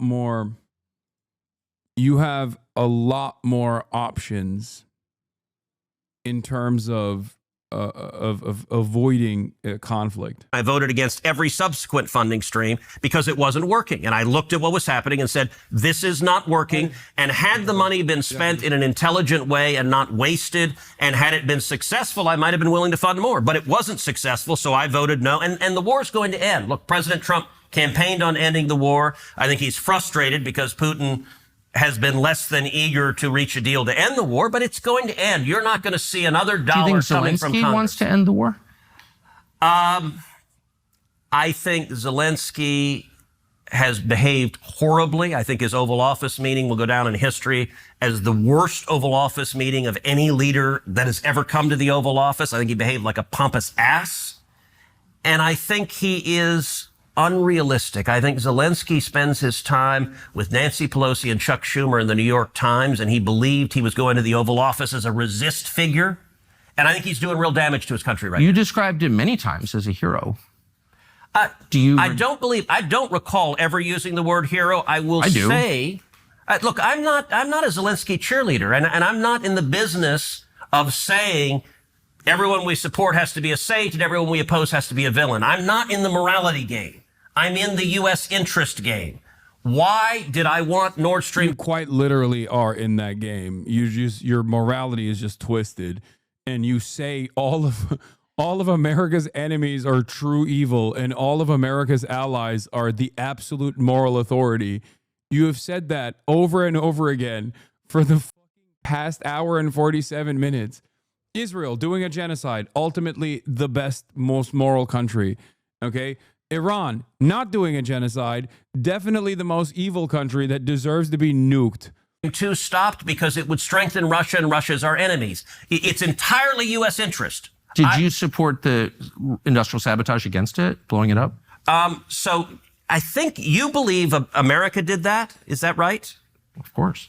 Okay. I think the chances of that are zero. You think Russia did it? No, I think Ukraine did it. Okay. So come on, man. I don't know. So I don't know who did it.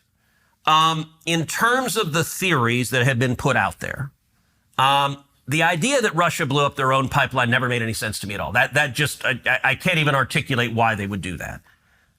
The idea that Biden did that, look, I could see it being in U.S. interest to do that, to blow up Nord Stream 2. I just think Biden was too weak. I don't believe Joe Biden. But are you in? I guess you in. So that leads the Norwegians, the Ukrainians, NATO, whatever. Look, that leads me to you know who benefits, and it leads me to think either the Ukrainians blew it up or Ukraine's allies. I don't think Biden did because Biden was so weak, I don't think he would give the order. Oh my God. He can't even hand it to Biden. He thinks it's a good, oh my God. He thinks it's a good thing, but he can't get himself to admit that maybe Biden played a role in it. That's so funny. You don't think Ukraine did it? You had that one girl that said it? No, I think first of all, I don't think Ukraine can do it on their own. Okay, I think there's no way. It's like when Israel does certain things and you're like, oh, Israel did this on its own. It's like, no, there's plausible deniability, but it's not, especially with a country like Ukraine. Israel has its own espionage capabilities, but oftentimes America still gives the go ahead, has the knowledge and offers tools.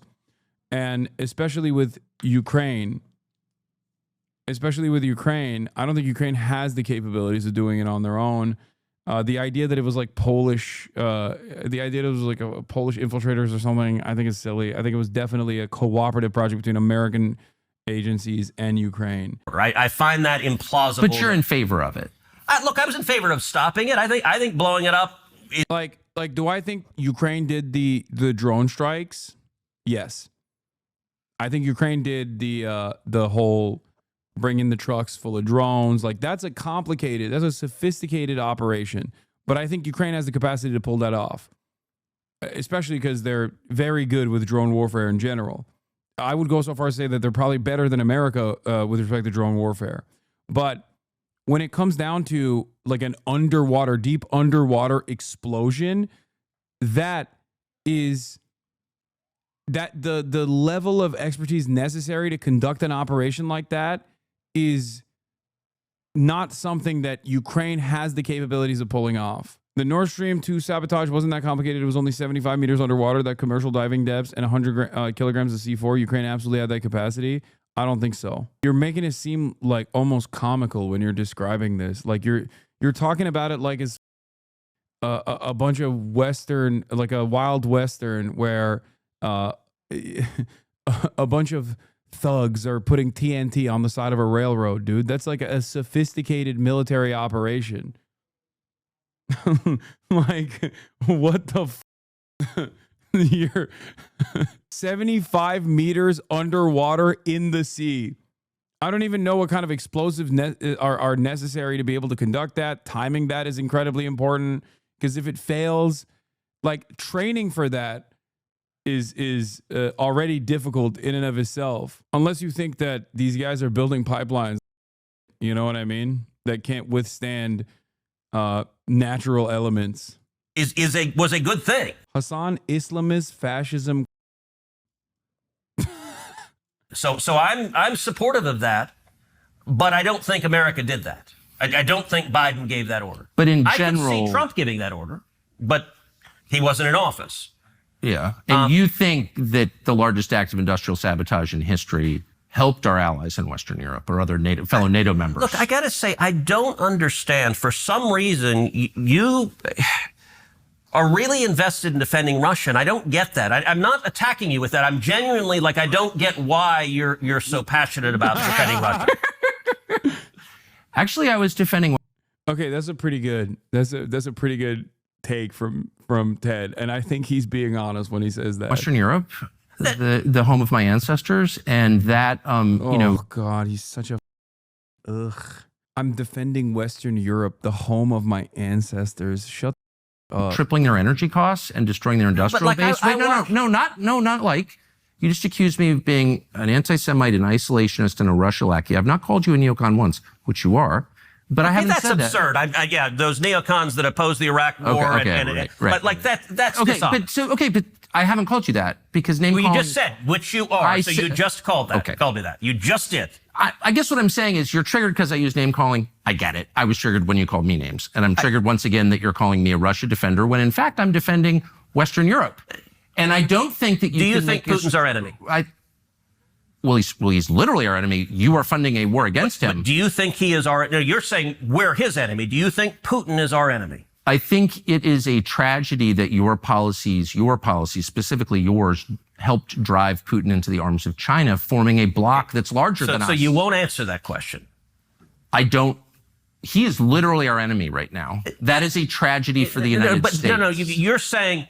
But you won't say he is our enemy. And look, like I know in what sense. I don't want to be enemies with Russia. It doesn't help us at all. If Ted, ask him if he wants to be enemies with China. Go ahead. Come on, Ted. Be like, do you want to be enemies with China? It may help some people in the United States, but in general, I don't want to be. I don't want to be at war with Russia. I don't think it is in our interest to be at war with Russia. With China. That is a disaster. But listen, no doubt, and I want Russia and China in tension, so I agree with you there.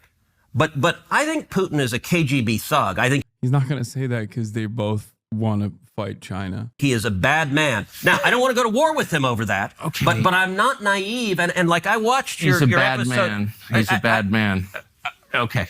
Look, I watched your episode where you went to the Russian grocery store, and I'm Was that genuinely- disloyal, do you think? It was just weird. It was like a promo video for Russia, and I don't understand. I'm not attacking you when I ask why, because I'm genuinely like, I don't get like when the you called me an anti-Semitic, you weren't attacking me, you were just noticing. No, but may I ask you a question? So here, well, let me just answer yours by saying the United States, the Biden administration, with your help, full support, began this war on Russia in response to their invasion of Ukraine. And one of the things they was they kicked Russia out of SWIFT, out of the international financial system. Yeah. And my first response was, this is going to really hurt the US dollar, which it has. And I hope someday we can have a conversation about that. It's really, really hurt the one thing that we needed, which was to retain dollar supremacy. So I was interested in the economic condition. By the way, that's a reasonable point and a serious conversation. I'm aware. And but I can agree with you. Like, no, but I was accused of being, I think it's weird that you went to a Russian grocery store and said it was prosperous. No, my point is it looked like a commercial. It looked like a commercial. Isn't this wonderful? No, it was an argument against the efficacy of sanctions. Oh, it's like it's weird, especially for Tucker Carlson to do that. Like a champion of U.S. empire in perpetuity, who still is seemingly championing U.S. empire and America's global hegemonic status, to go to the foreign adversary and be like, they're eating super cheap hotcakes over here in Russia. Their McDonald's burger is better than ours. You know, that type of thing is strange. Like, people constantly say, I'm pro-Russia. I would not go to Russia and do that. Maybe the only part that I would do is probably glaze the metro holdover from the USSR from the Stalin era. But that's it. You know what I mean? Like, that was the only part that I think is like appropriate. Better burger, bridge too far. Okay? And I don't think it was because he wanted to showcase the silliness of sanctions. I think he is pro-Russia. Might even gotten money from Russia. And I think it's also additionally crazy that he got to do all of that, come back to the United States under the branded leadership with not even a speck of scrutiny.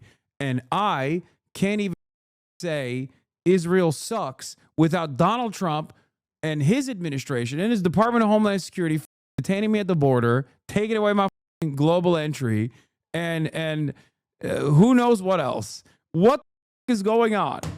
Sanctions against Russia, which you casually and enthusiastically imposed, scoring a little moral victory every time, had no material effect that helped the United States. Russia is backstopped by China, and I recommend that you go there and see it.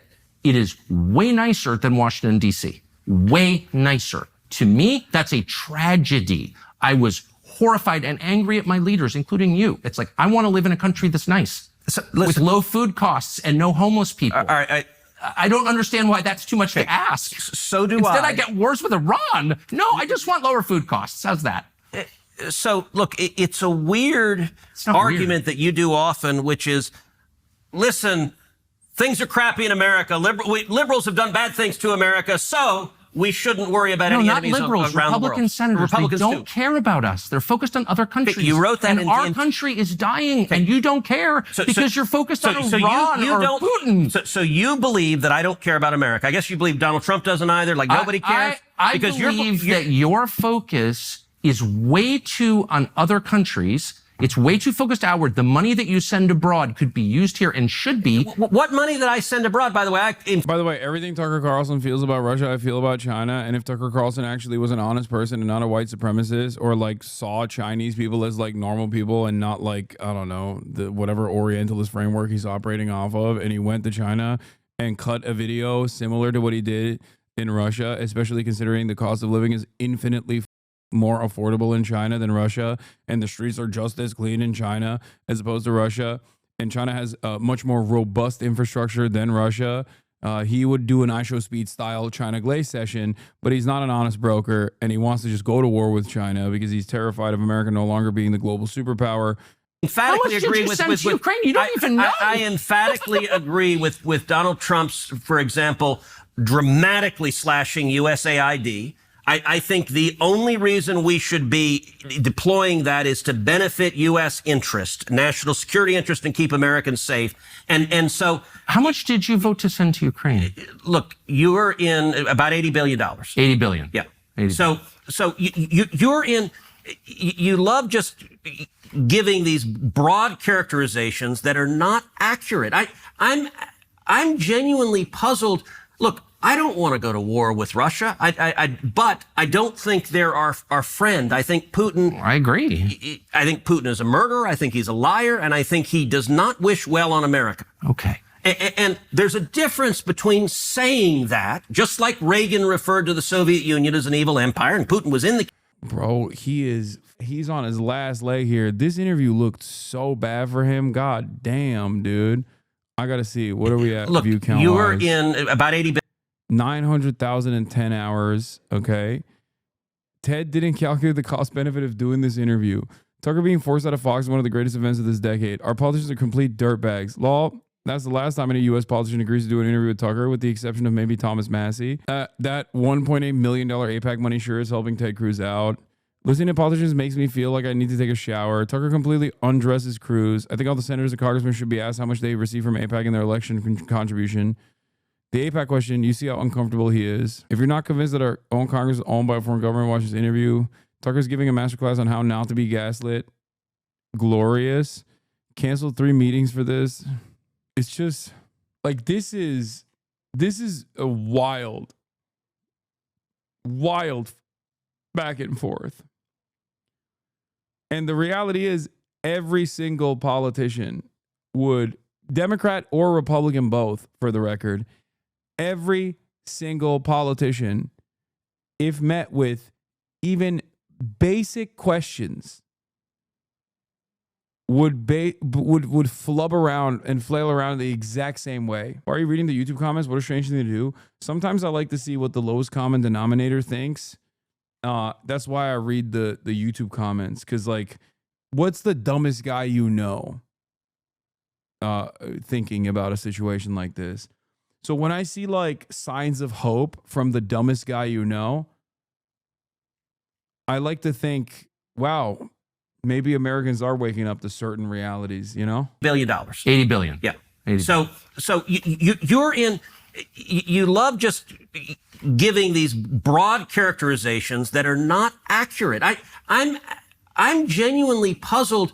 Look, I don't want to go to war with Russia. But I don't think they're our friend. I think Putin. I agree. I think Putin is a murderer. I think he's a liar, and I think he does not wish well on America. Okay. And there's a difference between saying that, just like Reagan referred to the Soviet Union as an evil empire, and Putin was in the KGB. Look, my father was imprisoned and tortured. Dude, like, he can't even make a compelling case. Like, just say Ukraine is in the right for being invaded or something, dude. Jesus Christ. Like, just have any kind of... This is the one issue where America is involved for the worst reasons, but they are at least morally on the right side, okay? They're never moral, and they're never actually... And their actions are certainly immoral overall, but, like, you could just literally be like, well, honestly, you know, it felt good to be on the right side for once, even if it actually advanced our interests, okay, against a foreign adversary. You know, just say that. But he can't. He just can't even do that. He can't just be like, listen, this guy invaded a foreign nation. You know, we're supposed to be a law-abiding. We have international rules. I can't even get it across without laughing. Imagine an American politician saying that in 2025. Oh my God. Okay. We have to defend the international rule-based order. Oh, imagine any American politician being like, sir, excuse me, it's unacceptable for a country to violate so many norms. Oh, Jesus Christ. Oh, can you imagine that? Fuck. In Cuba. I hate communists. It was actually Batista that tortured my dad. My aunt was imprisoned and tortured by Castro. I hate communists. I think communism is evil. And so I think there is a value to, there is nobody who stands up to communist China more in the Senate than I do, because I think they're evil. Do I want to go to war with China? Of course not. That would be ridiculous. But I think we have all sorts of tools to stand up to our enemies. And I think China is engaged in a 1,000-year war against the United States. Okay. They're trying to defeat us. We're so all over the map. We're your family in prison in Cuba and China and all this stuff. I agree with you. I'm totally opposed to communism, always have been. I don't. Question, what do you think of Boy Boy's video blaming the U.S. partly? Would you agree it's a good video to watch? I haven't seen Boy Boy's video, but of course, the U.S. involvement played a role in Russia's actions against Ukraine. Yes. Think that Putin loves us. I'm distressed by the moral condition of most leaders around the world. Most of them, they all kill people. I'm against that. I'm just saying, I wish the focus here was more on the United States. Can I say something? I actually don't agree with that statement. They all kill people. There's a moral relativism. So I don't think Donald Trump is a murderer. He doesn't kill people. We don't have concentration camps. Donald Trump a murderer. You just said world leaders all kill people, and there's a moral relativism. I'm hardly a moral relativist. But you are. That statement was the essence of... I'm an anti-Semite, an isolationist, a moral relativist. Okay. No, I'm not. Did you just say world leaders all kill people? I'm saying I'm against killing people in general.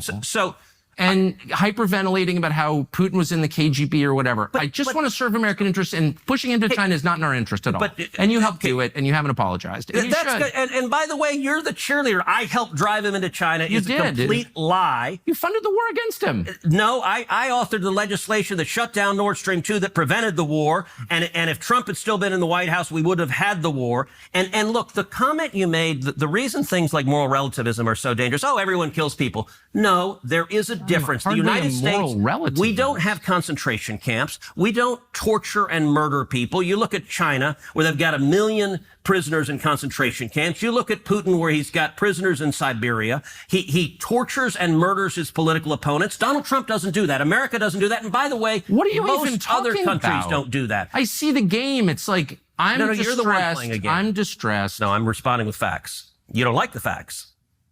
I don't even know what facts you're talking about. I'm not saying that Trump puts people in concentration camps. I campaign for Trump. I love Trump. So did I. Okay. So this has nothing to do with Trump. I'm merely saying, when you said every world leader kills people, it puts them all more emphasis on what's happening inside the country. That's it. Is there a moral difference between America and our enemies? Is there a moral difference between America? Of course. And what is it? Articulate it. It's valuable to say why.